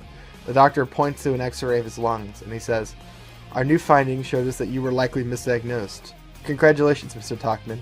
You're not dying. You were never sick at all. Actually, I'd say you're quite healthy." Clock King begins to laugh. It grows louder and louder until he's crying, and then the whole sequence starts again, but faster this time, sped up almost as in fast motion, again and again. Each time we see Clock King losing just a bit of himself, until finally the camera spins around and Clock King stumbles out of the mirror. I really wanted to fit Clock King's backstory into, and I had this other segment where a character touches a magic mirror inside the hat, and I just combined them into one to do this Clock King backstory. His backstory is, like, as I mentioned in my intro video, the most tragic thing of all time. This guy this guy gets misdiagnosed with a disease while taking care of his special needs sister, and then decides to rob a bank so that he can afford to keep her housed or afford the treatment to keep himself alive so she doesn't have to, go to a home. He fails, she's sent to a home, and she dies because of it. And then he finds out that he's been misdiagnosed. This is the actual origin story from the comic books. And, I think it's Green Lantern in the comic books that actually apprehends him, who's also a millionaire. So they don't think to say, well, we're going to arrest you, but maybe I should help his sister or help him get his treatment. No, they just arrest him and send his ass to jail, and Clock King never shows up again until he's on the Suicide Squad and he gets blown up. They come up with this backstory, this incredibly interesting, dark backstory that sets up why he wants revenge on Green Lantern in the comic book and this Batman perfectly. Nothing sets up wanting revenge on someone than someone doing this to you when all you did was try to get what was yours. I added the element of him being military and trying to get treatment through the VA. It provides a nice commentary on the VA hospital and how shitty that system actually is and how it should be better, frankly. And also gives commentary on how military men are treated when they come back to the US. Also, it explains Clock King's abilities a little better. His perfect punctuation is a byproduct of him timing bank heists, which makes him obsessed with time. There you go. He's also a clock repairman. So we keep all the elements from the comic book, add some more to it. I think it's a good backstory. I think you could put this guy in an actual Batman movie and it would be fucking awesome. Clock King says, "Let me back. I can save her. I can change it." He tries to reach out and touch the mirror again, and the hat catches his hand. "Do not touch that again. You won't stay sane the second time." Clock King says, "I saw my sister. It was real. I can save her." And the hat says, "You saw nothing. It is Akrul, a magic torture device. Very old. I told you not to touch anything." Clock King says again, "I saw her. I held her. I watched her die again and again, but I can save her. I have to go back." And the hat says, "It's not real. You can't change everything." He reaches his hand through a portal and comes out with a vial of blue liquid. "Drink this. It'll help. The Akril does things to your mind. The damage fades, but the pain lingers." We're going to say Clock King takes it and drinks it, and he kind of settles down a little bit. The hat turns to the others. "Nobody touches anything." They all nod vigorously. We're going to see them continue through. The section they move through is a bunch of wheels and tires in a gigantic pile. And then the path changes, and now it's a pile of books haphazardly stacked around the path they walk. Flatline asks him how the hell he got the hat. And Chemo says, "I was wondering the same thing." The hat looks up and we see a very quick flash of his backstory. We see him as an orphan boy in the streets of Tokyo. His clothes are torn and we can see his ribs. He's clearly starving and sickly. Suddenly, the top hat just magically manifests next to him. The young boy looks at it and picks it up. He reaches inside and pulls out a bowl of rice. He reaches in again and pulls out a bottle of wine. He smiles and scarfs down the food, and we see him reach in for more, and it comes back. Then we cut to the hat. He says, "I bought it at a pawn shop for $30. Guys didn't know what they had." Kima says, "You're kidding." And the hat says, "Nope. This thing gave me free booze for life. I'll always be grateful to that pawn shop." Flatline says, "You've got an alcohol problem, man." And the hat says, "It's not the problem, it's the solution. Trust me, kids, someday you'll grow up and wish you had endless supply of free booze." Kima said, "I don't think that'll be my problem. I don't drink anything anymore." The hat says, "Now that sounds like my hell." Ah, here it is. 7 stones are fixed on the ground in a circle, each carved up with strange magic symbols. They form a circle. The hat says, "Everyone, gather around the center, hurry." They all gather, and the hat cuts open his finger with a knife. He lets blood drip onto one of the stones, and it begins to glow. The hat places his hand upon it. "Everyone keep your arms and legs inside the circle." Sportsmaster says, what is this, a theme park ride? The Hat says, fine, asshole, leave them out and lose them. He turns to the stone and places his hand on it once more. I request travel, he says. The stone flashes twice. The Hat says, Belle Reve Prison. The screen is blasted with white light, and the circle finds themselves in the middle of chaos. They are now inside of Belle Reve Prison. Prisoners are escaping their cells and are armed with weapons. They're killing each other in riots as guards try to stop them. They're also killing guards.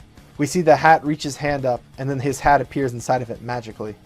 He puts it back on his head and then gives it a fond pat. Sportsmaster looks around the prison. Well, shit, this place is a mess. Shade says, we're too late. She's already begun her plan. Clock King says, we can stop it. We just have to get to Waller and our bombs before they do. We're going to cut to the control room. We see Clue Master watching the screens. He notices the squad. He says, they escaped. How did they manage to do that?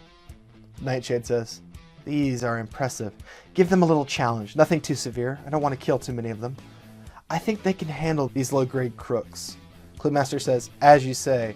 He taps the intercom button. Attention, Belle Reve. Waller's little lapdogs have arrived in the prison. They want to lock you back up. Why don't you stop them? It appears they're in the East Wing. We're going to cut back to the East Wing. We see Chemo. He says, oh, shit. We see prisoners turn to look at them. Flatline says, how are we going to get through this? Clock King says, we fight. We see a group of villains approach the squad. I'll probably flesh out which villains they are in particular later. Prisoner says, I know you assholes. Like the voice said, you're Waller's bitches, the legendary Suicide Squad. Another prisoner laughs. I say we kick their asses. Prisoner 1 says, I think we should kill them. We see the group of prisoners shot from behind, and we see one of their orange jumpsuits. We zoom in on it. It says Belle Reve. And above that, we're going to see the words, The Suicide Squad Versus appear. This is our diegetic title for the third act, which is The Suicide Squad Versus Belle Reve. And that's the end of part 2. So now I can kind of talk about what the third act of this movie actually is. It's not a heist, I lied. It is actually a knuckle-dragging fight for survival inside of Belle Reve against all of the other prisons in prison there. Will the Suicide Squad pan out in time? Are they going to be able to stop Nightshade at whatever she's planning? What will this movie's ending be like? And which of these people are going to die? You're going to have to find out next time. I'm going to the outro now. Okay, my dog is kind of breaking the illusion here, but I'm actually recording the outro 10 seconds after I recorded the intro. And this animal has yet to leave me alone the entire time. Yes, I'm talking to you, animal. You know what you are. You know what you are. So yeah, thanks for watching. Remember to like and subscribe. Leave a comment. Let me know who you think is going to live or die in the finale. If you have not done it yet, I posted a poll, which is relevant to the third act. It's just a choice between two numbers. What do they mean? What does it mean? I don't know. But whatever happens is your fault. It's your fault if you pick a number and something happens as a consequence. You're so loud. What is this? So go ahead and fill out that poll. If I can do an annotation, I'll do that. If not, I'm not. Alright, see you all in the next one. Adios. Hello, I am Bjorn and I do movies, and today we are doing the finale of the Suicide Squad Part 4. I'm very excited for this one. This is the end of the movie we've been building up to, and oh, dog interruption, there it is, folks. We thought we were gonna go one Suicide Squad episode without dog interruption. I'm gonna like have to get like a crate and just leave you in it while I'm recording. Oh my god. I know y'all have been looking forward to this, so I won't make you wait much longer. Let's go ahead and get right into it. Alright, we're picking up right where we left off. The Suicide Squad has arrived in Belle Reve. They are assaulted by a group of regular criminals, and among them we also finally see Double Down, who appears briefly in the Suicide Squad, James Gunn's movie, Angle Man, who is a supervillain obsessed with angles, and Killer Moth, a guy with moth wings. They've all got their suits and stuff, as we saw in the last part. The squad is preparing for a fight as the crooks close in. Electrocutioner says, I got this. You guys go ahead. I can hold these guys. Clock King asks if he's sure. Electrocutioner says, yeah. I actually think you guys might be a hindrance to me. I'm gonna go all out. We see him adjust the settings on his arms to the highest they'll go. Sparks are really gonna fly, he says. You guys just make sure my bomb doesn't go off. Clock King says we will. The rest of the squad peels off and leaves him. Double Down steps forward and says, where do those bastards think they're going? Electrocutioner says, if you want them, you're going to have to make it through me. All the criminals are going to laugh. Killer Moth is going to say, 10 versus 1. This will be easy. We're going to hear the opening notes of AC/DC's Thunderstruck start to play. Electrocutioner is going to say, here's the thing. I have a propensity for shocking people. And let me tell you, you guys are going to get shocked. You didn't even notice you were barefoot. They all look down, and for the first time, they realize they're wearing no shoes. Fairly common in prisons, actually. And they're standing on metal grates. Electrocutioner unleashes a huge volley of electricity. It flies off his suit and jumps from man to man, also electrifying the floor. They all begin to light a flame and burst with bolts of electricity. We see Killer Moth try to fly away, but his wing snags a metal pipe. His wings burst into flames like he's been hit by a bug zapper. Kind of a fun little visual gag. At this point, we're going to hear the chorus of Thunderstruck hit. Many of the men are on fire now. Their heads are blowing up. All the electricity. We're going to see Double Down's head with all the cards pop in particular. A couple of playing cards fall around him, and they're lit on fire by the electricity, adding to the visual spectacle of the sequence. And then we hear the fire alarm go off. Water begins to sprinkle down on top of Electrocutioner. He has only a moment. He says, "Oh fuck." And he begins to electrify himself as he soaks with water. We see his head explode as his bomb's detonated by the electricities. And that's a rip for Electrocutioner. I think we all kind of knew that one was coming. We're going to cut to the prison hall. We see two prison guards firing at escaping prisoners. They kill two before one prisoner kills the left guard. The other shoots the criminal. He turns to find Cavalier. Cavalier stabs him in the stomach and in the heart with his rapier. He says, "You made the mistake of imprisoning the great Cavalier." He swishes his sword around in a very dramatic gesture, then wipes the blood off it with his shirt. Suddenly we hear the sound of metal scraping against concrete. Cavalier slowly turns around and we see the Reaper letting his scythes drag against the wall. Sparks fly up, making him look really menacing. "Cavalier," the Reaper says, "you have murdered and robbed. You have sinned, and the Reaper judges you guilty." Cavalier says, "Oh, come on, man," and sort of shrugs in a sarcastic gesture. "I'm a gentleman thief. I take from the rich and I give to the poor." The Reaper says, "You murder and steal. Call it what you will, my scythes will taste your blood." Cavalier says, "You can try." He swishes his sword around dramatically. They fight, and the Reaper rips Cavalier apart. It's a complete slaughter. Every single thing Cavalier tries to do, Reaper just deflects or cuts. He cuts him to ribbons. It's a pretty cool fight. Goes on for a little bit. Just imagine it in your heads. The Reaper takes off Cavalier's sword arm with a swing of his scythes. Cavalier falls to the floor, clutching at his armless hand. The Reaper says, "Reap what you sow, Cavalier." Cavalier says, "No, please, no." And the Reaper stands over him before stabbing him in the chest. He lifts his bleeding body up with the scythes and looks him in the eyes as he dies. Then he lets the body fall to the floor. He turns and walks down the hall, leaving the body behind. We're going to cut to the Belle Reve hallway. The Suicide Squad turns the corner and finds a group of escaping convicts. I mostly picked people who are visually distinctive and would immediately kind of tell you what their thing is just by looking at them, as well as a few returning characters. Specifically, besides the normal, crooks that are among them, we see Cryonic Man, an obscure ice-themed villain with like an ice cryo pack on his back. As far as I can tell, this guy is just a complete ripoff of Dr. Freeze, but like worse in every conceivable way. We've got Codpiece, a classic gag DC character. He's got a giant penis cannon. Again, he would be a visually self-explanatory character. Calendar Man, who briefly appeared, played by Sheen Gunn, and then Mad Dog, the YouTube banned word guy, he's just like a redneck criminal guy. In this first iteration, he's carrying around a bat. As soon as they see the squad, they immediately draw their weapons. Shade says, "I don't have time for this." He throws out a hand, and one of the spots from his duster flies off. It lands behind the goons. He teleports to it and then runs down the hall. The convicts watch him leave, but he's already too far away for them to catch him, so they turn back to the Suicide Squad. Flatline says, "Well, great. The one guy who knows what the fuck is going on just left us." Cryonic Man looks at them and says, "What's all this then?" And he stops. "Hey, I know you. You guys are the Suicide Squad. You want to lock us back up." Flatline says, "Honestly, we really don't." Codpiece says, "Sure, and I don't want to spend some alone time with you." He winks at her awkwardly. Flatline says, "Hey, how about that? Now I kinda do want to kill you." "What the fuck is that supposed to be anyway?" gesturing to his codpiece.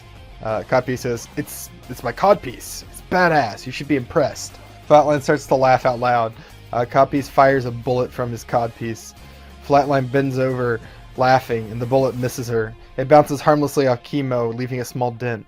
Flatline realizes he fired at her. She pulls on her knife rope and swings it. She catches it with her foot and launches it into Codpiece's leg. It bounces off the armor there and crashes into the coolant tank on the back of Cryonic Man. It explodes, killing Cryonic Man and freezing a large area. Codpiece is flash frozen. He falls over and shatters on the floor. The hull is covered in ice, and ice continues to fly forward. The squad dodges, except for Chemo, who's partially frozen to the wall. Sportsmaster clicks his heels a certain way, and ice skates pop out. This is another thing he has in his boots. There's a bit of a running gag with this guy that he always has things in his boots in the comic books, I've noticed. Earlier we saw him with skis, and now we've got him with ice skates. He pulls the staff off his back and turns it into a hockey stick with a razor blade at the end by turning the hilt. This is a thing we see him with all the time in the comic books. Sportsmaster says, "I've been looking for an excuse to use this for ages." He starts to skate across the ice. He uses the razor end of a hockey stick to behead a prisoner. He laughs like a kid. Calendar Man runs forward with a knife. He slips on the ice and falls down. Clock King shoots him in the head while he's on the ground. The guy tries to attack Flatline with a shiv. The Hat pulls a fireball out of the hat and then throws it, and engulfs the prisoner in fire. He starts screaming and flailing. He tries to run away but slips on the ice also. While he's on the floor, he dies, burning to death. Chemo tries to pull his leg free from the ice but can't. Mad Dog runs up to him and starts to hit him over the head with the bat. He hits him twice, and we hear Mad Dog start to howl. Chemo's unaffected though, because he's a giant metal man. He just grabs Mad Dog with his hand and opens his finger of his suit. We watch Mad Dog get a lethal dose of radiation. He bleeds from his eyes, gets the boils, then he kind of just falls over dead. 5 more guys turn the corner. The Hat pulls a black sphere from his hat. He throws it to Sportsmaster and says, "Sportsmaster!" Sportsmaster catches it and then drops it on the floor. He hits it with his hockey stick and it lands right in the middle of the incoming villains. It lets out a small puff of smoke and then a quick flash of light. Sportsmaster says, "What the hell, that's it?" But the men are all stopped in their tracks. They begin to slide apart piece by piece, almost as if they've been completely diced up. Sportsmaster says, "Jesus Christ, what the fuck was that?" And the Hat says, "I really don't know. That was not what I was trying to pull a grenade out of my bag. Sometimes it doesn't quite understand what I want." Chemo manages to break free from the ice. He pushes Mad Dog's body off himself. Flatline looks around at all the dead bodies and says, "I think we just killed half the prison." Clock King snorts. Sportsmaster says, "Hey guys, you should take a look at this." He's standing near the bodies of those that were killed by the weird grenade thing. They all walk over and we see Waller. Blood surrounds her and it's flowing from open wounds, but she's still breathing. For those who don't remember, she was stabbed by Cluemaster in the last episode. The Hat says, "She's still alive." Flatline says, "Holy hell, she looks like Swiss cheese." The Hat says, I think I can save her." He sets the hat on the ground and starts to dig through it. Sportsmaster says, "You better. She's the only one who can give us our fucking pardons." Clock King says, "Sportsmaster with me. We're going to secure the bomb room. The rest of you, guard Waller and keep her alive. We need those pardons." Chemo says, "We can do that." Clock King and Sportsmaster continue down the prison hall. We see Flatline searching Waller's pockets. She pulls out her phone. She lifts up Waller's finger to it and unlocks the phone. Chemo asks, "What are you doing?" And Flatline says, "Snooping." We're going to cut to Shade. He enters the briefing room, the one with all the chairs, the projector. We see this in every movie. As soon as he enters the briefing room, he sees Nightshade standing there. She smiles warmly when she sees him. "It makes sense it would be you here first, Shade. You were there at my beginning, and now I get to be there for your end." Shade says, "I'm not the one who will be losing this fight. In the state you're in, you can't withstand the Madness Vest." We see the weird shapes across this duster begin to undulate and move. Nightshade smiles and even giggles a little bit. "You may strike a frightening form to them, but do you know what I see when I look at you? Just the man. I fear nothing, Shade." Shade says, "This duster can do more than show fear." The shapes and colors in the duster flow into his hand and form a knife. He teleports forward by throwing one of the dots like he did earlier, and then tries to attack her. She dodges into the shadows, then reappears from the shadows under the desk. The shadows begin to coalesce into her hands, and she forms a spear made entirely from blackness. Nightshade says, "Oh, my Shade, you should come back to me. The people of this dimension just don't have the charm you do. It was you who freed me all those years ago." Shade replies with, "The greatest mistake of my life. I won't let you win. You've killed enough." And Nightshade says, "You're the one who's going to stop me. Oh, please, Shade. I made you. All that power you wield is mine. You were nothing before me." Shade attacks her with the color knife. She bats it away with her spear. He attacks her again and again, but she blocks and dodges with ease. Nightshade goes on the offensive. She attacks him with the spear twice. Shade dodges both, but barely. Her next attack is going to be a hit. The colorful shapes flow off his duster and onto his hand. They form a shield. He uses it to block the blow. Nightshade barely even notices. "I even miss our long conversations," she says. "You loved me once. We could have that again." What's worth saving here? This place is rotten to the core, even worse than your meta. Shade says, the people. There is good here, you just choose not to see it. He rushes her with the swirling dagger once more. Nightshade just pulls the shadows up like a cloak, and then sends Shade through it. He vanishes from the room. We cut and see him stumble out of the shadows inside of a swamp. The swamp outside Belrive. He can see the prison in the distance. He turns and says, no! He starts to run back towards the shadow, but it's already closed. It's too late. He then turns and starts to run back towards the prison. We're going to cut back to Nightshade. She dusts her hands off, almost sarcastically, then turns to see Clock King and Sportsmaster enter the room. They both pull out weapons. Nightshade holds up a hand in a peace gesture. At least hear me out before it comes to blood. Do that and I won't stop you from killing me. Sportsmaster says, you expect me to believe that? My guess is you're stalling for your friends. Nightshade says, I don't need allies to kill you. The lights begin to flicker. The shadows of the room are dragged towards her. They surround her and lift her up off the ground. She's floating on a web of shadows. She sends shadows snaking forward. They climb up Sportsmaster and Clock King's bodies. The shadows climb into their mouths and block them. We see each of them desperately try to scratch at them to remove the shadows, but it's useless. Nightshade lets a satisfied smile creep across her face, then flicks her hands. The shadows vanish, freeing the two squad members. They each start breathing heavily. Panic is in their eyes. They've realized they're facing a threat they can't handle. Nightshade says, are you satisfied? Hear me out and I know you'll join me. Clock King says, talk. We're going to cut back to Waller's body. Waller is coughing up blood. Her face is pale with blood loss. Flatline studies her phone with a frown. We see Chemo say, we have to hurry. She won't last much longer. The hat says, I'm working on it. He pulls his hand out of the hat with a bottle inside of it. It's got glowing purple liquid in it. Got it, he says. He starts to move the bottle towards Waller. Flatline catches his hand. Don't, she says. What do you mean, don't? The hat says. Flatline says, there is no pardon. Kima says, what? Flatline says, it's all here. She wasn't going to let us go. It says, in light of their exceptional performance, I believe it would be of use to keep the current team in Belrive for the foreseeable future. The hat's face turns to one of anger. She tricked us. I knew a pardon was too good to be true. Flatline says, we have to let her die. She'll never let us be free. Not until our sentence is up. But if she dies, the hat nods. He slowly puts the bottle back into his hat. Now that you mention it, this wasn't the right stuff.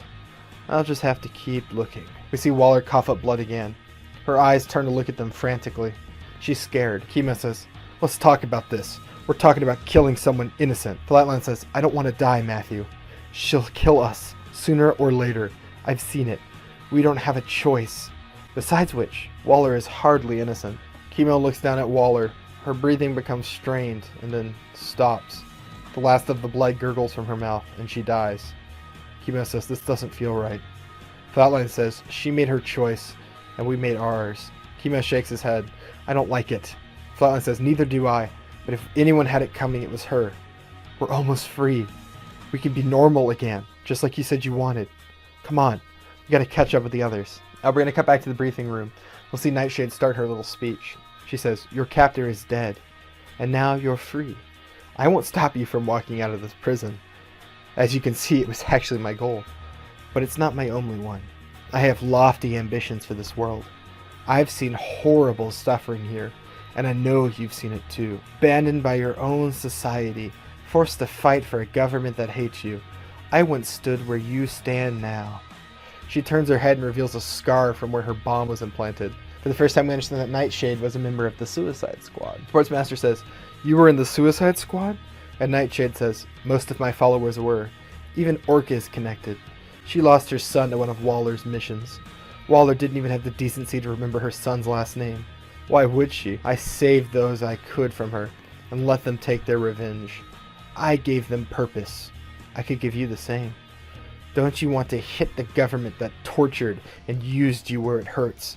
Don't you want to bring them to their knees? Clock King asks how. Nightshade casually strolls over to the computer and plugs in a flash drive. She turns on the projector. A map of the US pops up and we begin to see red circles appear around it. Coordinated chemical weapon attacks, targeting cities with large government facilities, will cut the head off the snake.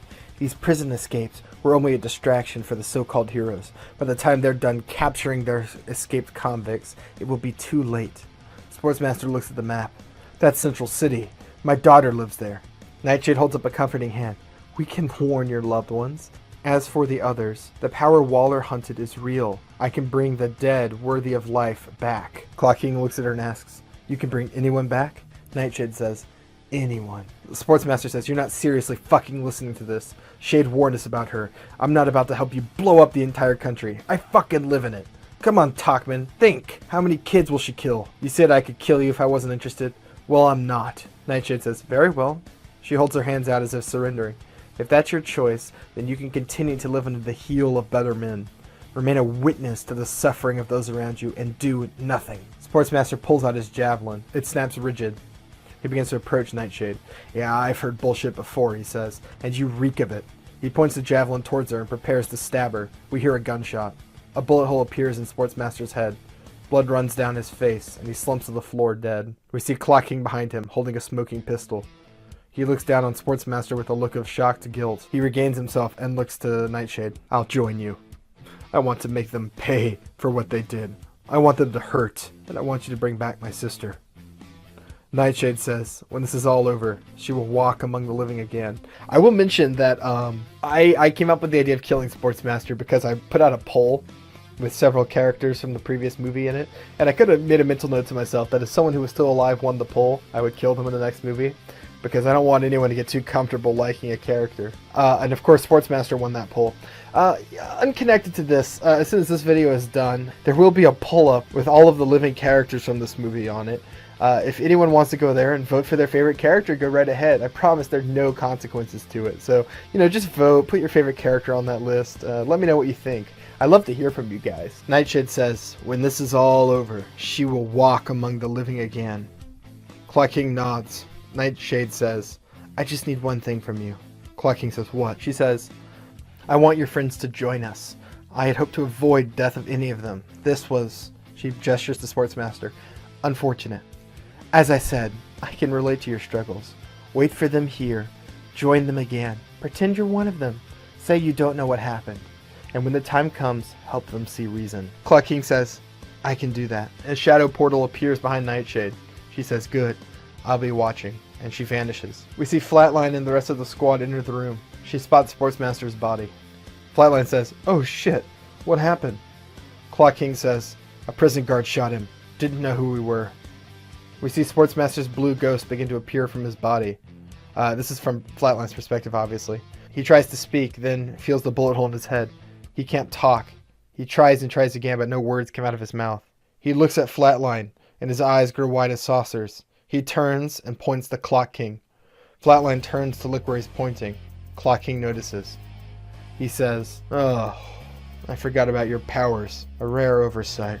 Flatline runs at him with fury. She pulls the knife rope out. She yells, you bastard! She throws the knife towards him, and he barely dodges it by jumping to the side. He pulls his gun out. Kima says, what the hell are you two doing? Flatline yells, it was him! Clock King is about to shoot Flatline. She pulls her knife rope back, knocking the gun from his hand and slicing his arm. Kima starts to point his arm towards Clock King. Clock King rushes Flatline. She throws a punch, but he catches it. Flatline kicks him in the shin, and then he pulls her arm free. Kima says, I can't use my powers. Flatline, you're too close. We can see the hat digging through his hat. He says, I've got something for this. I just have to find it. God, I really need to organize this. Flatline goes on the offensive. She throws kicks and punches, but Clock King blocks everything. His timing is impeccable. Finally, Flatline lands a kick. She tries to follow it up with an elbow. The Clock King dodges, then punches her hard in the face. He hits her again and again until blood starts to run from her nose and mouth. She pulls her knife rope out and tries to cut his arm. He moves back, and Flatline throws the knife rope once more. Clock King catches it out of the air and then pulls the rope hard. Flatline is pulled towards him. He puts her in a chokehold and then holds the knife to her throat. He digs it in. He says, I'm going to walk out of this prison. Flatline tries to struggle, but he pushes the knife harder against her neck. We see blood begin to well from the tip. You two aren't going to stop me, or I will slit her throat ear to ear. Do you understand? Kima says yes, and the hat says yes as well. Clock King says, all right. He starts to walk back to the hall using Flatline as a hostage. You see them move past the cells and the dead bodies on the floor. Kimo and the hat follow cautiously behind them. Flatline says, you're gonna rot in hell for this. Clock King says, oh, I know, but your hands are just as dirty as mine. Flatline says, I don't kill my own. Clock King says, but you would if the price were high enough. That's just the sort of people we all are. Suddenly, a man steps into the hall in front of them. This is Penny Plunderer, and a surprise reveal. He says, "The Suicide Squad." So we meet at what the hell are you doing? He notices that they're like killing each other. Clock King says, "I don't have time for this. Move, damn it." Penny Plunderer says, "No, I'm the Penny Plunderer, and I'm here to destroy you." Flatline says, I'm sorry, did you say the Penny Plunderer? If you're gonna plunder somebody, start with this asshole. She tries to struggle against Clock King. He says, "Shut up," and puts the knife tighter against her neck. We see more blood well. Penny Plunderer says, "You're trying to put us back in prison. I heard. That makes you a copper." As in the pun for a police officer. "I hate cops as much as I love pennies." Clock King says, "I don't give a fuck who you are. I said move, damn it." Penny Plunderer yells, "Eat copper." He throws pennies up into the air, and then they fly towards the squad like bullets. This is a particularly zany sequence, and I thought it would be really funny to put it in after a very serious, dramatic moment. One rips into Flatline's arm, another catches Clock King in the shoulder. He recoils back, and Flatline slips away. She scrambles back towards Chemo in the hat. Clock King yells, "No!" He turns to catch her, but the Penny Plunderer yells, "You dare turn your back on the Penny Plunderer? You think you can mock me like everyone else? Try your luck against copper wires." The electrical wiring that runs up and down the prison begins to move like a snake. It flies out and catches Clock King's arm. The main lights in the room begin to flicker on and off, and the red backup lights kick on. If you have never seen this, often places will have red backup lights that run in like a backup generator if the main power infrastructure is damaged. This is going to give our final fight some cool atmosphere. With his free hand, Clock King pulls out his pistol. He fires 4 shots down the hall. 2 hit Penny Plunderer in the chest. He coughs up blood and falls to the floor. He says, "Lead. No fair."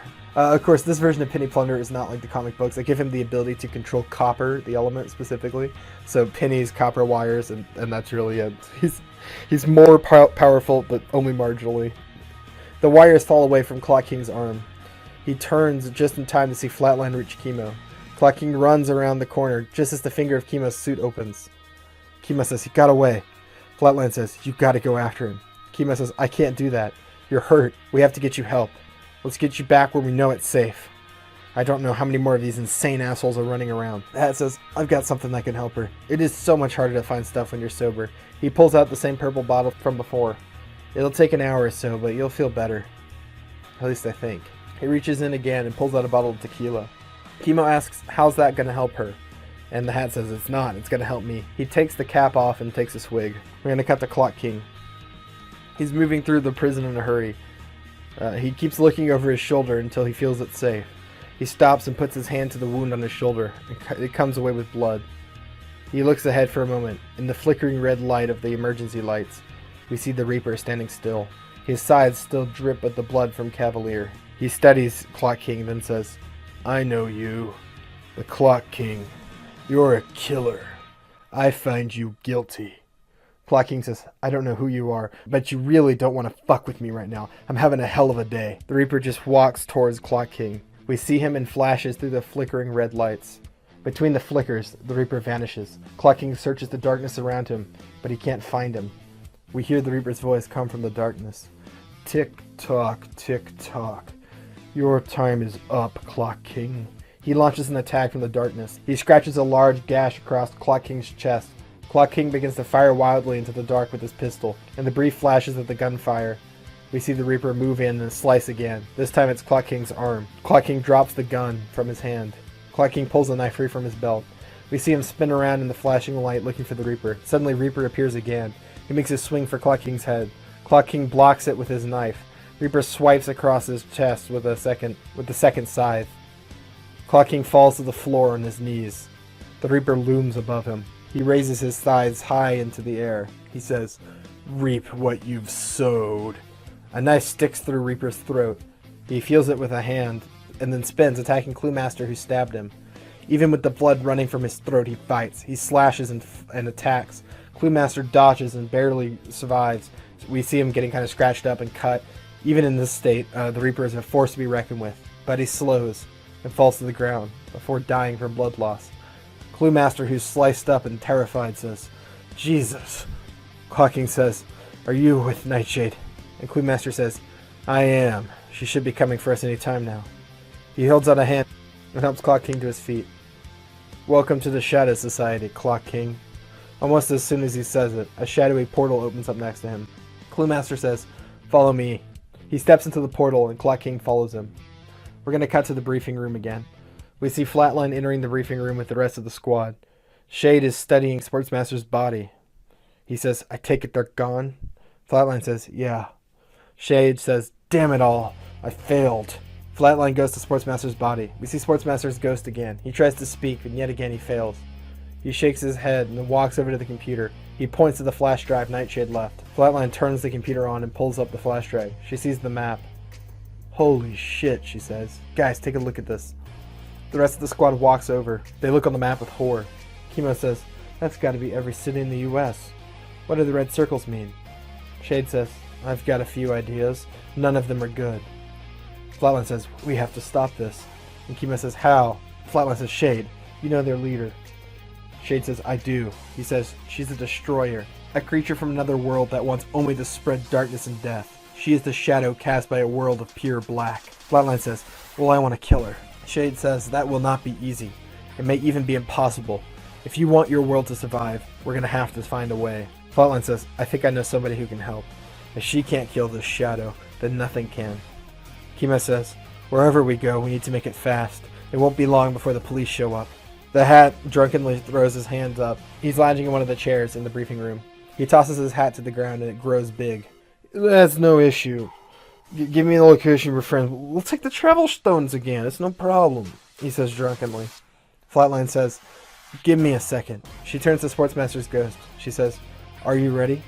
He nods. She says, "I'm sorry," touches his spirit, and then Sportsmaster's ghost vanishes. She bends over and closes the eyes of his body. She looks somber. She says, "He was a jerk and an asshole, but I liked him. He didn't deserve to die like this. All he wanted was to get back to his kid, to be better. I'm gonna get revenge. Take us here." She shows the hat her phone. He sort of drunkenly tries to look at it, and then nods. They enter the door to the hat. We're going to see them sort of walking through the narrow hallways and twisting labyrinth of the hat for a little bit, while the song "Hope in Hell" plays, sort of letting the somber moments that followed set in. And then we're going to see them arrive at the stones from before. The hat cuts his hand and places on the stones. He says the address, and then there's a flash of light. We're going to cut to a large house with a nice yard. The squad appears on the lawn. They all look around. Flatline says, "This is nicer than I was expecting." Chemo says, "Who is your friend?"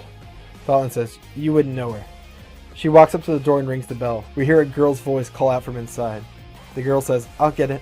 The door unlocks, revealing Dorothy Spinner, the character from the last movie who can summon Candlemaker and any other imaginary friend she has. She looks up at Flatline and gasps. She says, "Flatline, you got out."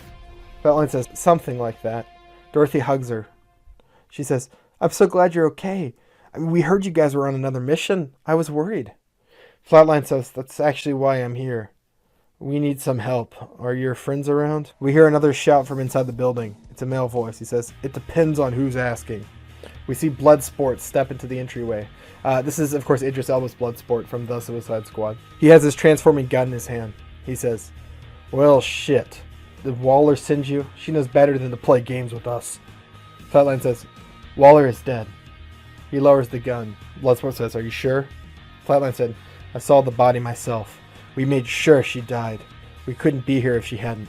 He nods as if it makes sense and says, "All right, follow me. I have to do something." They move into the house. It's got a lot of nice furniture and some paintings. It's basically a mansion.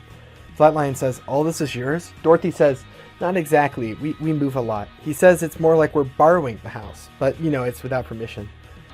She says, "Where's Sportsmaster? He was supposed to be on the mission too." Flatline says, "He didn't make it." And Dorothy says, "Oh." We follow Bloodsport into a room filled with computers. We see Ratcatcher 2 sleeping on a couch. She wakes up as they walk by. "What's with all the noise? Who are these people?" Bloodsport says, "Friends for now." Ratcatcher shrugs and lays back down. Bloodsport takes a seat at the computer and starts typing. Flatline looks over his shoulder. "What are you doing?" Bloodsport says, "Pissing on Waller's grave." We see him upload the Corda Maltese files onto the internet. When he's done, he turns to face them. He says, "What do you want?" Flatline says, "We ran into something bad. A group that could hurt a lot of people." She hands him the flash drive. He plugs it into the computer and looks at the map. "What is this?" Shade says, "A plan to do harm to your world created by a creature called Nightshade. I promise that this is only the beginning. Nightshade will stop at nothing to destroy your world. Bloodsport turns to Dorothy and says, do you trust them? Dorothy says, I trust Flatline. She saved my life. And she's nice. Bloodsport says, okay, then we'll help.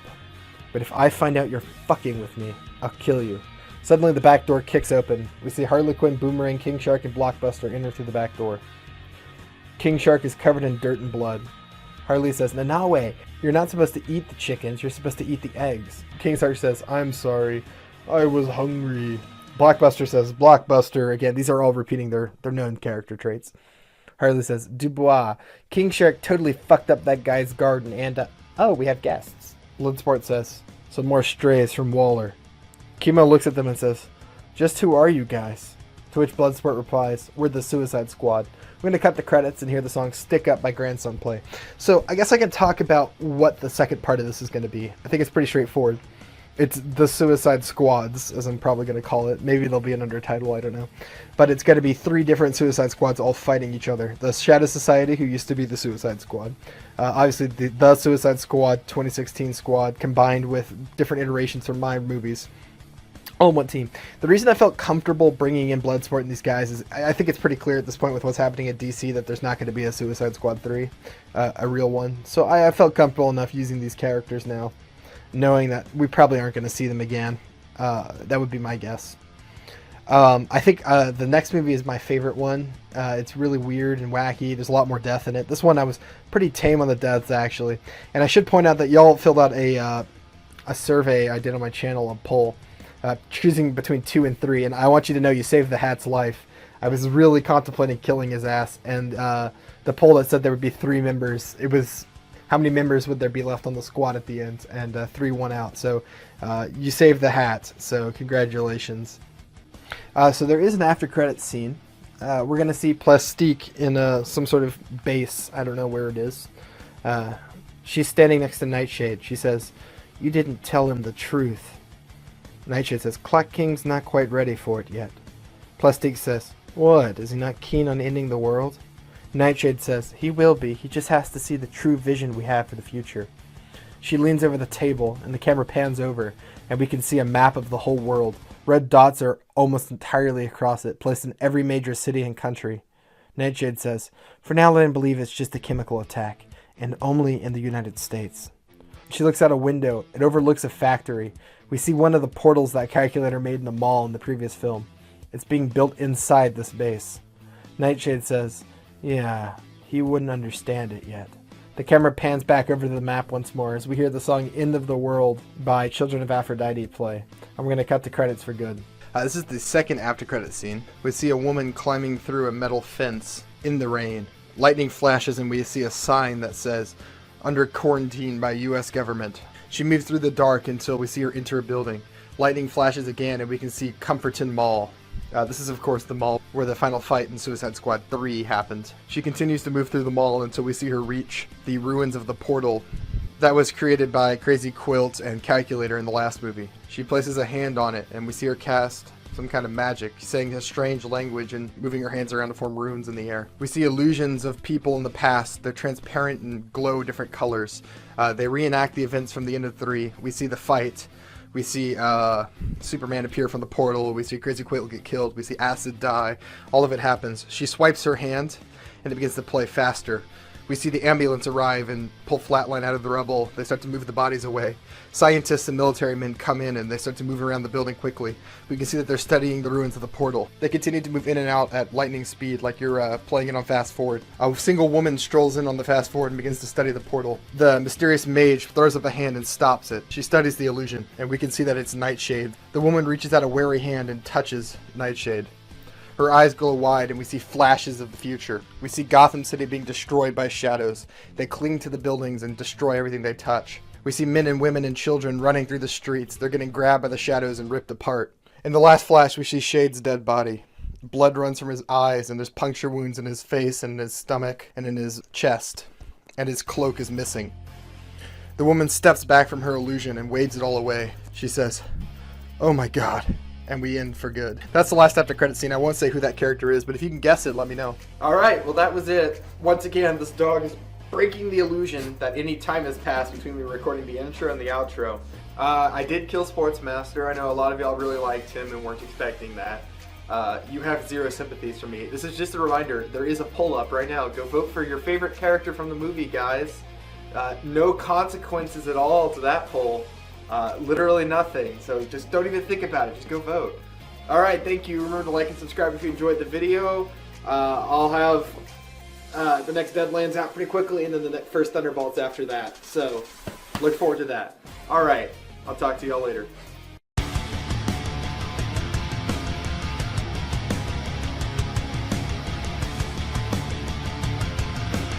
Hello, welcome back to Bjorn Does Movies. I'm Bjorn, and I do movies. And today we're actually doing the Suicide Squad 5. We're going to introduce our characters. Maybe there may have been a little prankage last week, but this time I'm legit. So let's not waste too much time. Let's just go ahead and jump right into it. Pump up Grandson Squad, introduce our squad, let's go. All right. First off, we've got our returning squad members. I'm gonna speed run this. This is gonna be a fast one. We got Flatline, we've got Chemo, we've got Shade, we've got Blockbuster. Who else? Boomerang, Harley, Idris Elba, Bloodsport, Ratcatcher. Nanawe, aka King Shark. That everyone? Oh, the Hat. Oh my God, I almost forgot the most important character in the entire canon, the Hat. And last but certainly not least, Dorothy Spinner and her fabulous imaginary friend, Candlemaker. We got a few surprises. So let's go through the people who are new to this cast. This is Katana. She's got my back. I'd advise not getting killed by her. Her sword traps the souls of her victims. That's right, the titular Katana is going to be in this movie. She featured obviously in the wonderfully bad 2016 Suicide Squad, and now she's going to be in mine, where she will not be stupid and she'll actually get some screen time. We've got Madame Xanadu, a classic DC character who I think is also from Arthurian legend, if I'm not mistaken. She's King Arthur and Morgan Le Fay's sibling. She appeared briefly in the after credit scene of my last movie, where we saw her sort of interacting with the portal from Suicide Squad 3 I wrote on this channel. There's a lot of continuity here. And that's really it on the Suicide Squad. I added like 2 new characters basically. I already had a fairly large cast. I'm going to go ahead and tell y'all right now, I intend to kill more than half of this cast. That's right, you didn't mishear me. More than half of this cast will be dead by the end of this movie. Uh-oh.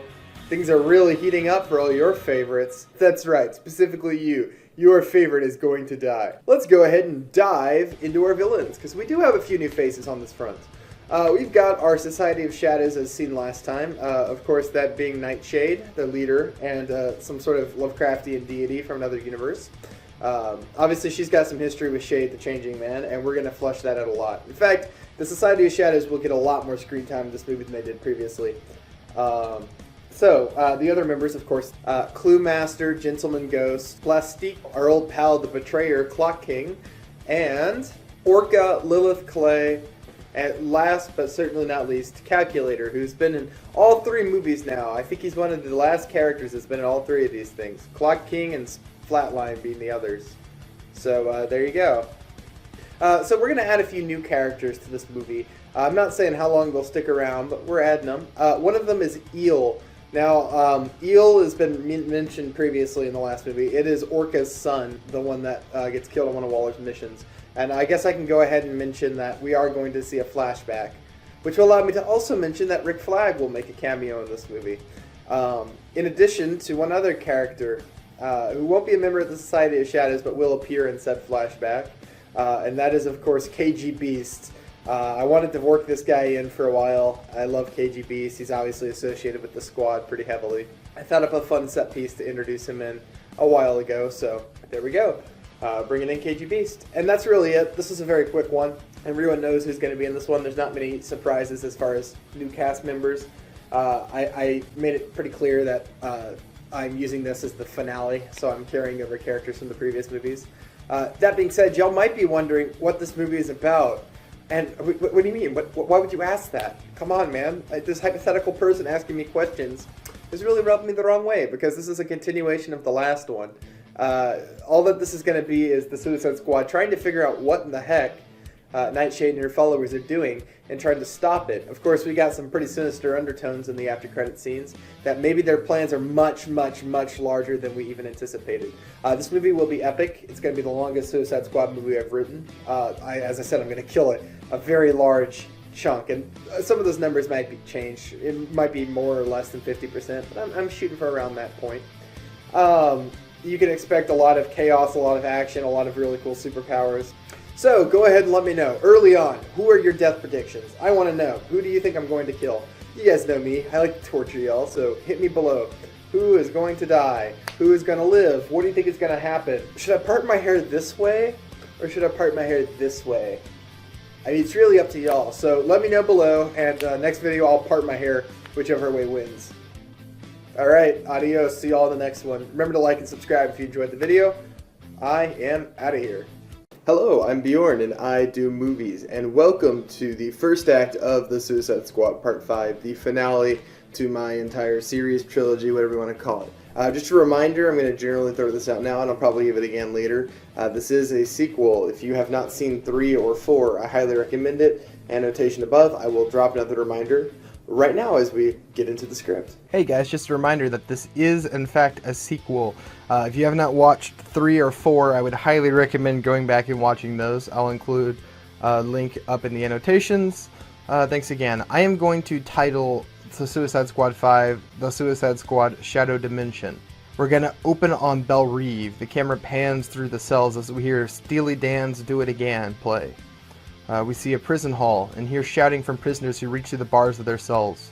We see Rick Flag walking down the hall in his classic yellow outfit, probably pretty close to the one in The Suicide Squad. He arrives at a cell and stops. The camera wheels around, and inside we can see Cluemaster doing push-ups. Flag says, "Arthur Brown, you're up. We've got a mission for you." Cluemaster looks up from the floor. "Is it that time already?" Flag says, "It is." We're going to cut to the surgery room. We see Cluemaster get his bomb injected. Rick Flag says, "We've designated you as team leader. You'll have direct communication with Miss Waller. Your team is ready to go. We'll have your wheels up in 20. Cluemaster says, "Just what is it that we're doing?" Rick Flag says, "An assassination of a high-ranking Russian official." Cluemaster laughs. He says, "No, really." Flag says, "Wasn't a joke." Cluemaster says, "You've got to be fucking kidding me." And Rick Flag says, "You'll be fine. The whole operation is planned to go smoothly. You've got some heavy hitters to watch your back, too." We're going to cut to the tarmac. We see Cluemaster approaching the helicopter. The camera zooms out and we see Rick Flag watching it. Katana walks up and stands next to him. She says, "You coming?" And he goes, "Yeah." She starts to head towards the copter, but Rick Flag grabs her arm. He says, "Not that one." Katana turns and looks at him. "You're sending them to die?" she asks. And Flag says, "Part of Waller's plan. They're the distraction." Katana looks at him and says, "You're better than this, Rick." He looks away. He says, "It's the mission." Katana says, "Then this is my last. Don't let Waller turn you into something you're not. When I knew you, you were a hero. The man I knew would never send his own to their deaths." We're going to cut to the helicopter. We see Cluemaster board the vehicle. Inside we see Nightshade, Plastique, Gentleman Ghost, Eel, and Atomic Skull. Of course, Eel, it looks like he does in the comic books. I'll flash a quick picture of him. I love his little face helmet thing with the red dot. I think it's super goofy. His mask is removed though. He's holding 2 1-gallon jugs of water. Cluemaster says, "Looks like I'm gonna be your leader." Eel asks, "Who are you?" He says, "I'm Cluemaster." Plastique and Gentleman Ghost laugh. Eel says, "That's a stupid name, bro." Cluemaster says, "Great. What are you called, smart guy?" Eel says, "I'm the Eel." Atomic Skull looks over. Of course, he's got his kind of energy-laden skull. I think it's kind of a funny gag to have no one acknowledge it the whole time. I think that's pretty funny. Atomic Skull says, "What, like the fish?" Eel says, "Eel ain't a fish, man." Gentleman Ghost says, "Pretty sure it is." At this point, Cluemaster has taken a seat and the helicopter is taking off. Eel says, "I'm pretty sure you're wrong." Plastique says, "I definitely think an eel is a fish." Atomic Skull says, "It has gills, right?" And Eel says, "My name is literally Eel. Trust me, guys. I know an eel ain't a fish. It's an eel." We're going to cut to Belle Reve. We see the workers doing their pre-mission gambling. It's exactly like in the Suicide Squad. They're throwing money around. Someone says, "Nightshade, what's her deal?" Assistant 2 says, "Amnesia, control shadows, we think." Assistant 1 says, "I'll put 20 on her to die last." Assistant 3 says, "Put me down for 400 and Eel to die first." Guy is a stupid name. Someone says, 400 on Eel, got it. Waller walks in and says, you lot, they're about to hit the ground. They all scramble to their positions and hide what they're doing. We cut to the helicopter. We see Eel drinking one of his water jugs. He downs the whole thing and then starts on the next one. Plastic looks at him with horror and says, is that even safe? I'm pretty sure you could die from drinking that much water. Eel says, no, dude, it's cool. I'm hydroloading. Gentleman Ghost says, that's not a real thing. Eel finishes off the second gallon and lets out a little burp. Sure it is. Hey, have any of you ever done this before? Atomic Skull says, sure, loads of times. This is my fourth. Eel asks, is it dangerous? Atomic Skull says, only if you're stupid. Look, kid, I'm a real heavy hitter. Energy blast the whole 9 yards. Don't worry about it. Just stay behind me and this is going to go smoothly. We see a military guy step out from the front of the cockpit. He says, we're over enemy airspace. We're going to drop in 5. Get your parachutes ready.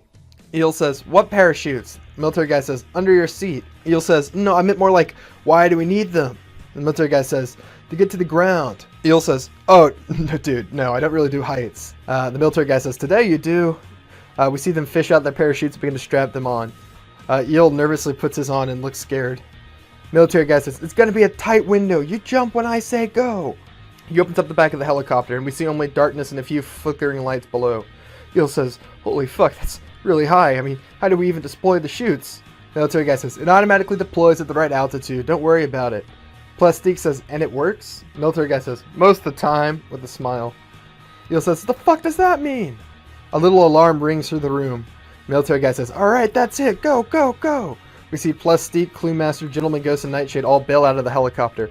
Atomic Skull turns to Eel. He says, you gotta jump, asshole. Eel says, I can't do it, man. Fuck that. Military guy says, you go or we blow your bomb. Eel says, fuck. He closes his eyes. And as he does, Atomic Skull pushes him off the back of the helicopter while laughing. He jumps after. We follow Eel as he falls. He screams non-stop until his chute deploys. He looks down and we can see the tops of fir trees in the forest below. As he looks up, we can see Atomic Skull go flying past him, holding his arms up to slow his fall. He screams, my chute isn't deploying! We see him go flying straight into a tree at full speed. He's impaled on several branches, and one goes right through his flaming skull. The light of it immediately winks out and we can see it's just a normal human head. Eel says, oh fuck. Gentleman Ghost says over the comm, did he just die? We see the remaining members land on the ground. They get untangled from their chutes and approach Atomic Skull's dangling corpse. Plastique says, I think he's dead. Eel says, yeah, I think you're right. Nightshade says, what are we going to do? Gentleman Ghost says, I'd say leave him up there. I don't know how we're supposed to get him down. Nightshade said, no, I mean about the mission. He was supposed to be the big hitter. He said so. Waller chimes in over their intercoms. I've got a KIA readout on an Atomic Skull. Is the transponder broken?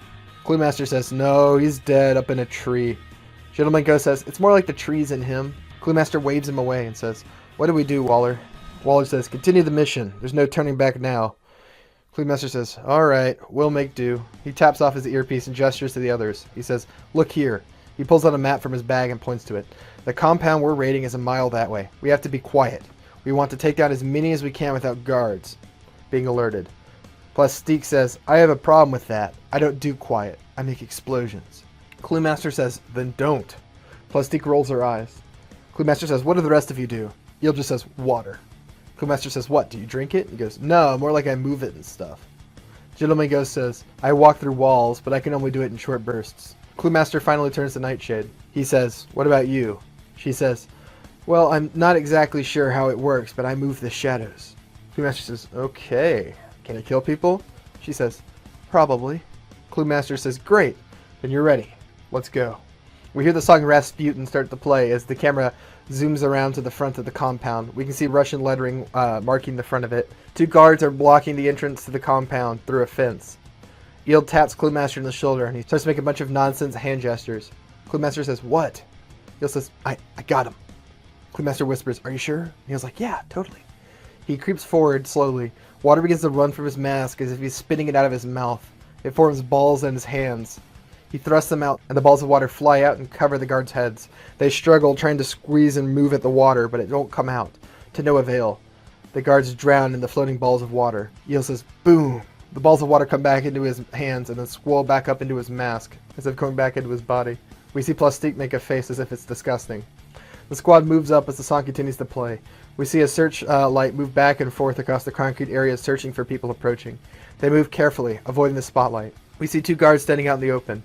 Cluemaster sneaks up on them before removing his knife. He slits one's throat before stabbing the other through the skull. We cut to Mission Command. We see Assistant 1 turn and say, Team 2 is in place and awaiting commands. Waller says, what is Team 1 doing? They're supposed to be drawing out the guards. Assistant 2 says, it looks like they're operating stealthy. Waller says, well, I put them together specifically to avoid that.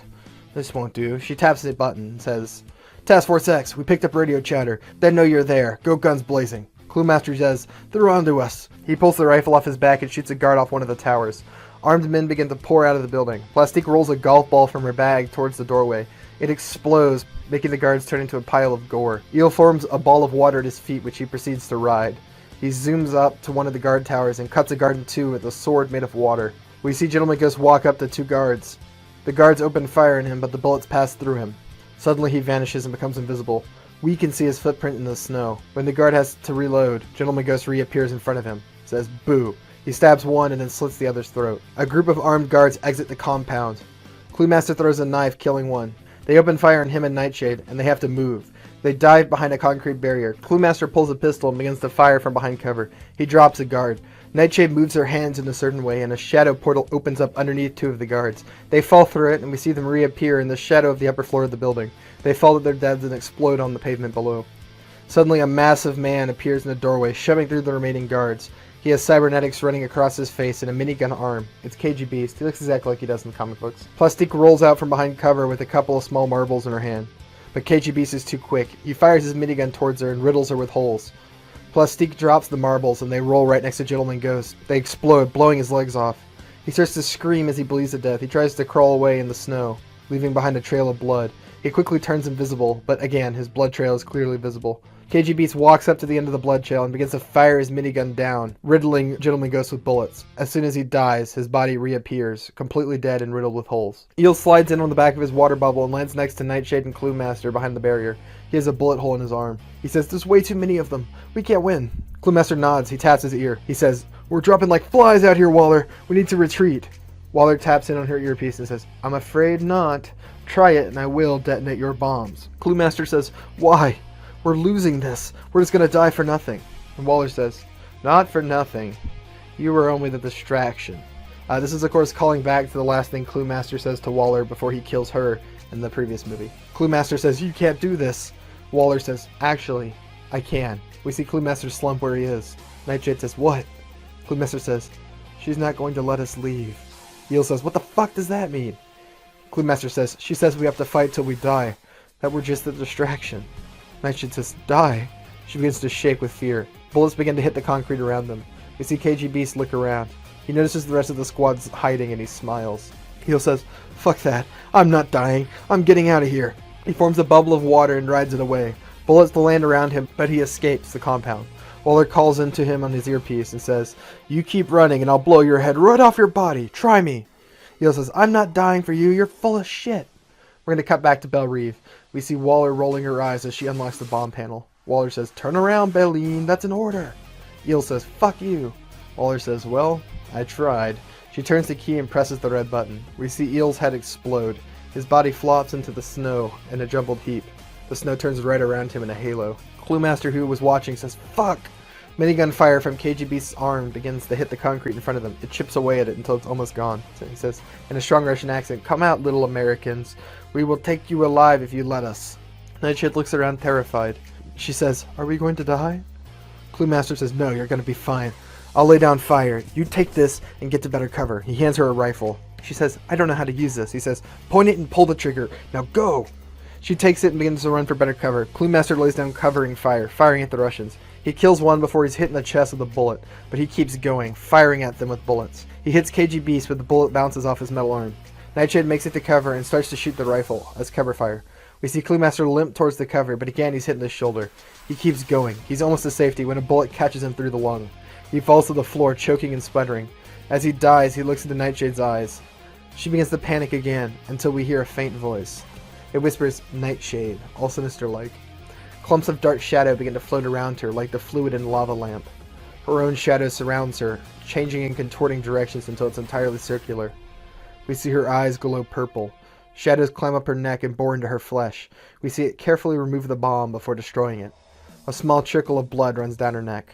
We cut to Belle Reve. Assistant 2 says, "That's it, we just lost Nightshade. We've got KIA readouts on everybody." Waller says, "Alright, swap me over to Team 2. We see the readouts on the screen change. The satellite turns and moves to watch the other side of the compound. We're going to cut to Russia. We see Rick Flag come over the hilltop, flanked by Harley Quinn, Katana, Boomerang, Blockbuster, Sportsmaster, and Clock King.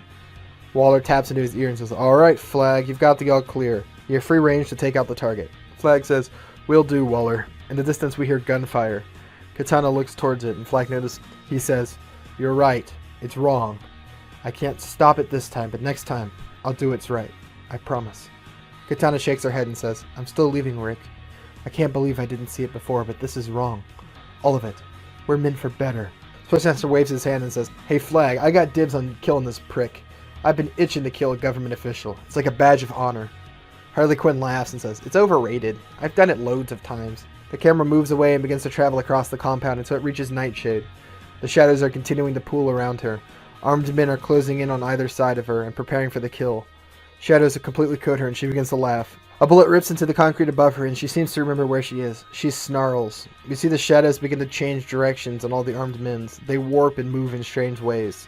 KG Beast notices. He looks at his men just in time to see the shadows climbing up them. They begin to be ripped apart. Their arms and legs and body parts are completely removed. Their heads are torn off their body, and they're left as piles of gore by the shadows, until only KG Beast remains. He says, "What the fuck?" He turns and runs into the building. The lights in the hall are swallowed by shadows one by one as KG Beast runs to try to stay in the light. He's caught in darkness. Only a single light remains on at the end of the hall. In its flickering light, we see Nightshade form her body from pure blackness. Her eyes glow purple. KGB says, "You don't scare me, American. I already killed your friends. You will die too." Nightshade laughs and says, "I'm not American. Sometimes when I've crossed over to a new world, I forget who I am for a time. It takes a little while for those pieces of me to cross over from the other plane. But I remember now. You should have just let us complete our mission." KGB fires his minigun at her.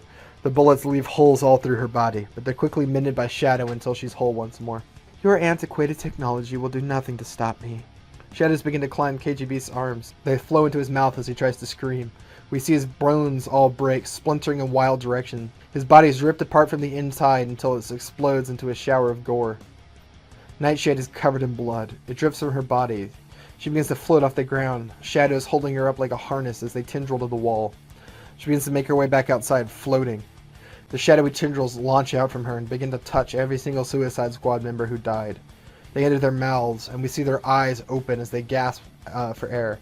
Their eyes turn purple. We see Cluemaster begin to cough. The wounds on his chest are healing themselves, and the bullets fall out one by one. He sits up and looks confused. We see Plastique and Gentleman Ghost doing the same. Lastly, we see the shadows pull the bombs out of their neck and destroy them. Cluemaster says, I was dead. I died. I was dead." Nightshade appears from nothingness in front of him and caresses his chin. She says, "You did." She moves a hand up to touch his cheek. "But I brought you back, because there is work to be done." The others begin to scramble up awkwardly. They all look towards Eel's body. He's still on the ground and unmoving in a pool of blood. Plastique says, "What about him?" Nightshade says, "I'm afraid I need the brain to bring someone back. He's beyond my help now." Cluemaster says, "What work do we have to do?" Nightshade says, "I had forgotten my purpose for a time, but I remember now. How would you like revenge?" Cluemaster says, "I have a couple of people I want to kill, Rick Flag and Amanda Waller." Nightshade says, "Oh, you can have them, but you're thinking too small. We can tear it all down. The government that enslaved you, the society that rejected you.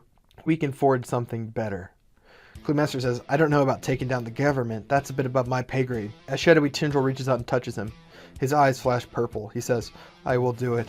I will kill every one of them," in an almost robotic way. Gentleman Ghost's eyes begin to glow purple too. He says, "I'm in as well. I have been mistreated one too many times. It's about time they get haunted." Plastique turns and looks at them kind of awkwardly and says, how do you feel about Canada? Because all I want to do is destroy Quebec. If you feel like tearing down Quebec, then I'm in." Nightshade says, "Oh, I don't think you quite understood." Plastique's eyes turn purple. Nightshade says, "I did say everything. I'm going to rip this world apart at the seams." The camera moves into Nightshade's purple eyes, and we get the title drop alongside a horror-sounding sound cue. And I'm gonna put more horror elements into this movie, sort of like Candlemaker in the third one. So Nightshade is pretty scary, as far as I've written there.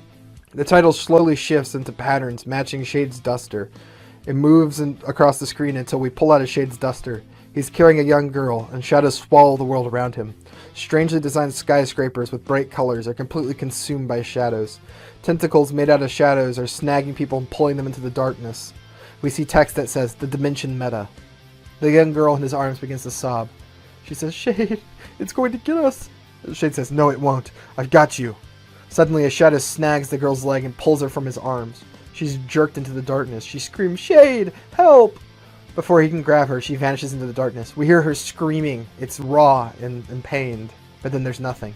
Shadows climb the last of the building, toppling them to the ground. The darkness begins to surround Shade until he's completely trapped in pitch blackness. We hear a whisper from the dark. It's Nightshade. She says, "Shade." We see Shade wake up with fear. He's in the back of a van with Chemo, Flatline, Dorothy Spinner. The Hat is driving. Flatline says, "Shade, Shade, we're here." He's stirred from his sleep, and he looks over. The camera moves across the van, revealing palm trees surrounding a warehouse. We see text that says, "The Florida Keys." Shade says, "Are the others here?" And Flatline says, "I don't think so." Shade says, "Call them."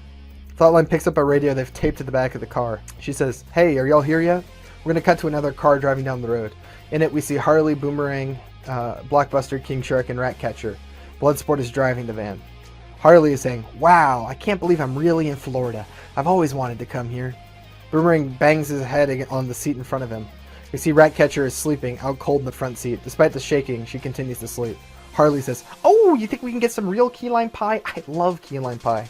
Boomerang says, "Jesus fucking Christ, Harles, would you shut the fuck up?" Harley says, "What, Booma? What'd I do?" And Boomerang says, "It's been Florida this and Florida that for 50 fucking minutes, Harles." Harley says, "What? I'm excited to be in Florida." He says, "Who the fuck would be happy to be in Florida?" King Shark says, "I like Florida." Boomerang says, "Shut the hell up, Nanawe." Bloodsport from the front seat yells, "Why don't you all shut the fuck up? I'm trying to drive." Suddenly we hear Flatline's message come through. Bloodsport picks up the intercom. He says, "We're about 15 minutes behind. Got held up." Flatline says, "We're gonna go in. Doesn't seem to be anyone around. Place seems deserted." Bloodsport says, "Be careful. We don't know what we're dealing with." Their car passes an orange grove. Harley says, "Holy shit, they have fresh oranges too!" Boomerang says, "Bloodsport, buddy. Right between my eyes. Just one bullet." Bloodsport lets out an exasperated sigh. We're gonna cut to the warehouse. We see the Suicide Squad from the first car bail out. Chemo is in the same metal suit as always. Dorothy Spinner has her imaginary teddy bear riding on her shoulder. The Hat is in fact wearing his hat. Flatline stretches and says, "So this is what vacation feels like." Chemo says, "You don't usually raid a warehouse on vacation." She says, "So what do you do?"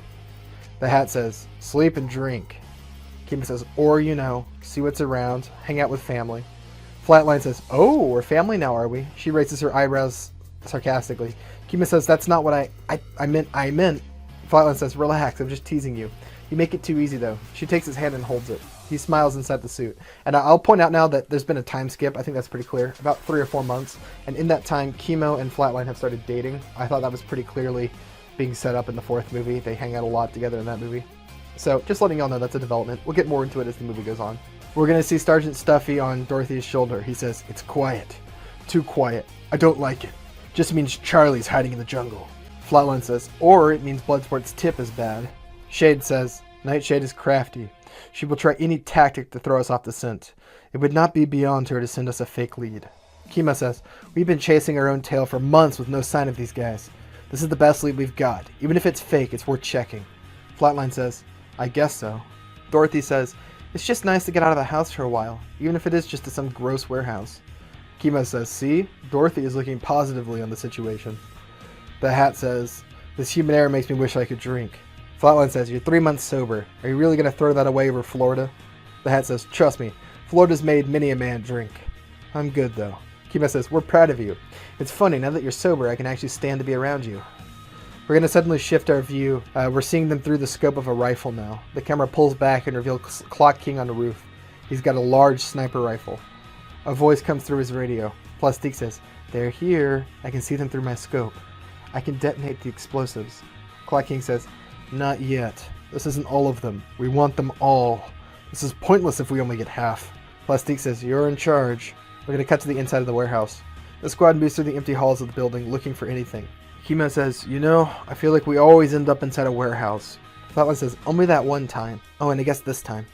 Kima says, yeah, I guess it was only twice. Still weird it happened twice. They come to a large area in the center. Windows frame everything, giving clear line of sight to the inside of the building. In the center, we see a metal portal frame, just like the one from Suicide Squad 3. Flatline says, a lot of things are repeating themselves today. Kima says, what is that? Flatline says, it's the thing that brought the evil versions of the Justice League in Texas. It's a portal maker. Dorothy says, yeah, it's the exact same, but why is it here? Shade looks concerned. He says, it makes portals, you say? To where? Feltline says, I don't know. Not here. Not this world. Shade says, you mean it allows one to access the multiverse? Flatline says, I guess so. Weird way of phrasing it. Shade says, we are in more danger than I thought. Far more. Flatline begins to approach the portal. She's looking at the electronics. She says, it's hooked up to some kind of remote switch. Kima says, that doesn't sound good. Just then the second group of squad members enter the room. Harley says, hey, it's that thing from Texas. Blockbuster says, Blockbuster. Shade says, this is a trap. We need to go now. She would not let us see this and live. Bloodsport says, what's got you all worked out? Suddenly we hear a gunshot. Blockbuster falls to the floor with a gunshot wound to the head. A second shot rings out and Flatline is hit. She falls to the floor. We see Clock King reloading the rifle. He lets out a curse. We hear Bloodsport say, Sniper! They all hit whatever cover they can. King Shark blocks Ratcatcher and Dorothy from gunfire. Ratcatcher holds up her device and rats begin to swarm through the warehouse. They begin to blot out the windows with their bodies so that no one has a line of sight. We see Clock King. He folds up his gun and says, that damned oath stepped in front of my shot and now I've lost line of sight. Detonate the explosives, Plastique. Plastique says, gladly. She presses a trigger. We're going to cut back to the warehouse. We see Harley is crying over Blockbuster's body. He's not moving. She says, Blocky, what'd they do to you? Kimo is body blocking Flatline in his metal suit. We can see a bullet wound in her shoulder. She's bleeding pretty bad. Kimo says, are you okay? She says, not exactly, but I'm not dying yet. Kimo says, I'm gonna get you out of here. Hat, we need your hat! The hat says, on it.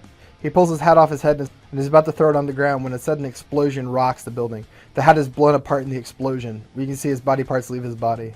His hat vanishes in a plume of smoke and his head rolls to where the others are. Bloodsport is thrown back against the wall by the force of the blast. His mask shatters, but he's alive. Ratcatcher is knocked to the floor, but is unharmed. Chunks of rubble smash into Kimo's suit as he protects Flatline from sure death. We can see a few dents in the suit, but he's okay, and so is she. The dust settles, revealing a large hole in the side of the warehouse from the explosion. Boomerang says, we gotta get out of here. They all rush for the newly formed exit. Kimo helps Flatline and walks her out of the building. Blood is soaking her white shirt. We see Clock King watch them leave through his scope. He's lining up a finishing shot on Flatline. He's about to fire when a hand touches the barrel of his gun. He looks up and we see Nightshade. She smiles and says, I can handle it from here. I wish to do this personally. Call off the others. She vanishes. Clock King touches his earpiece. Pack it up. We're done. Plastique says, what do you mean? You're just gonna let them get away? He says, they're not getting away. Nightshade says she wanted to do this personally. Looks like we killed the drunk asshole, and now our work is done. We see the squad turn down an alleyway. A wall of solid shadow blocks their path. Shade walks up and touches it. He says, Nightshade is here. We need to move. The rest of the squad turns to run back the way they came. Shade turns to follow, but a wall of shadow appears, blocking his way. He turns around to check the other path, and Nightshade has appeared in front of him. She smiles and waves. We're going to cut to the squad. We see them being herded by walls until they come to a large square filled with tour shops. People fill the area everywhere. It's like a busy mall, sort of outdoor mall. They all stand perfectly still in the middle of actions as if they've been frozen. Each one of them has glowing purple eyes. Boomerang says, well, that's fucking creepy. All of the frozen tourists suddenly turn their heads to stare at the squad. Flatline says, yeah, I don't like that. The tourists begin to pick things up off the floor. Some pick up rocks and others pick up canes and pipes. They begin to turn towards the squad. Flatline reaches into her pocket and pulls out a knife rope. She begins to swing it. We still see the blood in her shoulder from where she's hit. Looks like it's gonna be a scrap. Bloodsport unlocks his bow arm and pulls it back. The little thing that shoots arrows that's on his sleeve in the movie. Bloodsport says, yeah, we're gonna cut to Shade. We see Nightshade standing in front of him. She says, Shade, I've missed you. Shade says, I can't say I feel the same. The shapes on the back of his duster begin swirling, and a dagger of color appears in his hand.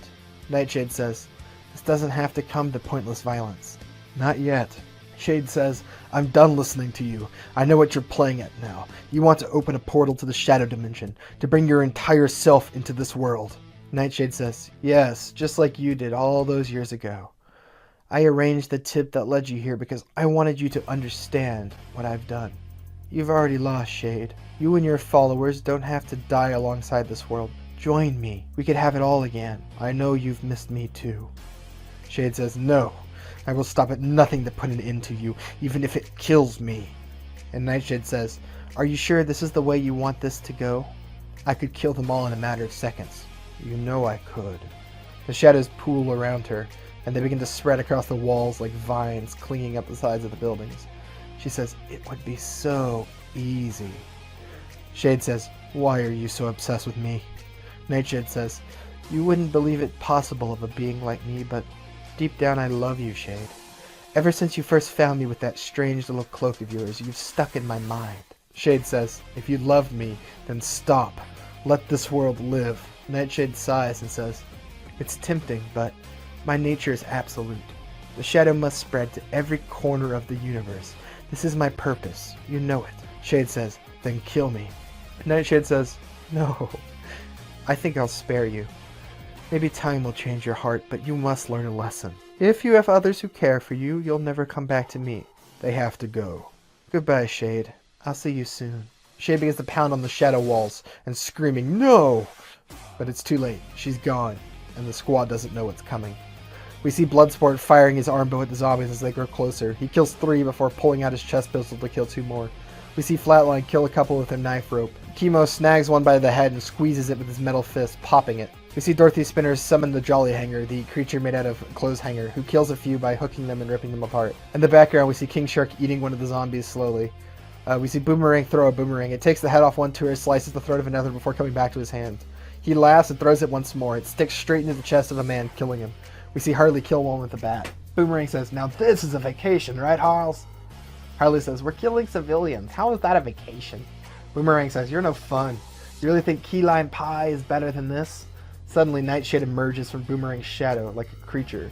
She contorts her body around until she's staring right at him. She wraps her hands around his head and rips his head clean off his body before he can react. The body falls to the floor headless. Nightshade lets the head sarcastically roll over her other hand. It bounces across the floor. Blood is sprayed across her body. She turns and says, who dies next? No one answers their question as they're too busy fighting off tourists.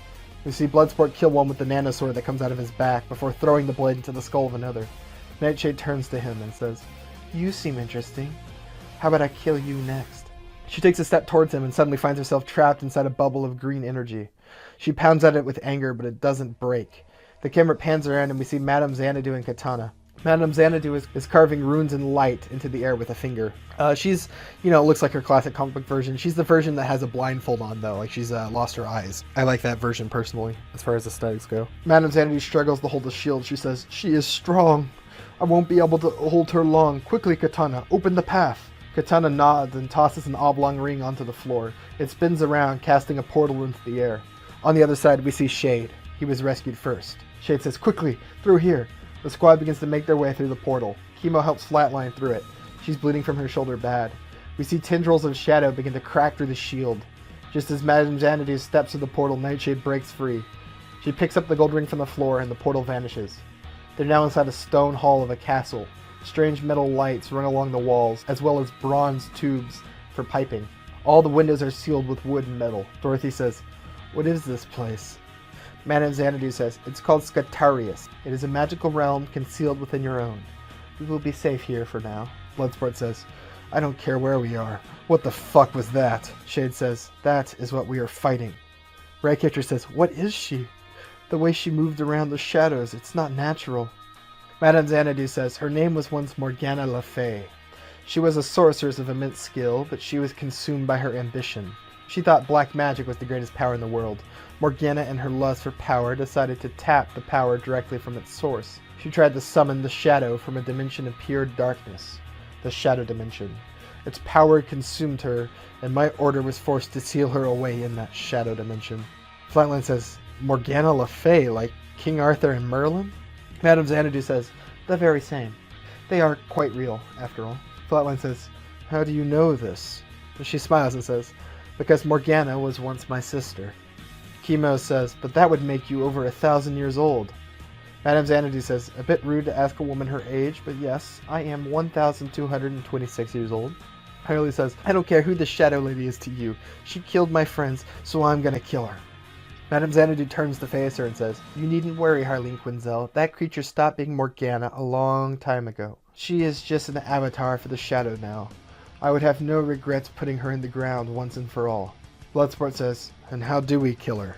And Madame Xanadu says, I don't know. Even in the time of the greatest magi, we can only seal her away, a measure which clearly proved ineffective. Shade says, I can do it. I don't know why, but she's afraid of me. I could sense it oozing off her. Madame Xanadu suddenly turns and says, I need time to think. Please make yourselves at home. I have all the comforts of the modern world. She gestures to where an old TV and VHS player sit. Madame Xanadu says, I will return with haste. Oh, and do not leave this castle. Scatarius is a dangerous place for those unprepared to brave it. She enters a room and shuts its wooden door behind her. Katana crouches down as if to guard the door. Flatline says, well, better find bandages and a movie. I get the feeling she's going to be in there for a while. We're going to cut to the Shadow Society complex that we saw at the after-credit scene of the last movie. We see Lilith Clay trying to talk to Clock King, who sits on a couch. She says, think, Talkman. You know I'm right. It doesn't make sense. She's lying to us. She won't let me read her future. And what I can sense is all in flux. Clock King says, I don't care. Lilith says, you should. I think she's going to do something terrible. More than she's told us. We have to warn somebody. Clock King says, and why would I help you? I need her. She's the only one who can bring my sister back. Lilith says, then why hasn't she? It's been months, Talkman. She's done nothing but build these portals, and she won't say for what. You can't tell me that there isn't something off about it. Clock King says, maybe you don't understand. I would do anything for my sister. She was innocent in this world. I will not betray Nightshade, Lilith. I like you, so don't do anything foolish. She is dangerous. Lilith Clay storms off. We're gonna cut to later. We see her sneaking through the building. She reaches an office and begins to look through a computer. She pulls up a map with a few red dots and some schematics. She looks over then and puts a hand to her mouth. We see her quickly email them to someone, but we can't see who. She looks up from the computer and Nightshade is standing there smiling. It's not a normal smile. There's something sinister about it. Lilith says, oh, Nightshade. I was just looking something up. Nightshade says, you've betrayed me. Don't lie. It's unbecoming of us. Why? I thought you believed in the message. Lilith says, I do. To an extent. I know you're not telling me the whole truth.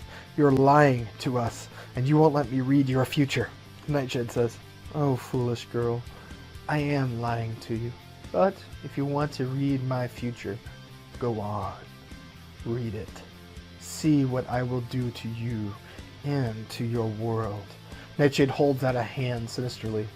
Lilith Clay reaches out a shaking hand and takes it. Her eyes begin to grow wide with terror. They go stark white as she sees the future. We hear her screaming in horror. She keeps screaming and weeping until at last she slumps to the floor, a blubbering mess. She says, evil, you can't, oh God. Nightshade says, I can, and I will. We see Nightshade leading the petrified Lilith Clay through the halls by the hand. They pass Clock King. Lilith is mumbling. She says, lies. The brain, she needs it's the shadow. It's coming. Clock King says, what's happened to her? And Nightshade says, she saw something she wasn't ready for. I'm going to take her to her room so she can sleep it off.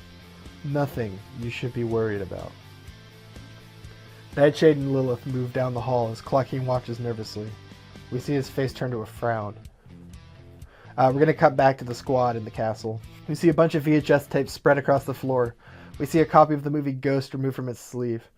Chemo and Flatline are watching the movie. It's the famous scene with the clay pot. Flatline says, I've seen this one before. Not really that accurate on how ghosts work. Chemo says, well, you would know. Flatline flops onto her back. The song Unchained Melody by the Righteous Brothers moves from the movie scene to the actual scene of our movie, playing over their dialogue. She says as if it was a thought that came out of nowhere, have you ever thought about what it would be like to be normal? Chemo says, normal? What would that even be like for us? Flatline says, I don't know. I could stop talking to the dead. Avoid cemeteries and stuff. If we could find a cure for you, you could leave that suit and be free. We could hold hands and touch without the metal in the way. Chemo nods and says, I'd like that. Normal. Maybe we could buy a house. She says, yeah, a real boring one, somewhere out in the suburbs. Kimo says, somewhere normal, like Ohio or Indiana. Flatline says, well, maybe not that normal. I'm thinking more New England on the ocean. We could get married, maybe even have kids. Just one or two. Kimo says, yeah, name them something plain like Mark or Mary. Flatline raises her eyebrows and says, what about Amanda? Kimo says, I don't think so. The only Amanda I ever knew was a stone cold bitch. Flatline says, literally now. They both laugh. Flatline says, I want to work a 9 to 5 in an office, gossip over the water cooler, the whole thing. You know, I've never actually had a job. Kimo nods and says, I'd like to stay with the kids, watch them grow up, cook them lunch. I was always good with kids. Flatline says, a stay-at-home dad, progressive. Kimo says, I try. Flatline says, we would be happy. And Kimo says, yeah, you almost had me believing it could happen. Flatline turns and looks at him. She says, it doesn't have to be a joke. We could do it. We could live like average people. Kimo says, come on, Nakia. It's a good dream, but I don't think we'll ever get there. Look at me. Flatline says, we will. Think about all the magic we've seen today alone. Maybe the supernatural is the way to fix you. Let's make a promise. She puts out her hand and says, whenever this is over, we're gonna be normal, no matter what it takes. Just like every other person we see on the street. Kimo nods his head and says, okay. He takes her hand. Normal. I can imagine that. The camera pans over to reveal that King Shark is standing next to them. King Shark says, I want to be normal. Kimo says, oh, Jesus, you startled me. Yeah, you can be normal too. King Shark says, I'm normal now. Good. He walks away, trying his best to act like a normal person. Kimo and Flatline both look at each other and laugh. And that's where I'm going to end the first act. Pretty good. We got quite a few deaths. I know a couple of these might make some of y'all upset, but whatever. All right, I'm going into the outro now. All right, that's it. Yeah, I killed Boomerang again. That's right. All you Boomerang fans out there cried because this time the Boomerang isn't coming back because he got blowed up or his head got ripped off or something. I don't know. I don't read my own scripts. All right, what do you guys want? And if you guys dislike it, let me know below. I want to feed off your anger. I'm actually, it's what gives me the source of my power and allows me to sustain myself. So, that's nice. If you guys have any predictions about what's going to happen next or where my story is going or, general death predictions, go ahead and let me know below. If you have any thoughts at all, let me know. We do have a Discord. If you want to discuss it with the other fans there, you're welcome to do so. I'm going to include a link in the description and in the comments, so you can go down there and find that. Beyond that, like and subscribe if you enjoyed the video. If you're looking for something else to watch in the interim, I've got Thunderbolts here and Deadlands over here. Alright, I'll see y'all next time. Hi, it's me, Bjorn, that one guy who uploads a script every 1 to 2 weeks, sometimes 3 weeks like this one. Like clockwork, because I'm very consistent, alright? Look, I've seen all your hate comments complaining about, ooh, Bjorn, why are you so consistent at putting things out, alright? Damn, what do y'all want? I'm damned if I do, I'm damned if I don't, alright? And also, this isn't a green screen. I see you fuckers in the comments like, oh yeah, Bjorn, you're in front of a green screen. I'm not in front of a green screen. Does this look like a green screen? Good lord, people. Can't appreciate when a man hand makes a set. Okay, quick things before we get started. Welcome back to Writing the Suicide Squad 5. This is part 2, the second act, and it's a long one, so that's why I'm killing as much time as I can in this intro, to make it even longer, just to mess with y'all. A couple things before we get started. I know a lot of you who watch these videos aren't subscribed. If you wouldn't mind dropping a subscription down below, that would be awesome. You'll get updated whenever I post new videos, and it helps the channel out a lot. In addition to that, we also have a Discord. If you want to join that, a link will be in the description and in the comments. You can click on that and join. We have a lot of people in there who talk about franchises I write their own stuff. I'll take a look at things you write in there and give you feedback or whatever most of the time. Or you can just chat with me, say hello. I'm there frequently. Alright, with that being said, let's go ahead and get into the episode.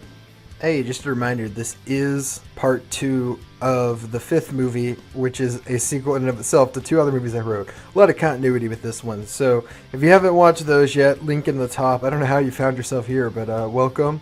You can catch up there. If you don't remember what happened, I might recommend catching up there. This is a very long episode, so settle in, guys. Let's go for it.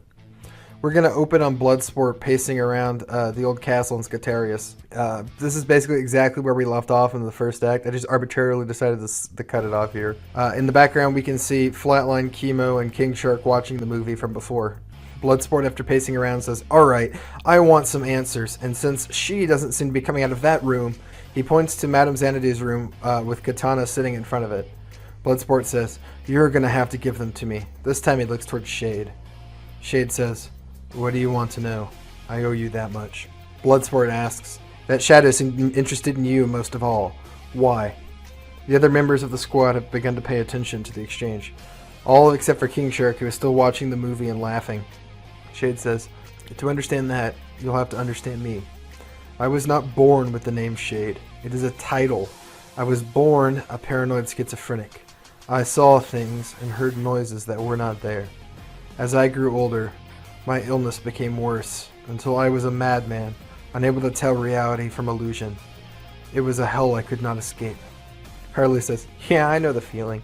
It's not all bad. It's pretty fun sometimes." This time, when Shade starts to talk about his backstory, we're showing it visually. We'll say Meta is extremely colorful and has very good architecture that's very odd and unusual to really distinguish it from Earth. I'd let designers go kind of crazy with whatever they can imagine. Something wacky, something like almost like Dr. Seuss maybe. Shade says, "I never found it to be fun. My world was very different from this one. We held science and magic on much the same pedestal. Two sides of the same coin, used in harmony with one another. Our greatest scientists and magi often collaborated together to create wonders unlike anything you've ever seen. The duster I wear was one such experiment. It was created as a way to siphon madness for use in powerful magic.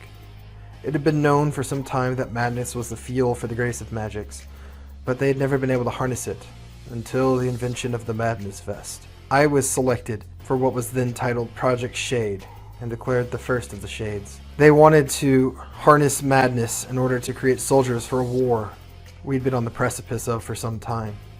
I was trained on how to kill, and then I was given the first of the prototypes. When I wore the vest for the first time, it fed off my illness and it made me sane. I was myself for the first time in my life. The power of the insanity was greater than they anticipated, and the vest began to take on a madness of its own. It would do things without prodding or command, and I couldn't control it. Until one day it dumped me in another dimension without warning. A world of sheer pitch black without a drop of light. Flatline says, "The shadow dimension." And Shade says, "Yes, I was alone in the dark, trapped by the only thing keeping my mind whole, when a voice reached out to me. It told me I was okay. That voice taught me how to use the Madness Vest, but before I left, she asked for help. She told me she'd been trapped there with no way to escape for a long time. Asked me to take her with me when I left. I did. When I arrived back to Meta, I'd found I'd taken a human with me. She was perfectly normal in every way, beautiful even. She had no memory of who or what she was, nor how she'd come to that place. And as I got to know her, we grew close." We quickly slam out of the flashback and see Harley. "Oh my god, he totally fucked her." Shade says nothing. Flatline raises an eyebrow and says, "Oh wow, you really did. What was that even like?" Shade says, "Normal. You don't understand. When Nightshade first crossed into my world, she had no idea what she was. She was human, smart, funny, kind. And then the shadow crept back into her, bit by bit. By the time I realized what was happening, the Nightshade I knew was gone. And it was already too late for my world." Ratcatcher says, "That's so sad. Do you want a hug?" The rat on her shoulder opens up its hands like it's going to hug him. Shade says, "No." Ratcatcher says, "Do you need a hug?" Shade says, "Still no." Ratcatcher shrugs. "Your loss." Shade says, "I need some time to myself. These are hard things to remember." He walks off, and we see Bloodsport follow him. He catches Shade on the shoulder and pushes him to a wall out of sight of the others. He says, "Listen, mate. You really tried my patience. This team, I care a great deal for them. 2 of my friends died at the hands of this Nightshade, and now I find out you used to fuck her. If you get any of them hurt, I will fucking kill you. Do you understand?" Shade nods. "I understand." Bloodsport says, "Good. I hope we won't have a problem." Shade says, "Whatever there may have been between me and her, I promise you it is withered and gone. The things I've seen her do, you couldn't fathom." Bloodsport says, "You might be surprised." Shade says, "I would be. I watched her tear children apart and topple buildings with a flick of her wrist. I saw her destroy an entire world in a single day. And I cannot watch it happen again." Bloodsport says, "It won't. We won't let it." Shade says, "You're a good man, Dubois. and I hope you're right. I felt much the same as you before, so sure I could stop what was coming, and I was wrong. Bloodsport's phone lets out a ding. He looks down at it and is surprised. We see him open an email. It's the one Lilith Clay sent in the previous part. He opens up the file attached, and we see schematics for a machine appear. Bloodsport says, "Holy shit." We're gonna cut to the main chamber. We see them all standing around a table. Bloodsport says, "It didn't take me long to figure this out. Look here." He pulls up a map. We see thousands of red dots all across the world. Chemo asks, "What do they mean?" Bloodsport points to one in Florida. "They're portals." Ratcatcher says, "Holy shit." Harley says, "That's a lot, right?" Bloodsport says, "A lot is an understatement. I don't even know if the Justice League could take down this many in time. God only knows where they've been. It's safe to say taking them down manually isn't an option." Chemo says, "How could she even do something like this? I mean, logistically. It seems impossible." Shade says, "Nightshade always had a way of getting into people's minds. I reckon whoever built these didn't realize what they were doing." Flatline says, "And what do these represent?" She points to 3 larger blue dots. One in the United States, one in Paris, and one in Japan. Bloodsport says, "I think they have something to do with these." He pulls up the set of schematics which appear to be for some sort of massive computer. We see the whole squad studying them. Ratcatcher says, "I'm going to ask the obvious question. What do these mean?" Bloodsport says, "I'm not sure. This isn't really my area of expertise. I can call in some people, get the price of what it might cost to hack something like this, but if they're even real, it could be a red herring." Flatline says, "Don't bother. I might know a guy. He's really good at this kind of shit." Bloodsport says, "Perfect. Can you get me in contact with him?" Flatline says, Yeah, I can." She spares a look for Chemo. "There's just a little hiccup. He's a bit weird. Really doesn't like men. I mean, like won't talk to them at all. If we're going to use my guy, it has to be the ladies who go." Chemo says he hates men. Flatline says, "Actually, he's terrified of them. Some kind of phobia or something. He was always a bit odd. Then again, he's good at what he does." Madame Xanadu emerges from her room at last. She looks tired. She has big black circles under her eyes. Katana stands from where she waits at the door. Madame Xanadu says, "It sounds like you should go." Katana tries to help Madame Xanadu when she stumbles walking out of the room. She says, "I'm fine, Katana. Thank you." Flatline says, "Okay, so me, Ratcatcher, Harley, and Dorothy will go meet my contact. It's a plan." Madame Xanadu says, "You should take Katana with you." Katana looks up in confusion. "I'm needed here, to watch you." Madame Xanadu says, "Go with them. I've seen it. You'll be needed." Katana nods slowly, not quite understanding, but accepting what her friend says. "I see. I'll join them then. We can take the ring portal." King Shark walks into the room. He says, "I go too." Flatline says, "You can't, Nanawe. You're a man." King Shark says, "I a shark." Flatline clarifies, "A shark man. I think you might actually be scarier than a normal guy." King Shark says, "Oh, fuck!" Just like he does in the Suicide Squad. He storms off and Ratcatcher giggles. "It's funny every time he does that," she says. We're going to cut to Central City. We see the portal ring open, and the group of girls step out of it. They're in front of the facade to an apartment building in the middle of Central City. We see text that says Central City, just to clarify that. Flatline says, "This is it, I guess." Ratcatcher says, "Does your friend get scared when he looks in the mirror?" Flatline says, "What?" Ratcatcher says, "You say he's afraid of men. His mirror has got to scare him, right? Because he's a man?" Flatline says, "Oh, I made that bit up." They enter the apartment building as the song Sunshine Superman by Donovan plays. The building is dirty and run down. Some of the lights don't work and others flicker. Flatline says, "So he still lives in a shithole." Katana confusingly asks. Katana looks confused. She asks, "If he isn't afraid of men, then why did you tell the others that?" "Well, we kinda used to date." Dorothy giggles. Harley says, "Oh, sneaking off to see your ex. Does Matthew know?" Fallon says, No, and we're going to keep it that way. He's the exact reason I made up that bit about him not liking men." Katana says, "Dishonesty in a relationship is not healthy." Ratcatcher says, "I don't know. I think she's fine not telling him. She could just be trying to avoid hurting his feelings." Harley says, "To hell with that. I'd have them fight each other. May the best boyfriend win." Flatline says, "Matthew is the best boyfriend. Trust me on that. This guy is kind of a massive dick. However, he's also very good at what he does." Ah, this is this place. She stops at the door and knocks.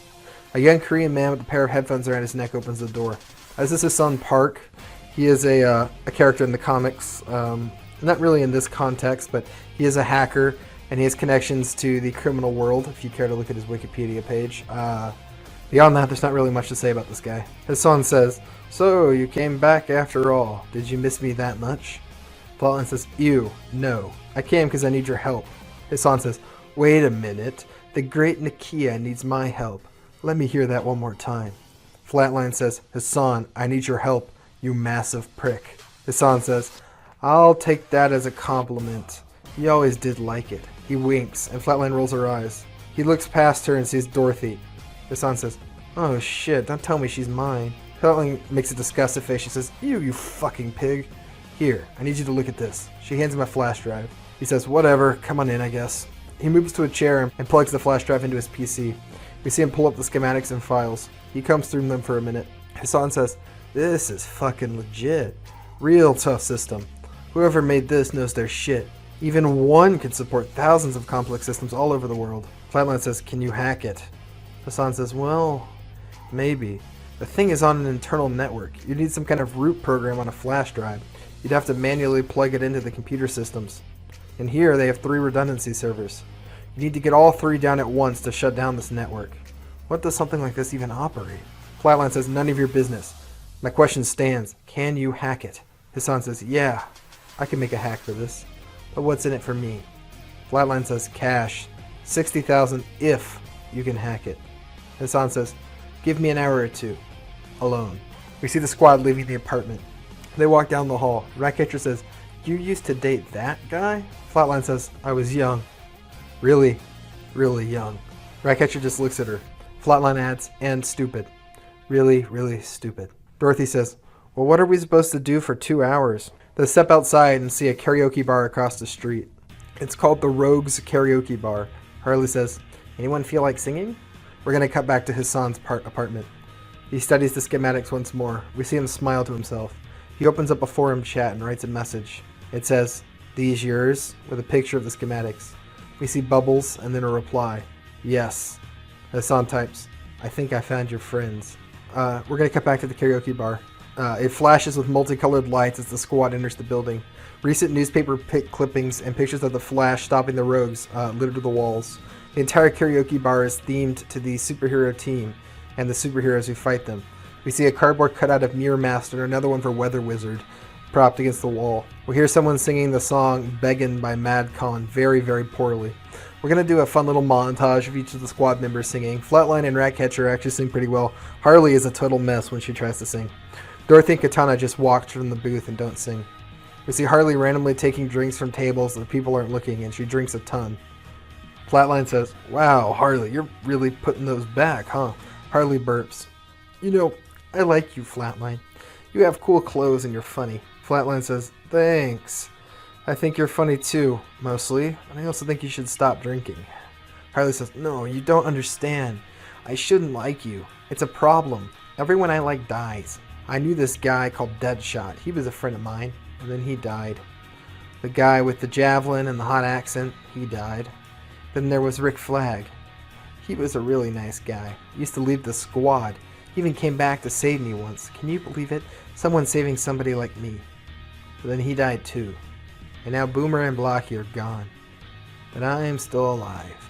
I always survive."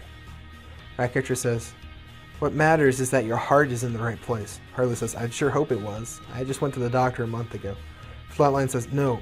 What Ratcatcher is trying to tell you is that you're trying to be good, right? That's what matters. You've gotten to live this long because you're lucky. That's all there is to it." Harley says, "Yeah, lucky. I used to think like that. I used to think maybe my life had some higher purpose, like destiny or something. Thought maybe it was divine blessing that kept me alive all this time. But it ain't a blessing, is it? To keep living on while everyone you love dies? Nah, it's a curse. Harley the funny cursed clown. Got a ring to it." Flatline says, "You're not cursed, Harley. There's no such thing." We see Katana raise an eyebrow. Flatline adds emphasis. "There is no such thing. As for your friends who are gone, well, I've seen the other side, and it's not so bad." Harley says, "Really?" And Flatline says, "Really. They're probably happier than you." Harley smiles. That actually raises her mood. She says, "You know what I need? Another drink. I'll be right back." Before Flatline can stop her, she stumbles off. Katana turns to Flatline. "You're a bad liar." Flatline looks at her and frowns. Katana says, Harley's a good person if you can believe it. Past all the clown makeup. I appreciate what you just did. Flatline says, it's no problem. So, I'm going to explain where I've decided to take Harley. I think a lot of people nag on her for having plot armor, and yeah, it's a problem. There's something really interesting that stands out to me anyway about the idea of plot armor. She has lots of friends in this franchise, and since this is a franchise where people get killed, all her friends die, but she never does. She always survives no matter what, even against the most ridiculous of odds. And I kind of wonder what that would do to a person, right? Being surrounded by people dying all the time, but you always live. And I thought that was so interesting that I decided to characterize it as Harley. So yeah, we're doing a little bit of a meta-narrative here, but I think it's a very interesting direction to take the Harley Quinn character in a way that can make her interesting again for people who have grown tired of this. And I know there's a lot of people who don't like Harley. Hopefully what I do with her going forward is interesting enough for y'all. We're going to hear the song Money Grabber by Fitz and the Tantrum start to play. Ratcatcher says, I love this song. I'm going to go dancing. I do this every mission. Ratcatcher leaves the table in a hurry and heads towards the dance floor. We're going to cut to the bar. We see Harley walk up to the bar. She asks the bartender, what's the weirdest thing you have on the menu? The bartender looks confused and says, I guess the Captain Cold is kind of weird. Harley says, I'll take 2 of those. We hear a voice ask Harley a question. It says, you look familiar. Do I know you from somewhere? Harley turns and looks, and we see Plastique sitting at the bar. Harley doesn't recognize her. They've never met. Harley says, probably. I'm kind of famous. Plastique says, really? What would I know you from? Harley says, remember that lady who robbed a bank with a pack of hyenas twice in the same week? That was me. Plastique sort of smirks and says, really? A bank robber? Like on TV? You're an actor. Harley says, yeah, sure, let's go with that. The bartender returns with her weird blue-green concoction of a drink, with a cherry and a pineapple stuck in it. Harley says, it was sure nice talking to you, lady, but I gotta go. Plastique says, wait, can I buy you a drink? Harley says, I'm flattered and you're pretty hot, but I'm here with others. Plastique says, I'll buy them drinks too. Why not? Harley says, I guess that'd be okay. Plastique says, 5 more of whatever that is. Harley says, wow, 5. How'd you know? We see Plastique's face fall. She slipped up. She says, lucky guess. Harley says, really? I'm lucky too. Unfortunately. As a little callback to what she just said. Harley's too drunk to notice the slip up, really. The bartender brings the drinks on a tray and hands them to Plastique. Harley heads towards the table, and Plastique follows with the drinks in her hand. As she walks, we see her touch them one by one, priming them with her explosive touch. Harley walks up to the table and says, hey guys, this is some random lady I picked up at the bar. They all look to see who it is. None of them recognize her, except for Katana. We can see recognition fall on her face. She pulls her sword out and goes for the kill. Plastique sees it coming and uses the metal drink tray to block the attack. All the drinks go flying to the floor. Harley says, what the hell, Katana? You're attacking my date. Katana says, Plastique, you're supposed to be dead. Plastique says, but I'm not. Katana leaps over the table and tries to slash Plastique again. Plastique touches her hands together and the drink glasses on the floor explode. Harley has the explosion go off in her face. We see the rest of the squad get thrown back by the blast. We follow Dorothy specifically as she's knocked to the floor and rolls. We see blood running down her face, and ringing is the only audio we can hear. The camera is blurry and shaky. Dust and smoke fills the air around her so we can't see anything. We see Sergeant Stuffy run up to her. He shakes her awake. His voice cuts through the ringing. Get the fuck up! You've got to move if you don't want to die. Dorothy stirs and sits up. She tries to stand but falls over again. She holds a hand to her head. In the background we see another explosion set off. Dorothy says, my head hurts. Sergeant Stuffy says, you've got to move, soldier! This is a war zone! Dorothy stumbles to her feet once more. She starts to move across the club. The ringing in her ears fades, and we hear the song Money Grabber playing from half-broken speakers. We can't see Flatline, Ratcatcher, or Harley anywhere. Plastique stands in the center of the room. Katana makes a move to attack her, but is forced to dive away from an explosion. Dorothy moves forward towards an overturned table. She hides behind it and finds Ratcatcher. Ratcatcher immediately turns and checks on her. Are you okay? Dorothy says, I think so, but my head is spinning and I feel nauseous. Ratcatcher says, you probably have a concussion.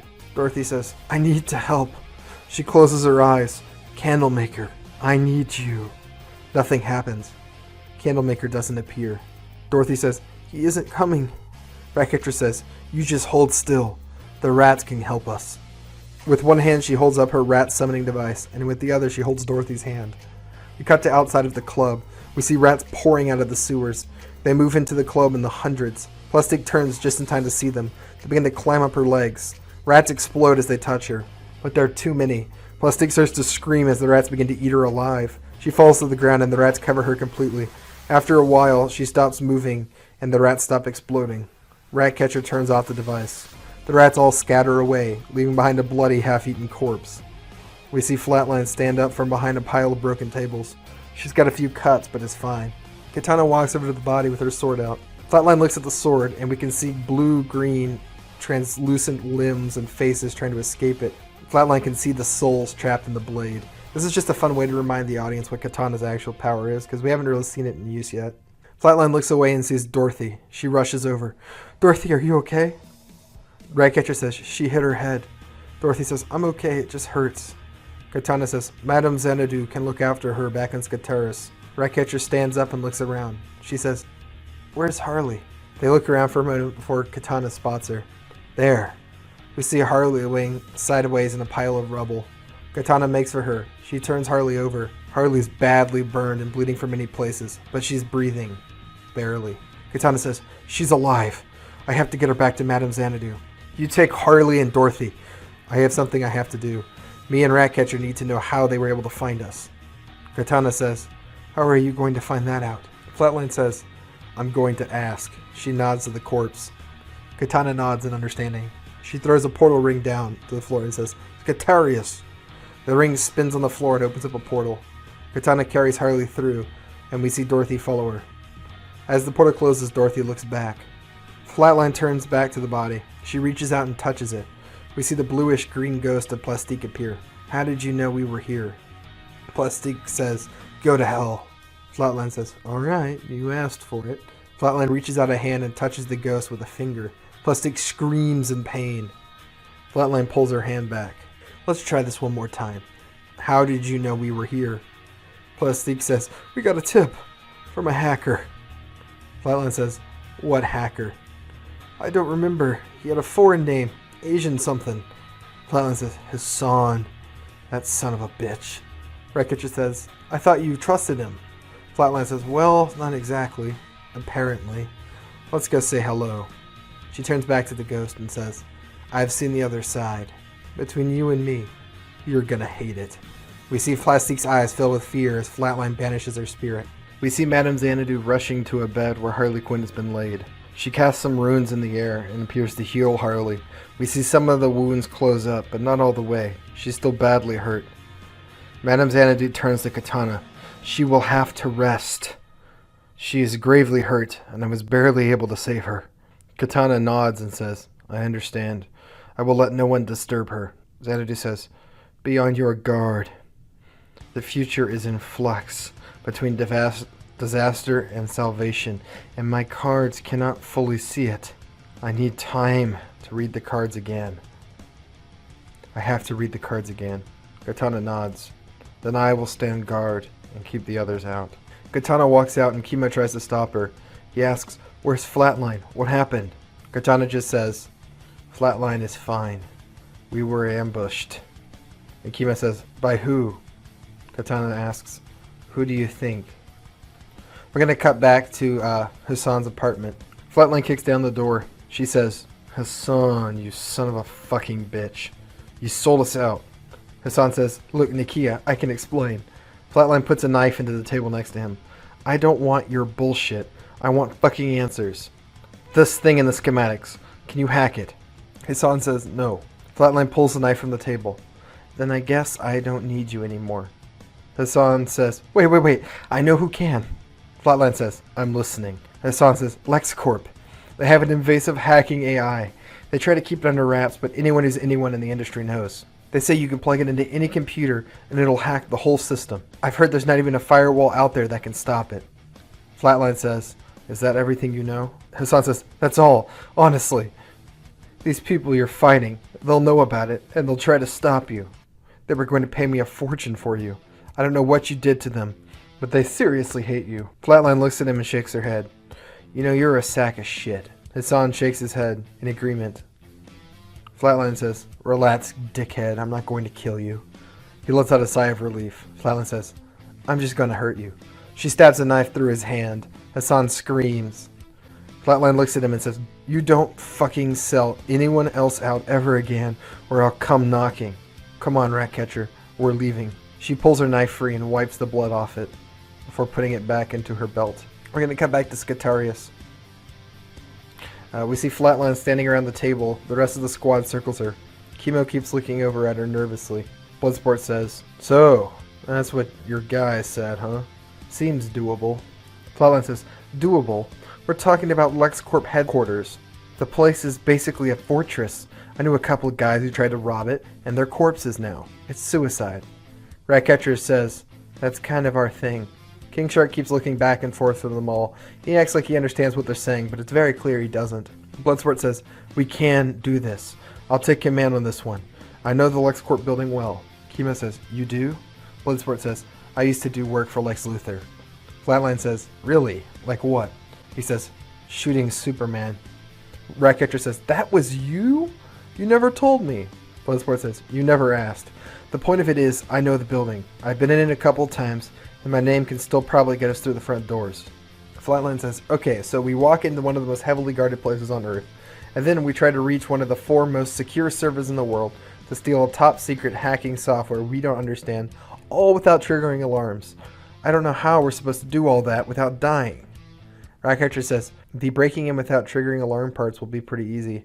My rats can take care of the electrical security. I may even be able to get a security badge or 2.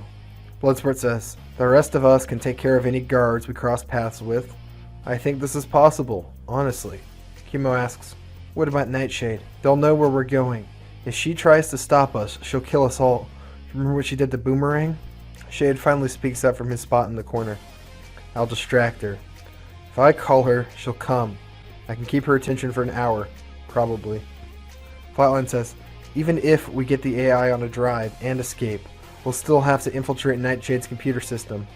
God only knows what she'll have protecting it. Beyond herself. I just don't know if we can do this, guys. Chemo says, do we even have a choice, Nikia? What's the alternative? Letting the world end? Flatline nods. Fuck it, I'm in. If it really is this or the entire world, we don't really have a choice. Bloodsport says, then that's that. King Shark says, I go. LexCorp no scare me. I strong. Chemo says, as I said, I'm in. I prefer not to see the world end. Bloodsport nods his head. The world's always going to end because of something. It never does. Chemo says, I hope you're right, Dubois. Bloodsport says, get some sleep. We're going to do this in the morning. We'll need everyone well rested. Chemo and Ratcatcher head towards the hall. Flatline starts to leave, but notices Dorothy Spinner approaching Bloodsport. She stops to watch. Dorothy has a bandage wrapped around her head. She says, I want to come. Bloodsport says no. Dorothy says, but I can help. Bloodsport sighs. You could. You may even be the strongest here. But you're hurt, kid. I can't worry about you and the mission at the same time. Dorothy says, it was just a bump on the head. I promise I'm fine. I have to keep you all safe. You said I was strong. You need me. Bloodsport asks, do you trust me? Dorothy desperately says, I can help. Bloodsport says, do you trust me? Dorothy says, yeah. He says, then trust me to bring everyone out of this safely. You promise you'll be okay, she asks. Bloodsport says, I promise. Here, I found something for you. He hands her a box of comic books. They're a bit old, but I thought you might enjoy them still. Dorothy takes the box with a smile. She says, thank you. She sets the box down, then hugs Bloodsport. He looks a bit surprised. He awkwardly half-hugs back. He says, now go to bed. I don't want you to reopen your wound. That's an order. Dorothy nods and takes her comic books back down the hall. Flatline approaches Bloodsport. She says, I was watching that. You know you're good with her. Bloodsport says, who? Flatline says, Dorothy. Bloodsport says, oh, she reminds me of myself in a way. She had parents who hurt her for their own pleasure. And now she's a killer. I just want a better life for her than this. You know, the one I never got. Flatline asks, you have kids of your own? Bloodsport says, a daughter. I did a shit job taking care of her. I was a bad father like my old man, watching over Dorothy and the others. It feels like a second chance to not be such a fuck-up. Flatline looks surprised. She says, you know, you remind me of another guy I used to know. Dorothy's seen a lot of shit. I think we all have. But I think more than anything, she just wants to be loved. Bloodsport nods and says, go get some sleep. You're gonna need it. We're gonna cut to Chemo's bedroom. We see Chemo half asleep laying in bed. We see it sags a bit under the weight of his giant metal suit. We see his door crack open. Flatline enters the room. She shuts the door. He looks up when he sees her. She asks, "You mind if I join you?" Kimo says, No, awkwardly. She slides into bed next to him and wraps her arms around him. We see her fingers touch his metal suit. He says, "That can't be comfortable. Cold metal, you know." Flatline says, "Actually, it might be the most comfortable place in the world right now." Kimo asks her, "You okay?" And Flatline says, "Honestly, no. I'm scared, Matthew." Kimo nods. He says, "I'm scared too. All of this is so new to me. I'm not like the rest of you. I'm not cut out for this." Flatline says, "That's not true." Kimo says, "It is. I was just a normal guy. You train with dead martial artists to learn how to kill for years. Bloodsport's been a mercenary for God knows how long, and Shade's from another planet or something. So of course I'm scared.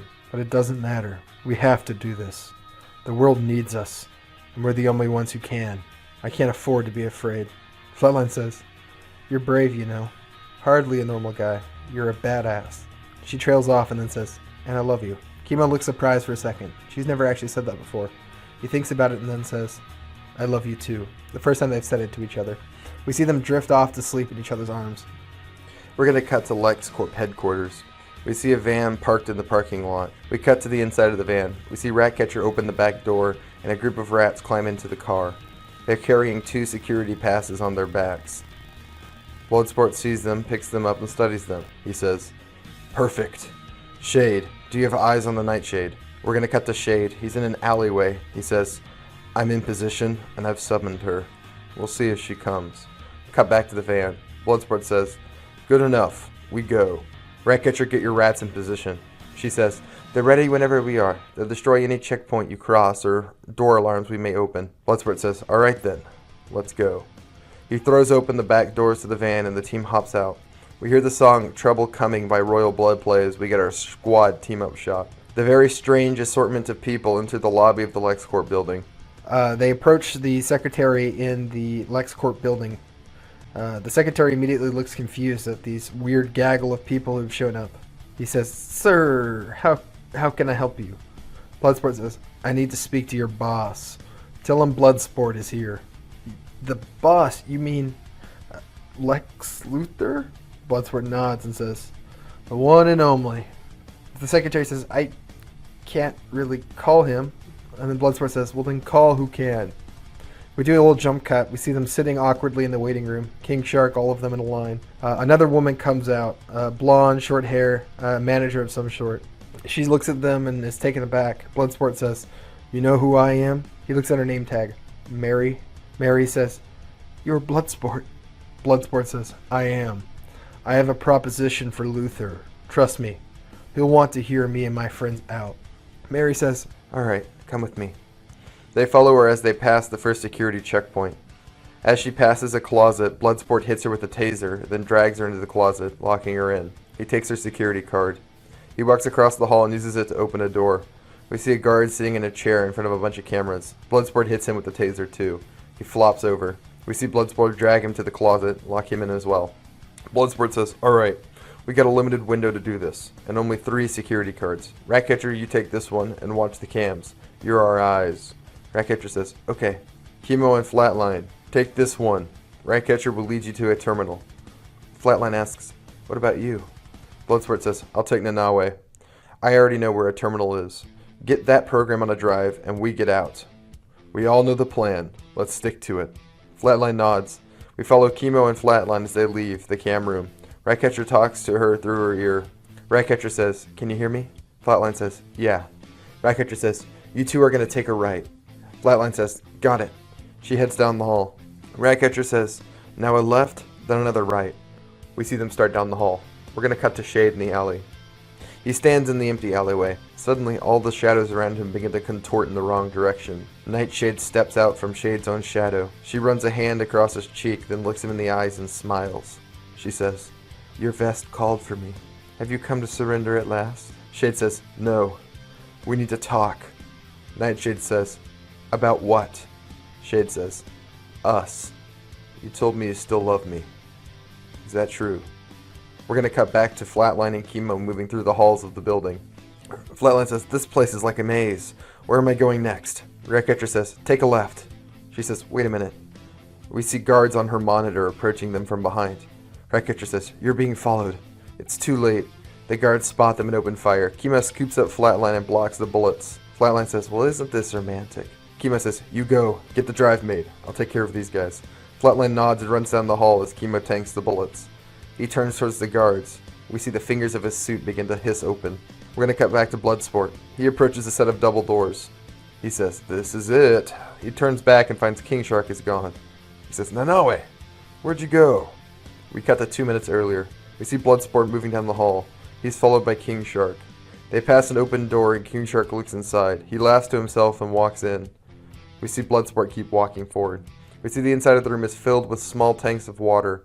Small cat sharks swim back and forth in the tank. The notes on the wall are for some sort of research on lateral lines. We can see diagrams explaining the shark's ability to detect movements in the water. And next to it is a schematic for some sort of suit. King Shark laughs to himself and bends down and looks at the tank. He smiles and says, small sharks. We cut to the present. Bloodsport looks back and forth and just says, fuck it, I'll find him later. He opens the double doors and enters the room. It's full of men and women in white lab coats. They spot him and look confused. Bloodsport pulls one of his pistols off his chest and fires a shot into the air. He puts it back. He yells, everyone out! All the scientists flee the room except for one. She stares at Bloodsport with hate. We recognize her as Grace Baleen. They've already infiltrated LexCorp. Grace says, Robert Dubois, Bloodsport, the leader of the Suicide Squad. Bloodsport says, do I know you? She says, no, but you knew my son, Mortimer Baleen. Bloodsport says, I don't know him either. Grace says, no? Well, maybe you only knew him by that silly little name he always used, Eel. Bloodsport says, I don't know what you're on about, but you've got the wrong guy. Orca shakes her head. I don't think I do. She begins to contort and twist her limbs. We hear bones cracking as she begins to transform into Orca. Bloodsport says, what the fuck? He begins to transform his gun from various pieces of armor. He's built out his whole rifle like the one he uses on Staru briefly. Orca finishes her transformation. She looks towards him and shows her teeth. They're dagger sharp like a whale's teeth now. Bloodsport opens fire, blasting her with a hail of gunfire. She seems unfazed. Even as wounds open up across her body, she continues to move forward towards him. Bloodsport runs out of ammo. He throws away his rifle and pulls out the pistols hidden in his pecs. He puts 3 rounds into her before she's on him. She swipes a clawed hand at him, but Bloodsport rolls out of the way. He fires the pistol twice more before Orca launches towards him again. Bloodsport quickly pulls a switch on his arm and a plume of fire erupts from the flamethrower there.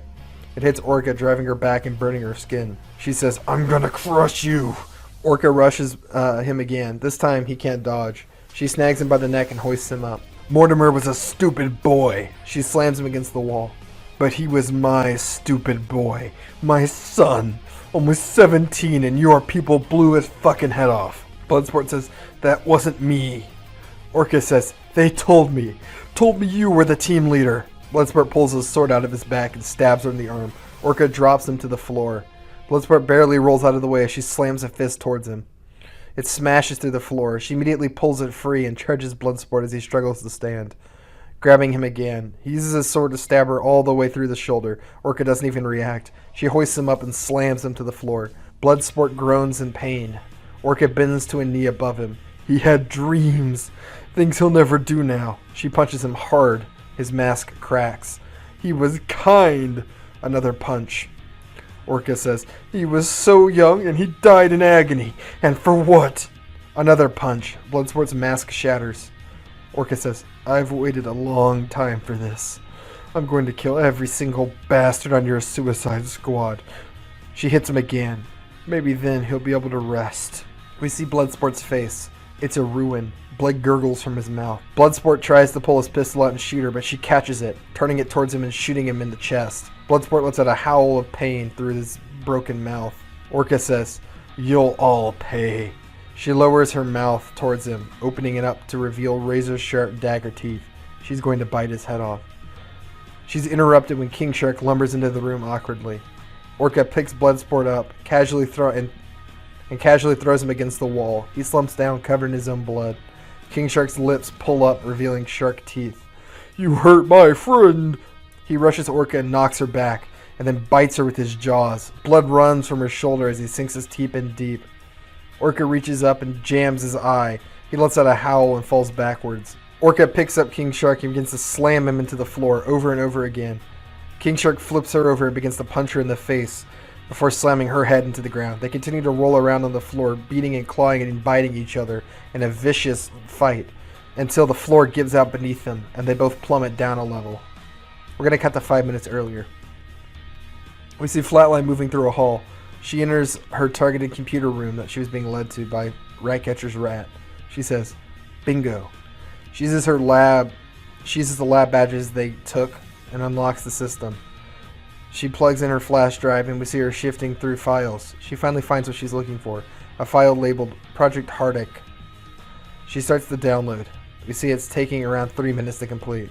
She begins to pace around the room nervously. She says, "Come on, come on, come on." We see the percentage begin to slowly tick up. 94, 95, 96. Suddenly there's a crash and King Shark comes flying through the ceiling. Orca lands next to him. They begin to fight again very quickly. We see King Shark get thrown against the computer, destroying it. We see pieces of the computer go everywhere. A piece with the flash drive inserted slides across the floor. We're not even sure if the download is completed yet. King Shark gets up and goes at Orca once more, but he's outmatched. He may be tougher, but Orca is smarter. She beats him methodically with skill and systematic fighting. Orca manages to trick King Shark into charging out a window. He falls 10 stories to the concrete below. We see Flatline quietly moving towards the flash drive. Orca hasn't seen her yet, and she wants to keep it that way.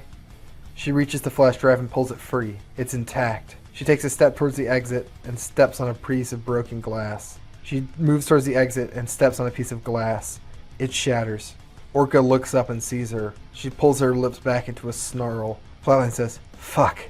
She starts to run as fast as she can down the hall. We see the lights flickering as the power fails from the damaged computer. Red, then bright, then red, then bright. In the background, we see Orca moving towards her, getting closer and closer and closer. She's more of a monster than a human at this point. Flatline trips over a piece of rubble and falls in the middle of a four-way junction. Orca's on her now. Orca slowly lumbers up towards her, getting closer and closer. She chuckles to herself. "Another Suicide Squad member to kill." Flatline starts to try to pull out her knife, but it won't do any good and she knows it. Right as Orca is about to bear down on her, we see Chemo come running down the hall. He tackles Orca, knocking her down the other hall. He says, "Go! Get the flash drive! I'll hold her off!" Flatline runs down the other direction, leaving Chemo to fight Orca. We follow Flatline as she runs down the flashing red halls. She taps her ear and gets into her comms. "Ratcatcher, I need directions to the other terminal." Ratcatcher says, "On it." She holds up the rat device and we see a rat appear in front of Flatline. It waves to her. Flatline says, "Okay." She follows the rat as it leads her to the terminal. Flatline enters the room with another terminal. She smiles and plugs in her flash drive. She starts the download. The camera begins to slowly pan out until we see a man in a brown trench coat enter the room quietly. We hear a slight ticking play in the background. We're going to cut to Secretarius. We see Dorothy reading a comic on her bed. She kicks her feet happily. Suddenly, the door to her closet opens.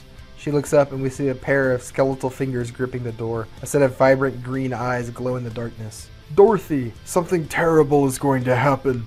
You're almost too late." His hands creep back into the darkness and his eyes wink out. Dorothy immediately jumps to her feet. She opens the closet door and finds it empty. She nods as if all this makes sense and then runs out of the room. We see Madame Xanadu flip a tarot card. Madame Xanadu is flipping tarot cards. We see a few random ones scattered on the table. It's the last one. She closes her eyes nervously and then flips it. It's a Grim Reaper. She lets out a sad gasp. The camera moves out of the door and we see Dorothy run up to Katana, who's sitting in front of the room where Madame Xanadu is. She says, "We have to go. Something bad is going to happen." Katana says, "You're supposed to stay here. You're not going to trick me. I was given orders." Dorothy says, "You don't understand. It was the Skeleton Man. He only comes when something is going to go wrong. They're all in danger." Katana says, "They are capable. They will be fine. You just had a nightmare." Dorothy says, "No, you don't understand." Dorothy notices the portal ring on the floor. She grabs it quickly and runs. Katana follows behind her. Dorothy sees a crack in the wall and climbs through. Katana says, "No, Dorothy, it's too dangerous. You have to stay here." Dorothy says, "They're in danger, not me." She spins the ring on the floor and yells, "LexCorp." A portal opens. Dorothy jumps through and then snags the ring from the other side. We see Chemo fighting Orca. They enter a room full of cowering scientists. Orca tries and fails to damage his suit with her fists. Kima starts to punch her as well and manages to knock her back with the force of his suit. She looks ragged and beaten but keeps going. She's driven by revenge. Kima holds his hands out. He's going to open his suit, and then he sees the scientists. He'll kill them all if he opens his suit. They'll get hurt, die horrible deaths, and they're innocent. He lowers his fingers and forms a fist. He's gonna fight her the old-fashioned way. He runs at her and throws a punch. Orca catches it and throws a punch of her own, striking him hard in his helmet. We see Kima's head hit the back of his metal suit. He stumbles back but regains himself, shaky on his feet. He runs at Orca and tackles her to the floor. He hits her in the head twice before she gets a hit on his helmet once more. We hear the glass of his helmet strain. If she keeps this up, she'll break it. Kima realizes what's at stake. You have to stop. You'll kill everyone. I'm radioactive. Orca smiles. She says, I know who you are. Radioactive. The whole squad's in this building, are they not? You're perfect. She hits the glass again, and we see a small crack start to form. It hasn't broken the seal. Kimo kicks her with his robotic legs, sending her flying. You're insane. You'll kill everyone. Orca picks up a table and throws it at Kimo. He turns his head so it hits him on the metal side, not the glass. The force of it is enough to knock his head hard into the metal, and he falls unconscious to the floor. Orca picks up a metal chair and lumbers towards him. For Mortimer.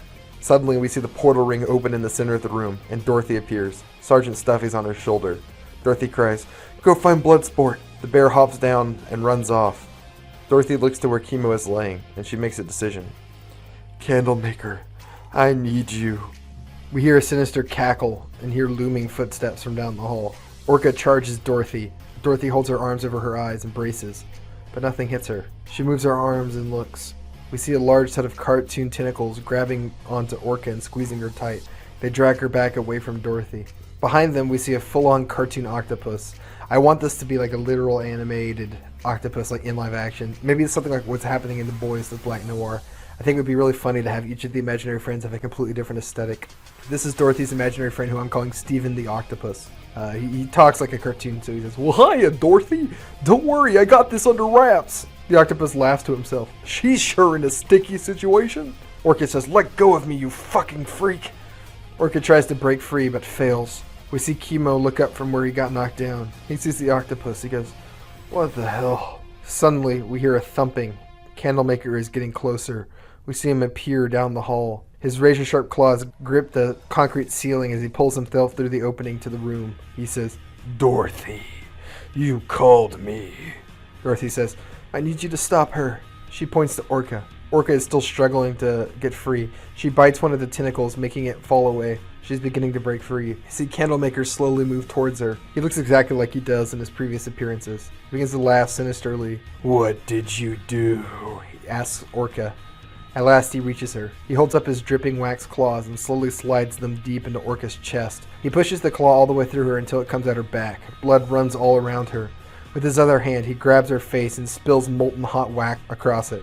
Orca's screams fill the room until they fade away as she dies. Dorothy lets out a sigh, and all the imaginary friends vanish. Kima stands up and walks over to her. He says, You okay? Dorothy says, Yeah. I just don't like having to kill. Kima says, I know the feeling. Suddenly, Sergeant Stuffy enters the room. He says, Dorothy, you have to come with me, somberly. Dorothy looks back and forth and says, Okay. She starts to follow him. Kima says, I'm going to go find Flatline. I'll meet up with you later. We're going to cut back to Flatline. She's noticed Clock King. I was hoping I'd see you again. She lets her knife rope fall from her sleeve. She starts spinning it in a circle. We hear the faint ticking grow a little bit louder. It plays in the background as Clock King speaks. We don't have to fight. I never wanted to hurt you. Any of you. Just hand over the drive. Flatline says, You burned that bridge when you murdered Croc. Clock King says, So be it. For what it's worth, I'm sorry, but I'll do what has to be done. Clock King slides a gun out of his holster. Flatline says, So you're gonna put me down like you put him down? With a fucking bullet. Clock King tosses away the gun with a lack of concern. He reaches towards his belt again, and this time, he pulls a knife. The ticking grows louder. The two circle each other, waiting for the others to make the first move. We can see the hate burning in Flatline's eyes. She makes the first move, swinging her knife rope towards Clock King. He catches the attack with the blade of his own knife and deflects it. Flatline tries to pull it back towards her. Just like last time they fought, Clock King tries to grab the rope out of the air. But Flatline is prepared for it. She makes a movement with her hand, and the rope shifts the direction of the knife. It slices Clock King across the face, leaving a bleeding gash. This time, we hear Flatline's theme above all. Clock King growls and then rushes her. She sends the knife rope his way, but he dodges. He makes a couple of quick stabs towards her, but she dodges or blocks them. She retaliates with a kick to Clock King's side. He grunts. They break apart, circling each other again. "You've gotten better," he says. "You've gotten worse," Flatline says. Clock King says, "No, I've just been going easy on you. No more." We hear his ticking grow even louder. This time, it's a one-sided fight. Even though Flatline is very good and gets a few hits in, Clock King dominates her. It's like he's a demon. He punches and kicks relentlessly, all while dodging most of her blows. His timing is perfect.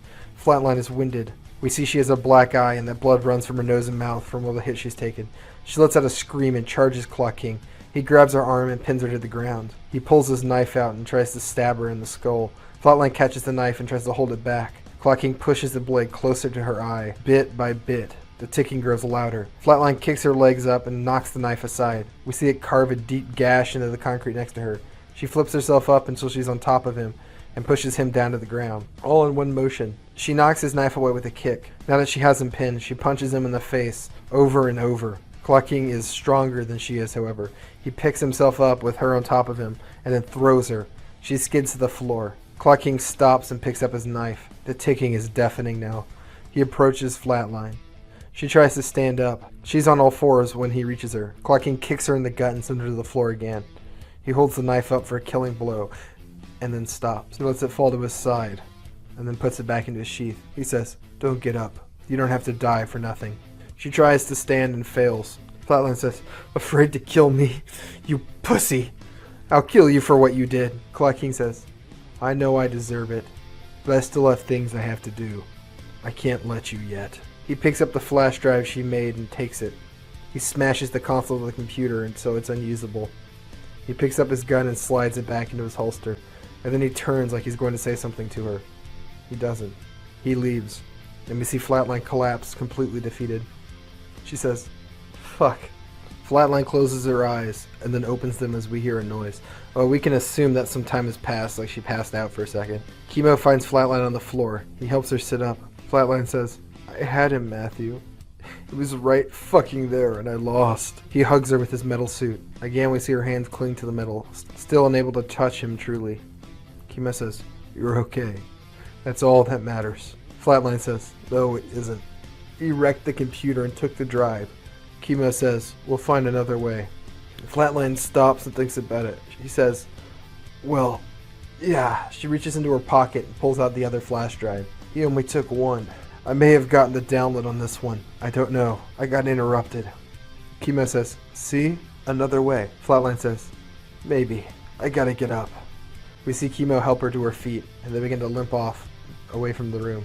We're gonna cut to Shade in the alley. Nightshade smiles, contemplating his question about love. She says, "I do in my own way. I only want you to feel the same." Shade shakes his head. "See, that's what confuses me. Because you never loved me. That was her. The other Nightshade. The one that I knew before you took over.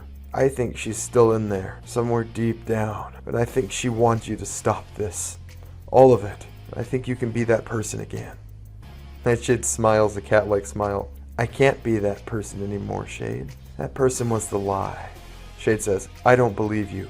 You say you love me, and that's why you haven't killed me yet.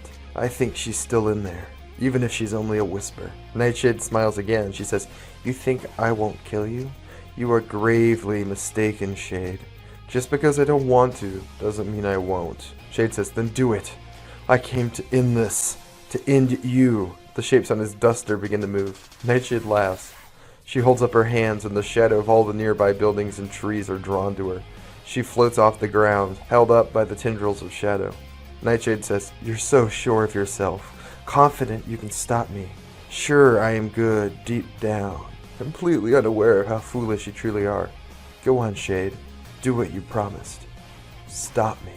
She turns, leaves the alleyway, floating above his head, and then begins to approach a convenience store across the street. She lowers herself to the ground and approaches the entrance. Shade says, "What are you doing?" She doesn't answer. He chases after her. She reaches for the door slowly, with a knowing look for him. Shade grabs her shirt. He says, "Stop it." Shadows lurch off her back and send him flying. We see Shade catch himself with colorful energy leaking from his duster. Nightshade enters the store. Shade says, "No!" He runs after her. We see the inside of the store. A bell rings as Nightshade enters. We see the shadows cast by the shelves begin to change directions. The worker at the front greets her without looking up from reading a magazine. He says, "Hi, welcome to Quick Mart." We see a man looking at beers and a mother and her little girl picking out snacks. Nightshade casually strolls towards the man looking at beer. He sees her approaching in the reflection of the glass refrigerator and turns to look at her. He says, "What do you want?" Nightshade holds up a hand, and the man is torn apart by shadows. Blood sprays across the wall. Shade enters the store just in time to see the kill. He says, "Stop it!" Nightshade refuses to talk to him. She turns towards the mother and her child as they try to run out of the store. Shadows begin to leap towards them. We see Shade throw up a colorful shield of energy around them, just as the shadows hit. The mom and her child cower and scream. Nightshade finally acknowledges Shade. She says, "You said you could stop me. You think you can save everyone? Do you realize yet how wrong you are?" As Shade fights to save the two people, shadows snake around to the cashier and rip him clean in two. Shade says, "No!" Nightshade says, "I just don't think you've gotten the message yet. Let me spell it out for you." The shadows double their efforts on his shield. It's too much and it buckles. The shadows swallow the mother and her daughter. We hear the sickening sounds of crunching bone, and the screaming stops. We see blood leak from below the darkness. Shade falls to his knees. Nightshade says, "Do you understand now? You couldn't stop me if you wanted. The Nightshade you knew is gone. She was never real to begin with. I only care about you so much. Do not disappoint me again, Shade." Suddenly she falls to one knee. She holds a hand to her head. We see flashes of Orchid dying and of purple leaving her eyes. Nightshade says, "You tricked me. This was a distraction." She vanishes into the shadows, leaving Shade alone amongst the bodies, crying. We're gonna cut to Dorothy. She runs into the room where Bloodsport is injured. He still sits slumped against the wall. Dorothy says, "Hold on, I'm gonna get you help," as she slides to his side. Bloodsport says, "I told you to stay behind. How are you here?" Dorothy says, "You needed my help, so I stole a ring." Bloodsport laughs a little. It reminds him of his daughter stealing the watch. He says, "I don't think I'm gonna make it, kid." Dorothy says, "No, you're gonna be okay. It's gonna be fine." Bloodsport says, "I haven't done much right in my life." He coughs up blood. "But this team, what we do, it's good." Ratcatcher enters the room. Ratcatcher says, "I lost comms. Is everything..." She trails off when she sees Bloodsport. She says, "Oh no." Bloodsport says, "I'm fine. It's okay." Ratcatcher begins to check his wounds. "You're not okay. These are too deep." Bloodsport says, "Look at me. I'm fine. I think I'm just gonna rest." Dorothy says, "No, we have to get you out of here. I gave the portal ring to Chemo, but we can find him." Bloodsport says, "I've been on a lot of battlefields, kid. I know a fatal wound when I see one." Ratcatcher begins to cry. Bloodsport says, "I need you two to do something for me. Cleo, what we built was good. I want you to keep it going. You're in charge now." He hands her his transforming pistols that he keeps on his, pecs or whatever. "You always had a better heart than me. I don't think you'll muck it up. The leader of the Suicide Squad. Can you do that?" Ratcatcher nods. She says, I could do it." Bloodsport says, "Good. Go and find Chemo. It won't be long until LexCorp figures out what's happening. You need to get out of here." She leaves to go find Flatline and Chemo. Bloodsport turns to face Dorothy. She's sobbing now. "You promised me you were going to come back." Bloodsport says, "You're going to be okay. You're tough." Dorothy says, "I don't want you to go. I won't know what to do without you." Bloodsport says, "That's... Ugh!" He's hit by pain. "I know. But you have so much potential. You'll know what's right. I see such greatness in you. All of you. Don't be like me. Be better." And he fades away and dies. Yeah, I killed Bloodsport. I did the funny. Get wrecked, nerds who like Bloodsport. I saw your polls. You thought I wouldn't notice that Clock King was the number 1 on the polls? You fools. I know you're just trying to get him killed. So I went for number 2 instead. This is your own fault. You did this. Feel the guilt. This is Sportsmaster all over again. Way to go, guys. As Dorothy cries, the camera fades to black. When it opens again, we see Dorothy sitting on her bed in Scatarius. We see her staring at the box of comics. She picks up the box and throws it across the room, and then begins to cry. We see a hand touch her shoulder. She looks up, and we see a familiar face we weren't expecting. It's Acid/Condiment King. Dorothy says, "You." The imaginary Acid says, "Me." Dorothy says, "You're not real. Go away." Imaginary Acid says, "Is that really what you want? You're the one who brought me to life." Dorothy says, "No, I should have stopped this. I was warned and I still let him die." Acid says, "You did what you could. That's what matters. You can't always save everyone." Dorothy says, "I could have saved you. If only I'd realized what I could do sooner. I let you die and I let Bloodsport die." Acid says, "You did save me. You probably didn't even realize that. You gave me a chance to be better than I've been in a long time. You gave that to Bloodsport too. You make people better, Dorothy. You could help so many people. Don't give up." We see Clock King arriving back at the base with Nightshade. She sits in a chair and smiles. "I allowed myself to be distracted. I won't let it happen again. How was the mission? I hope it was a success." Clock King says, "We lost Orca." Nightshade says, "A sad loss. Miss Baleen will be missed. Was your mission a success?" Clock King says, "I recovered the flash drive and destroyed it. Any computer with the AI was also destroyed. The Suicide Squad left empty-handed." Nightshade says, "Well done. In a day's time, the world will be better, and your sister will live again. I hope so." "What happened to Lilith?" he asked. Nightshade frowns. "She lost herself. I've locked her up in her room for her own sanity. You may go to her if you wish."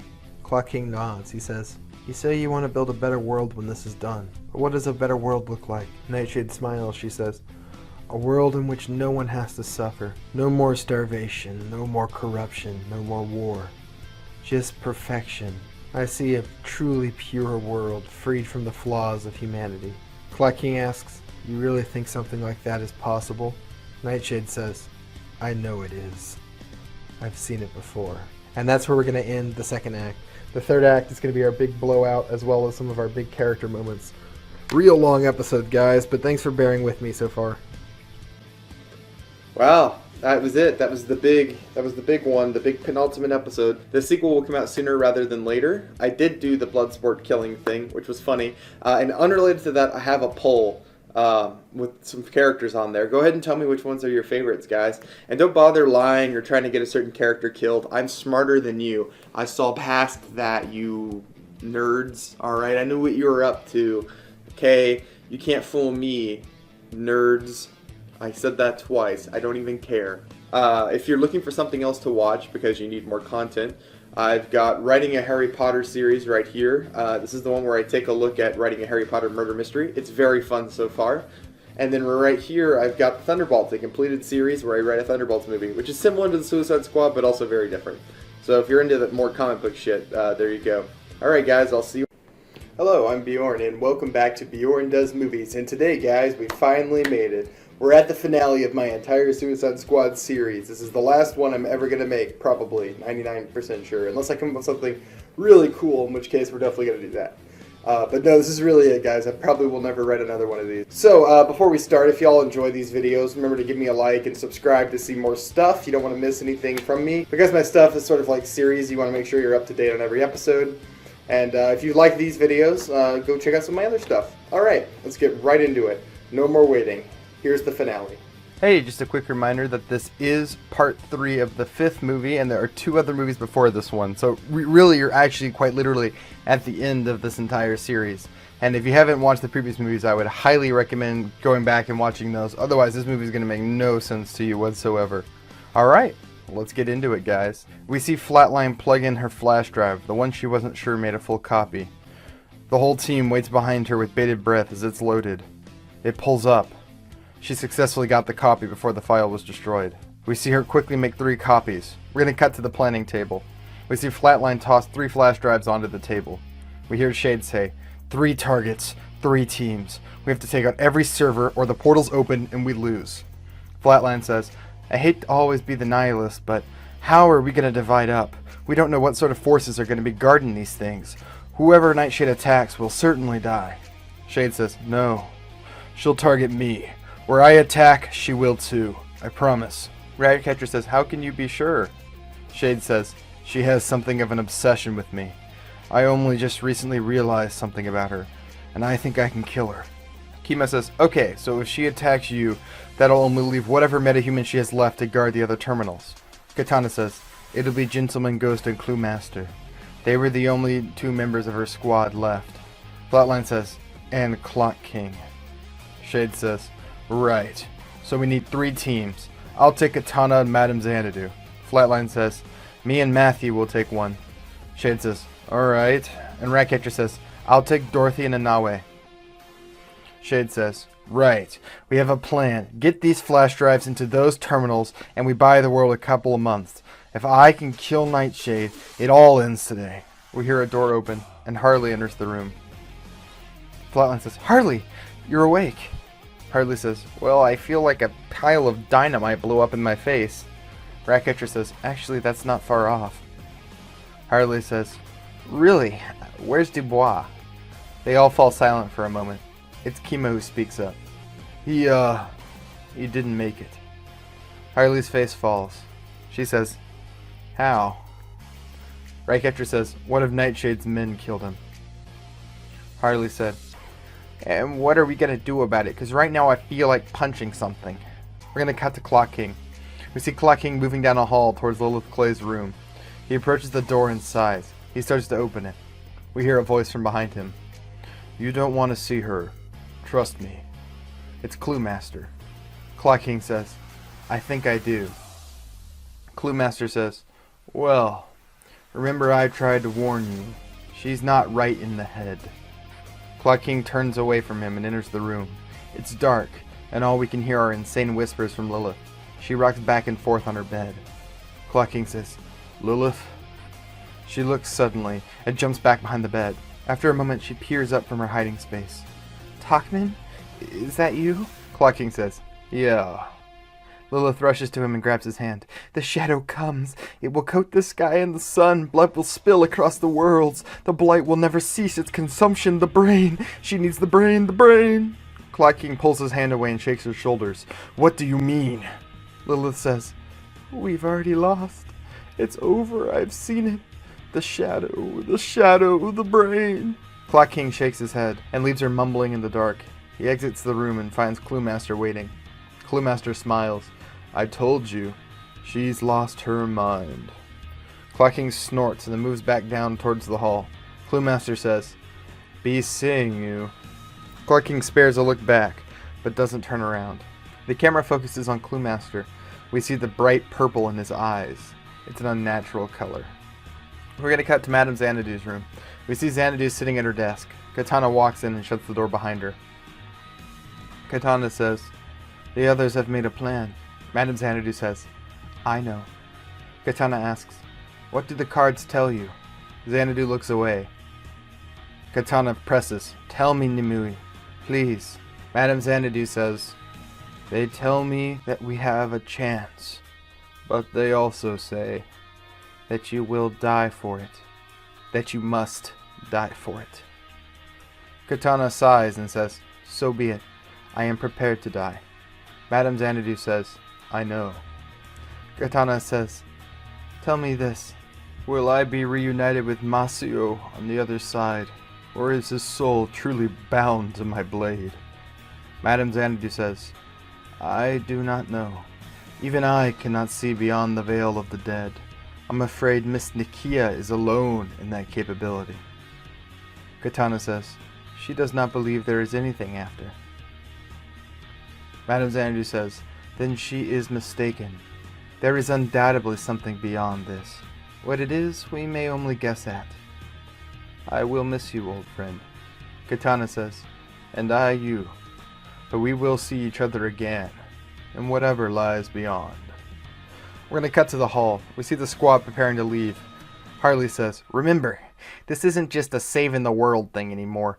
They made it a revenge thing, and it's going to be cold, but also sweet. Like pudding or ice cream. She pulls her bat off the shelf on the wall and smacks it into her hand. She laughs manically. I'm gonna knock that bitch's brains right out of her skull. Shade says, I'm not actually sure she even has a brain. Harley says, okay, I'll knock whatever is in there right onto the floor, and then I'm gonna piss on it. Who's with me? Flatline says, I don't know about the pissing part, but I like the killing part. We hear the song Wild Child by the Black Keys play as we see the squad gearing up.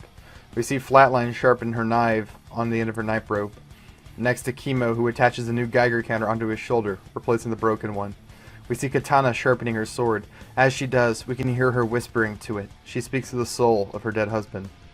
We see Ratcatcher pull her gas mask over her face.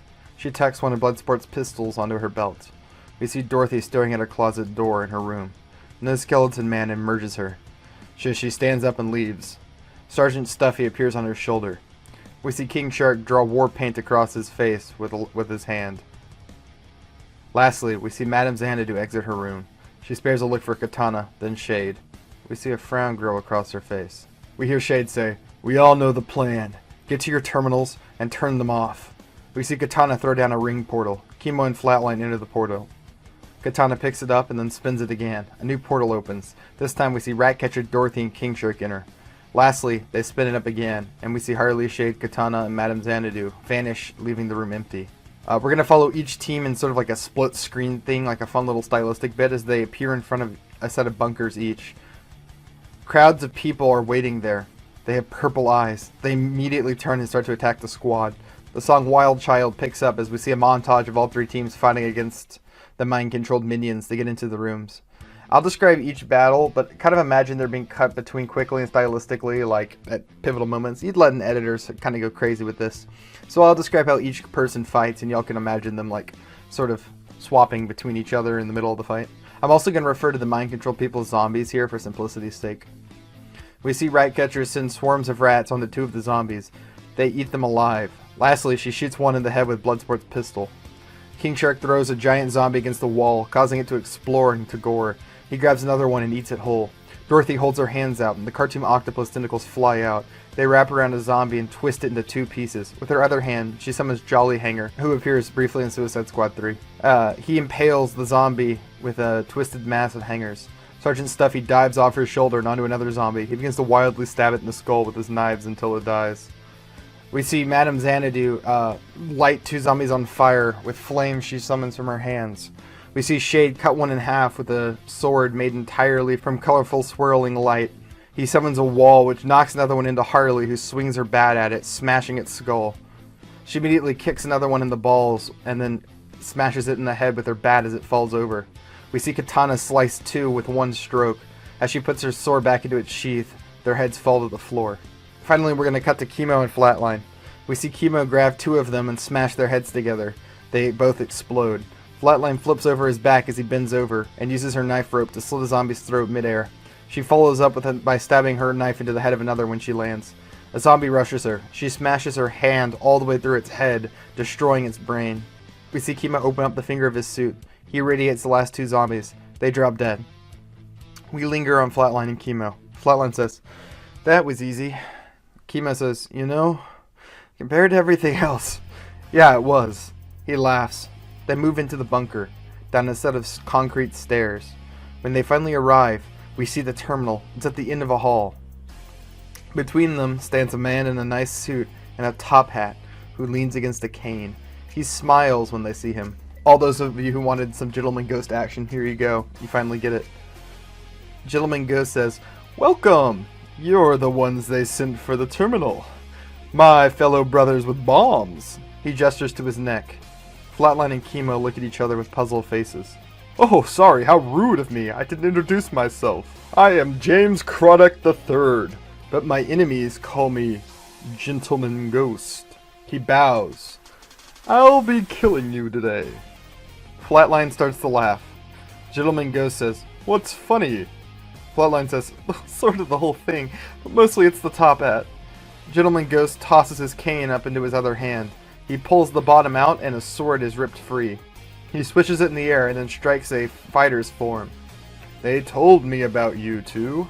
You," he points to Flatline, "martial artist. Good, they say, but it won't matter. And you, radioactive man encased in metal. But you have a flaw. You still have to breathe. They showed me where to cut in order to take your oxygen. It won't be hard to kill you two. Kimo looks nervous. Gentleman Ghost says, "What? Not funny now? Let's test your skill." He runs for them. Kimo throws a punch, which Ghost dodges effortlessly. He spins towards Flatline, who swings a knife rope towards him. He deflects it with his sword, then swings the blade around to cut the rope midair. Flatline's knife goes clattering to the floor across the room. He swings his sword towards her in a series of quick strikes. Flatline dodges a few, but is quickly overwhelmed without her knife to block. Gentleman Ghost says, "Tisk tisk, sloppy form." He leaves a scratch across her face. Gentleman Ghost says, "You fight like you were trained by wolves. All anger, no technique. You'll simply have to do better." He scores another cut on her leg. We see Kimo try to punch him from behind. Gentleman Ghost dodges, sending Kimo crashing into Flatline. She goes sprawling to the floor. Kimo quickly helps her up. He says, "Sorry." We see Gentleman Ghost running for Kimo as his back is turned. Flatline says, "Matthew, behind you!" Kimo throws a hand over his neck, just in time to block the attack meant to cut the tubes running to his neck.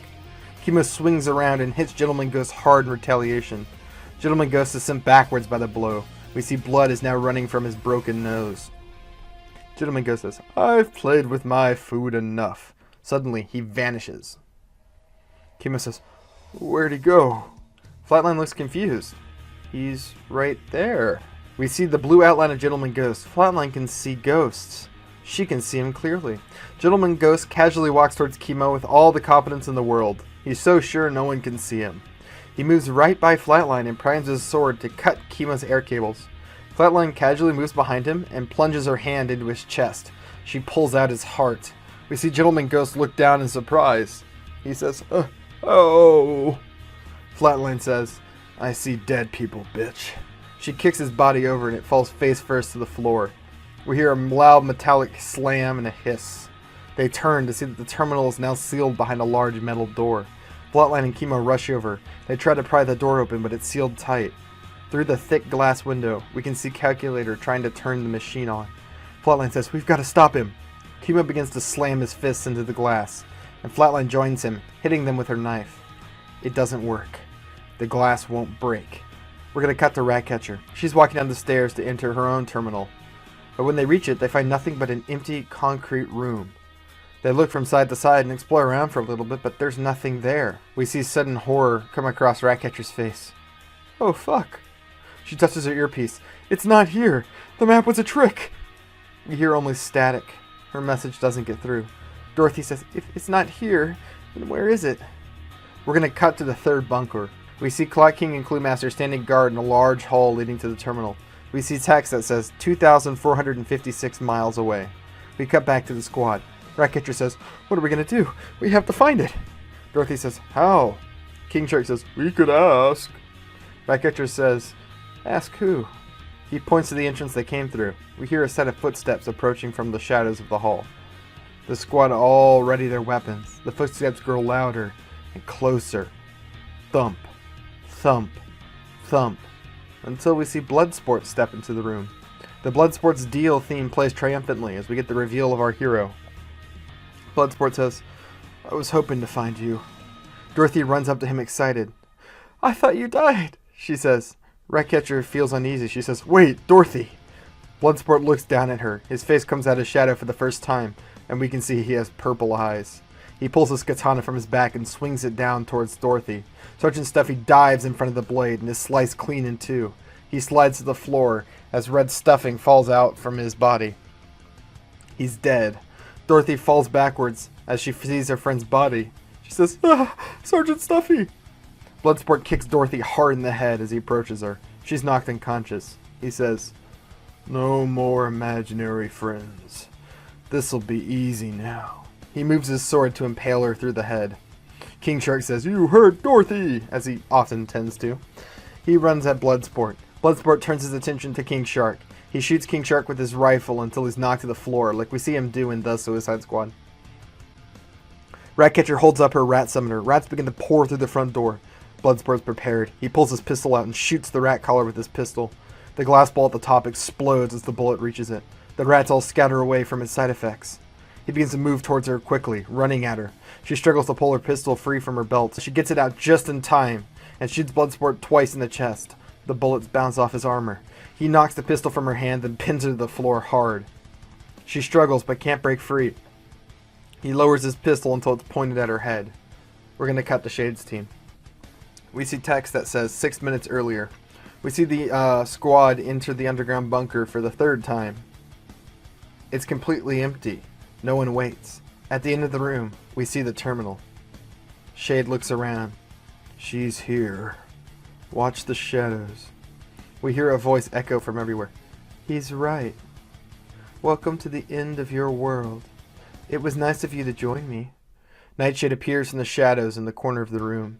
She moves towards the group and steps in front of the terminal, blocking their path. Shade leaps into action with a colorful sword in his hand. Nightshade swipes a hand and a fist of shadows smashes into him. He's thrown across the room and rolls to a stop on the floor. She says, he never learns that he's no match for me. Next we see Katana charge at her with her sword out. We see concern light across Nightshade's eyes for only a moment. A tendril of shadow quickly shoots out and slices Katana across the guts. It throws her into the adjacent wall. Then we see Harley appear from beside Nightshade. She slams her baseball bat into Nightshade's head. Half of Nightshade's head collapses into darkness, and then quickly reforms from a shadow. She sends Harley flying into the wall with a punch to the gut. Nightshade laughs. Is that all? Madame Xanadu says, enough, Morgana. We both know they're beneath you. Fight someone of equal skill. Nightshade says, Sister, why do you interfere? What do you have to do with these humans? Madame Xanadu says, oh, so you remember me. I wasn't sure that the shadow would allow that. There was a time when you cared for humans as much as I. The shadow corrupts your mind, sister. They begin a battle of shadow and magic. It's intense and beautiful. I want lots of pinks and blues and bright colors from Xanadu's magic. This sort of clash visually with the black of Nightshade's, good versus evil. Real standard stuff, but I think it'll help with the, visuals. As the fight rages, we see Shade crawl to help Katana. He finds her on the floor. Her guts hang out of her body. She's shaking. She won't last long. She whispers, please, with the sword. She moves her hand towards her sword and scoots it towards Shade. He asks, are you sure? She nods. He draws the katana, and we hear the whispering from the blade. He positions it above her heart. She says, Masuo, I am coming. Shade drives the blade in deep. Katana turns and looks at him, and with her last breath, thanks him. We see the light leave her eyes, and the sword glow with white light for only a moment. Shade pulls the blade free and puts it back into its sheath. He looks over to where Harley is standing up. She looks over at him. The camera moves back towards the fight. We see Madame Xanadu battling Nightshade with a light show of colorful and bizarre spells. She sends a fiery blast right into Nightshade's chest. The wound is quickly healed by shadows. Nightshade snarls. Madame Xanadu says, honestly, sister, your powers were always paltry compared to mine, but even with the power of the living shadow, you are still not my equal. Nightshade lets out a scream of rage. She thrusts her hands out, and we see even more shadows are drawn into her control. We're going to cut to Clock King. We focus on Cluemaster's eyes, and we see the purple leave them. Nightshade lost her focus. We linger on Cluemaster. He seems to shake his head as if recovering from being disoriented. Suddenly, he grabs Clock King's arm. Clock King says, what? Cluemaster says, you have to listen to me. We don't have much time. She lost her control of me. You have to stop her. I won't be able to keep her away long enough, but she hasn't taken control of you yet. Clock King says, why? Cluemaster says, can't you see? She's going to destroy it all. The whole world will be nothing but shadow. Clock King says, I don't care. You know my purpose. Cluemaster says, you fool. She's lying to you. She needs the brain, Talkman. She needs the brain to bring back the dead. She told us. We hear Clock King say, the brain?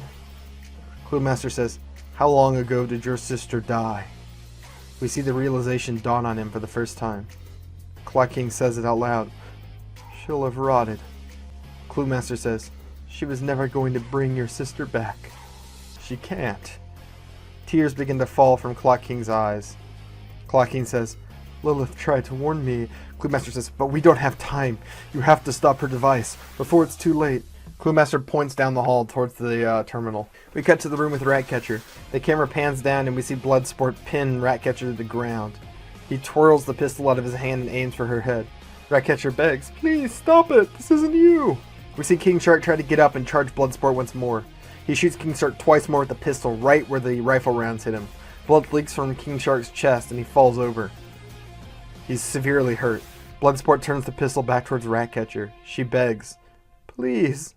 Bloodsport says, "Sorry, kid." This is sort of the mere Peacemaker in the Suicide Squad. Think pretty obviously. Suddenly, we see the purple drain from his eyes. He lowers his gun and steps off Ratcatcher's chest. Bloodsport says, "She lost her control." He gives her a hand up and she hugs him. Bloodsport says, "You did good, kid." Ratcatcher says, "The terminal. It's not here. We've lost." Bloodsport says, "This was a trap. I was supposed to kill you all, especially her." He points to Dorothy before bending over to check on her. She's still unconscious. Bloodsport says, "She'll be okay." Ratcatcher says, "How are you alive? How is this possible?" Bloodsport says, "I don't know. I died. I was somewhere else, and then I felt her pull at me. It was like the darkness itself was dragging me away. When I woke up, she had control of me. It was like a never-ending nightmare." Ratcatcher says, "But you're all right now. That's what matters." We cut to Madame Xanadu. We see the battle between Xanadu and Nightshade continue. It's a big CGI blowout, cool contrasting visuals as I said before. This is the main chunk of the fight. Nightshade, with all of her focus squarely on the battle, begins to defeat Xanadu.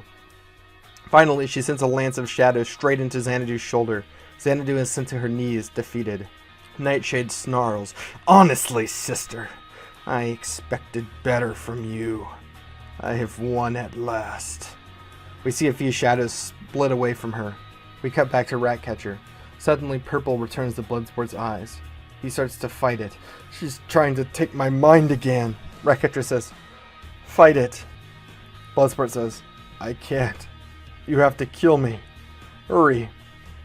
Ratcatcher pulls out his pistol again and points it at him, but she can't bring herself to pull the trigger.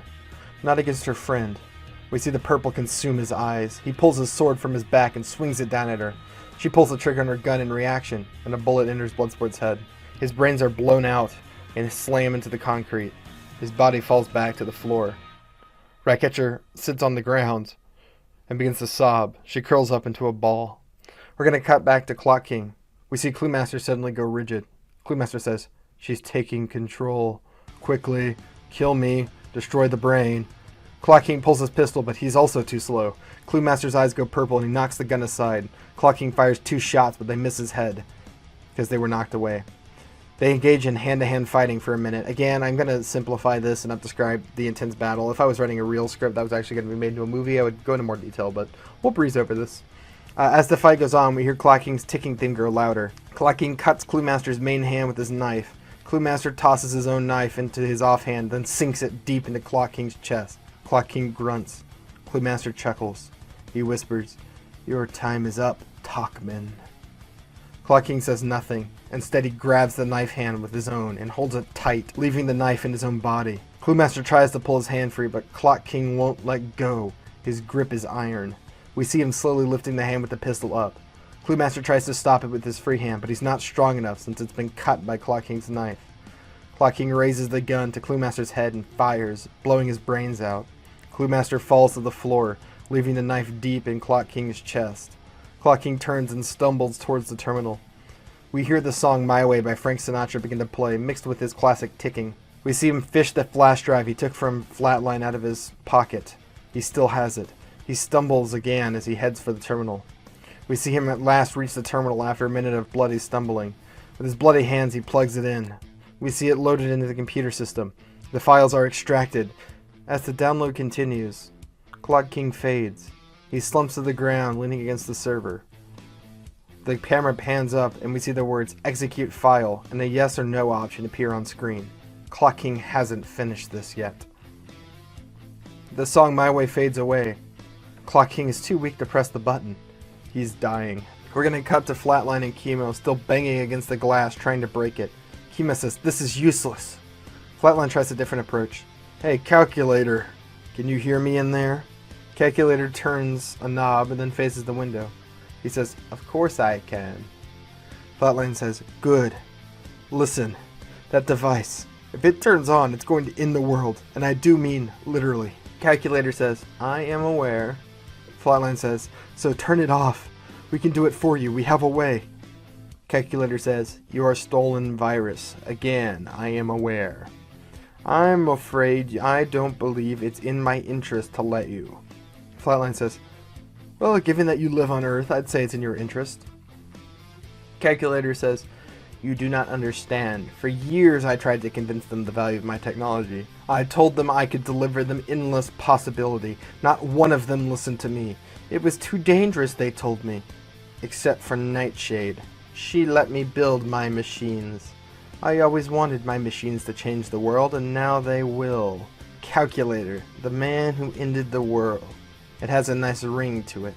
Kimo says, "That's fucking crazy, man. Think about what you're doing." Calculator says, "I have. Give up. Enjoy your last few moments. This glass is impenetrable.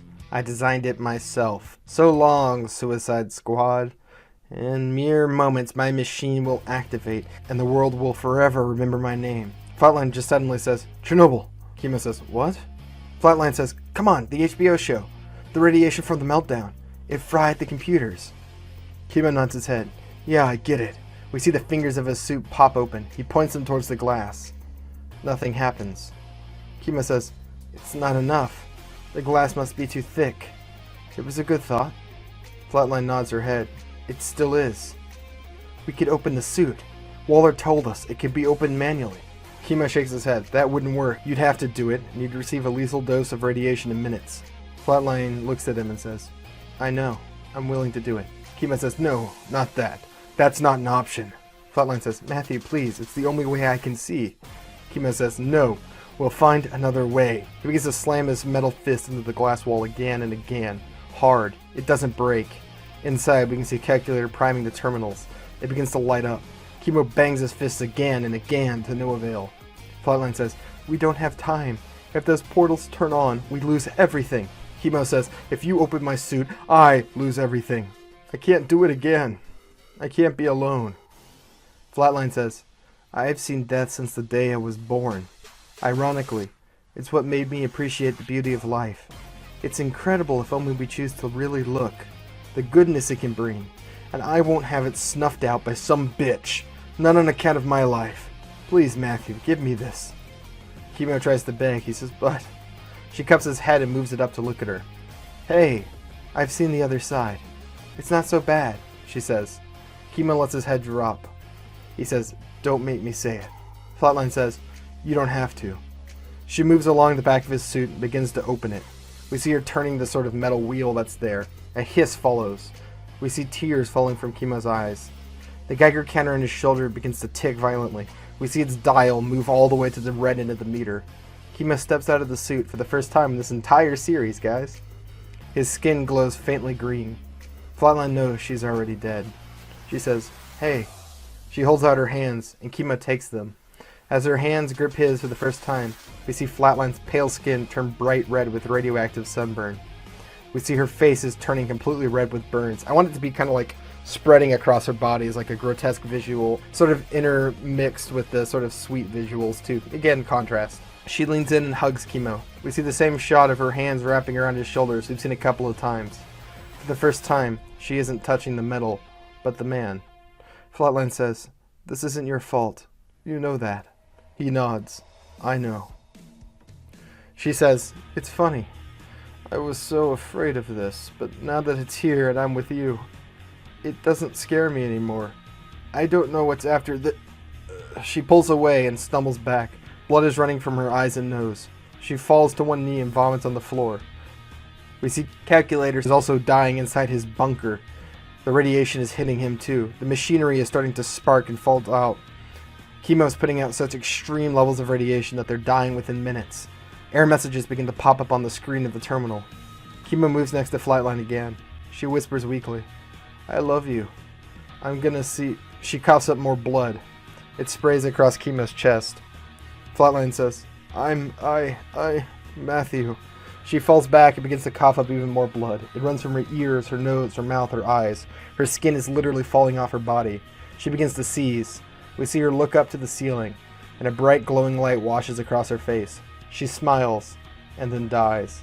We see Chemo sobbing over her body as the camera pulls back. We see the lights of the terminal wink out. They shut down their terminal, but at a great cost. I really wanted to do this, so obviously I planned this from number 4. A little bit even after number 3 I planned this death. I did lots of setups. There's lots of Chekhov guns for this, actually. If you go back and watch 4, you'll get some fun moments with it being teased then. But Chemo always kills some version of a squad members in the comic books. In the comic books, it's always presented as like Chemo as the big monster who irradiates everybody. So I thought it would be kind of fun to take him into this movie, and instead of making the death like a big over-the-top blowout, make it tragic and sad while also doing the gore of a radiation burn. This is the first time we've seen it like in its full visual glory, and it's pretty horrible. Not a great way to go, but an interesting death, and I killed my favorite character, Flatline. That character is basically one I invented, so I'm very fond of her. Oh well, guys, this is officially the last time Flatline will ever be a character in any comic book, so sayonara. We're going to cut to Clock King. We see Clock King leaning against his terminal, bleeding out. We hear a whisper from beside him. The whispered voice says, "William?" Clock King shifts his head to look. It's his sister, crouched next to him, the same way we saw her in 4. She smiles. "I missed you." Clock King says, "I'm so sorry. I let you die. It was my fault." His sister shakes her head. "No, William, no, it wasn't your fault. You did everything for me. You were my hero." Clock King says, "No, I let them take you. I failed you." His sister says, "You fought for me. Sometimes life's just cruel." Clock King starts to cry. His sister wipes away the tears. She says, "You were my hero. Now the whole world needs you. You have to press that button. Please, William, for me." Clock King looks up at the computer. He pushes himself up on his legs and arms with all of his effort. We hear the song My Way kick back into the chorus. We hear the ticking right alongside it as it blends with Clock King's score. He hoists himself up until he can see the screen. He coughs up blood. We see his vision blurring, but he manages to press the button. We see the words sequence initialized on the screen. The server shut down. Clock King slides back to the floor. His head lolls to the side where he can see his sister. She smiles at him. "You did it." Clock King's eyes are shut. Blood pours from his wounds. We hear the breath go out of him and he dies. The camera pulls back, and we see that his sister was never there. We're going to cut back to Nightshade. She walks towards Madame Xanadu's kneeling body. She smiles, about to go in for the kill, when Shade appears. He throws up a gigantic wall of colorful energy that blocks all of Nightshade's shadows. As hard as Nightshade presses against them, she cannot defeat them. Shade launches a series of attacks from them, cutting into Nightshade. She heals back her wounds from Shadow. She looks confused. "How have you become more powerful since we fought? Have you let this madness consume you so much?" Shade says nothing. He only continues to fight. He pushes Nightshade back. She's losing yet again. She's on the back foot. We hear an electronic sound loudly come to life. You hear that? The last terminal in their room finally winds to life. We zoom into the room where it's set. Text appears on screen that says Portal Network Online. Calculator successfully activated all of the machines remotely, including this one. We see the portal in the room ripple open with a black portal. Madame Xanadu sits up and covers the portal with magical energy. We're going to cut to Comforton. We see the portal in the center of the mall wind to life, and the black portal open at its center. Shadows begin to ooze out of it like fog. They start to consume the area, destroying everything around them. We're going to cut to a few more portals opening. Maybe we get some cameos from a few heroes trying to stop it, but it's not possible. We'll see the Shadow destroy some buildings, maybe kill some people, cause some carnage to build the stakes. Nightshade laughs. You may have shut down 2 of my terminals. I feel it. It's a cute effort, but it doesn't matter. You were all too weak to stop me.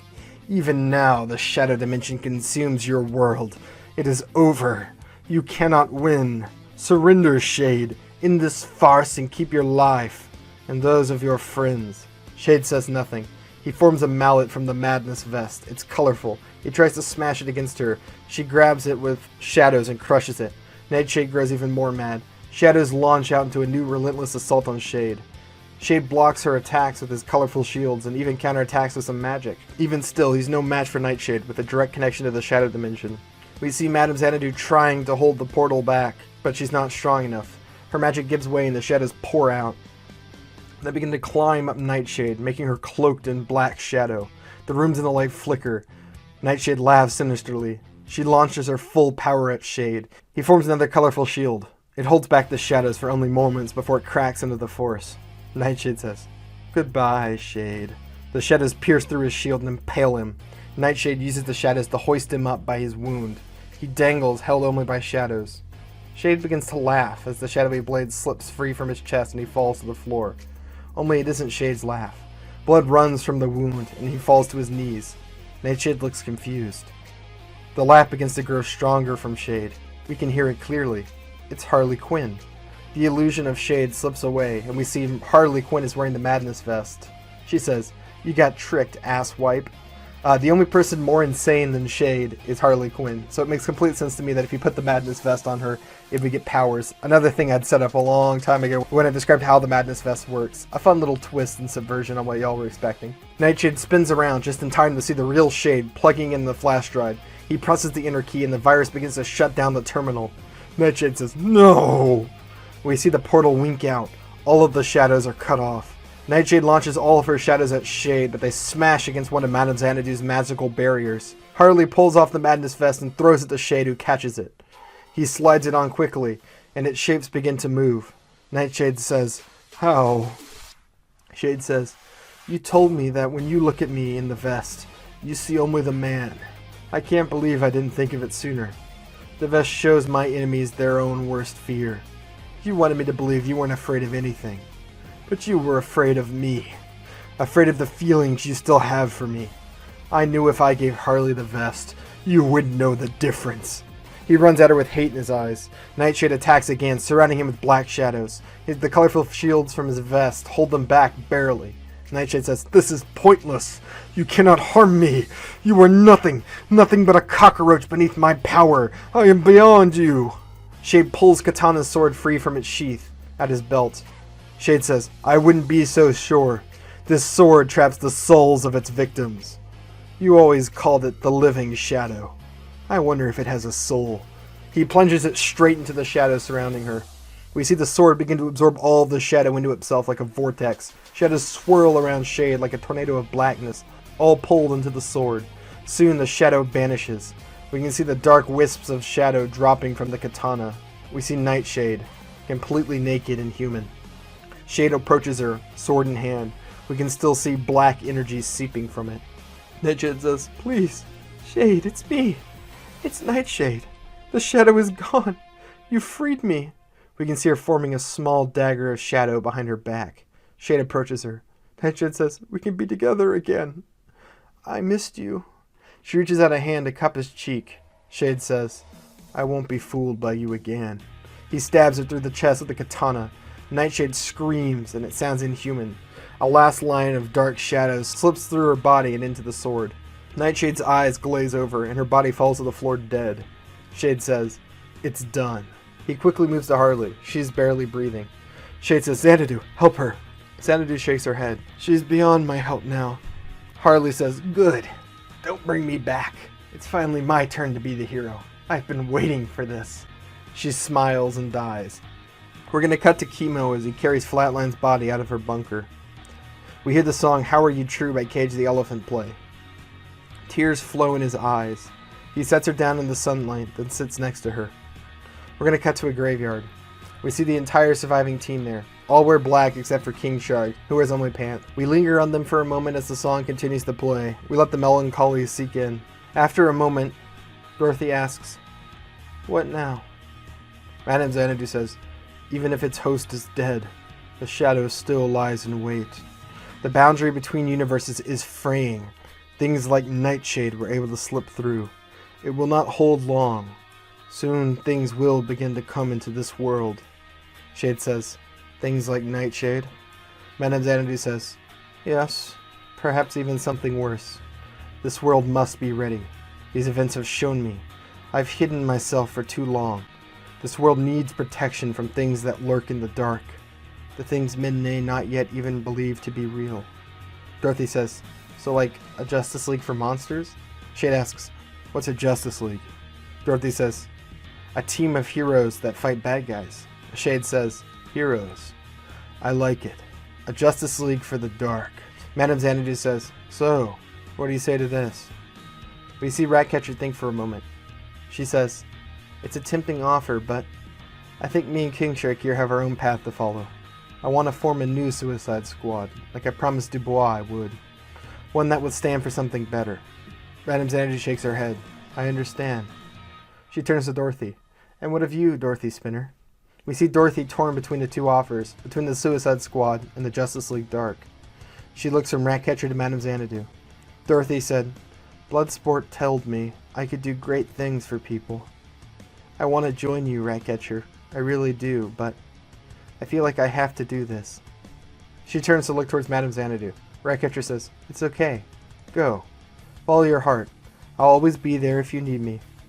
King Shark touches his heart and says, we always friends. Sort of a nice little sweet touching moment as the team splits up. Dorothy says, then I'll join your Justice League Dark. Madame Xanadu says, wonderful. Dorothy asks, what about you, Chemo? We see Chemo for the first time.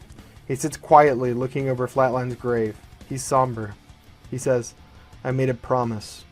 It's foolish and probably impossible, but I'm going to try to be normal for a while. If I can. He stands up and looks towards the sunset. I just don't know how I'm going to do it. Ratcatcher says, if you ever need us, we'll be here. Chemo says, thank you. He turns and leaves them all behind. We pan down to see a set of flowers on Flatline's grave. They're the same as the one he picked and showed her in Suicide Squad 4. We also see on Flatline's gravestone it says, Nakia, hero friend badass. Ratcatcher says, I guess we should be going too. I have work to do. Dorothy runs up and hugs Ratcatcher tightly. Ratcatcher rubs her hair and smiles at her. She says, I'll see you soon. She and King Shark turn to leave. Only the newly formed Justice League Dark is left. Shade asks, so how do we start? Madame Xanadu says, that seems simple enough. We find others who are willing to brave the dark. We smash the credits as the song How Did We Get So Dark by Royal Blood plays. And so obviously my next writing project will be Justice League Dark. I think a couple of you actually figured this out. Saw some innuendos and references to this. I'd mentioned doing it months ago, but yeah, I've been planning this the whole time. I've been sneakily introducing characters from the Justice League Dark mythos. Both Shade and Madame Xanadu are founding members of the original team. Dorothy Spinner is sort of my own addition. I think she fits with the sort of kind of characters that make it in there. She has amazingly cool powers, and she's a character I want to develop further. So we'll see a lot of her. However, we do have some after credit scenes. They are a cliche of superhero movies, so I've got to include them at this point. After the credits and the song end, we see a group of construction workers clearing away rubble from the warehouse fight in the first act. A worker flips over a large piece of concrete with a crane. He immediately puts a hand to his nose. Worker says, ugh, got another stiff over here. The camera moves down and we see it's the hat's body. It's rotting. The worker notices the hat. He picks it up and shows it to the others. Looks like this one's from the 1800s. They all laugh. He tosses the hat away. We see it land on the dusty floor, and then it vanishes. We're going to cut to a wooden rack. We see that hat appear next to 3 more hats identical to it on a wooden rack. We can hear murmuring in the background and talking. Suddenly, a woman's hand picks up the hat. The camera moves across the scene following the hat. In the background, we see a poster that says, The Amazing Zatanna. At last, we zoom out enough to get the reveal of Zatanna. She holds her classic black and white wand and is in her outfit. She's on stage at a show. She says, for my next trick, I will demonstrate a transformation by turning this rabbit, she turns her wand towards a rabbit in a cage, into doves.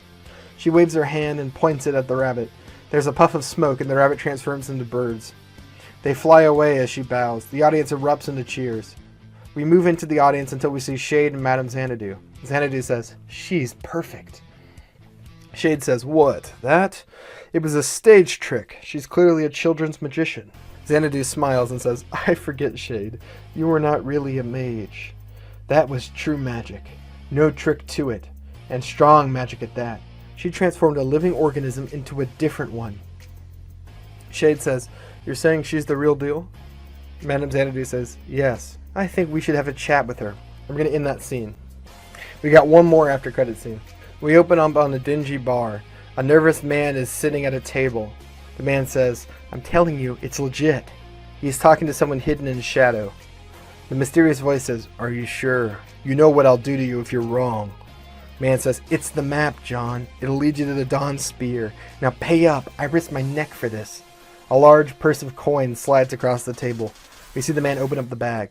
He pulls out a gold coin and bites it. He seems happy. He reaches over and pulls a small piece of tanned leather. He unrolls it on the table. We can see an old map painted on it. The mysterious voice says, "I'll be damned. You really got it. It was a pleasure doing business." The man says, "Likewise. You didn't get this from me, though, if things go wrong." The man gets up and leaves. We linger in the darkness. We see a lighter ignite, and for the first time in the light of the fire, we see John Constantine. He lights up a cigarette and smokes. He leans forward and smiles. He takes the map. The end. This is obviously more of a teaser for Justice League Dark stuff. Our MacGuffin for that movie will be something called the Dawn Spear, which those of you who know your comic book shit will know that this is not a comic book thing, and that was a deliberate choice. This is my own invention, but it ties into comic book stuff. My take on Justice League Dark is going to be very different than some of the comic books. I'm pitching more of a magical adventure action series, something like Indiana Jones but with magic, but we'll mostly focus on fleshing out John Constantine. It's going to be a character study on him, and I can actually go a bit further than that, and I can say my first episode will be out next week. That might be a surprise for y'all, but I actually planned the script ahead of time. I plan to set it up in this movie, so it's actually pretty outlined, and I can for sure do my introducing the characters. There are some members of the team we have not met yet, so y'all who are fans of my DC stuff, I encourage you to stick around even though I'm done with Suicide Squad, and maybe try Justice League Dark out. See if that's something that you also enjoy. Alright guys, thanks for watching. Let's go into the outro. Well, that was pretty good. I did kill a lot of characters, but we also have some happiness to sort of counteract our melancholy ending. A little bit of mixed emotions there. Big CGI blowout. It would probably look terrible. I'm talking flash CGI if it was real. It would look horrible. In fact, I would refuse to use any practical effects. Everything I did would be CGI, but like really bad flash tier CGI. Either the TV show or the movie. Either one works, honestly. Flash is just cursed. So, yes, I will be doing Justice League Dark. Yes, it will be coming out next week. That was not an exaggeration. And y'all can probably look forward to that. Alright, and remember to like and subscribe if you enjoyed the video. Real fast, I do have a Discord now. I'm going to be posting teasers for the Justice League Dark video there. If you want to go check those out, you can join there. I also chat there, so if you want to sort of talk with me or other people in the community, I think a lot of people chit-chat down there. You can join, and you will be very welcome. You can also ask questions for us to do on the Massacast there, and so that's really cool. So if you want to know about new videos or see secret content that might be dropped there soon, join our Discord. Alright guys, thank you for watching. If y'all are looking for something else to watch right now, you cannot wait for Justice League Dark. You're in luck, because right here I just released the full series of Writing the Thunderbolts, and if you want to get ahead on my take on magic, you can check out Writing a Harry Potter Murder Mystery right here. We just put out our second act there where we revealed the killer, so if you want to go try to guess who it is before you get to the end, you can go do that. It's been an honor to write Suicide Squad, and I will never do it again. Adios.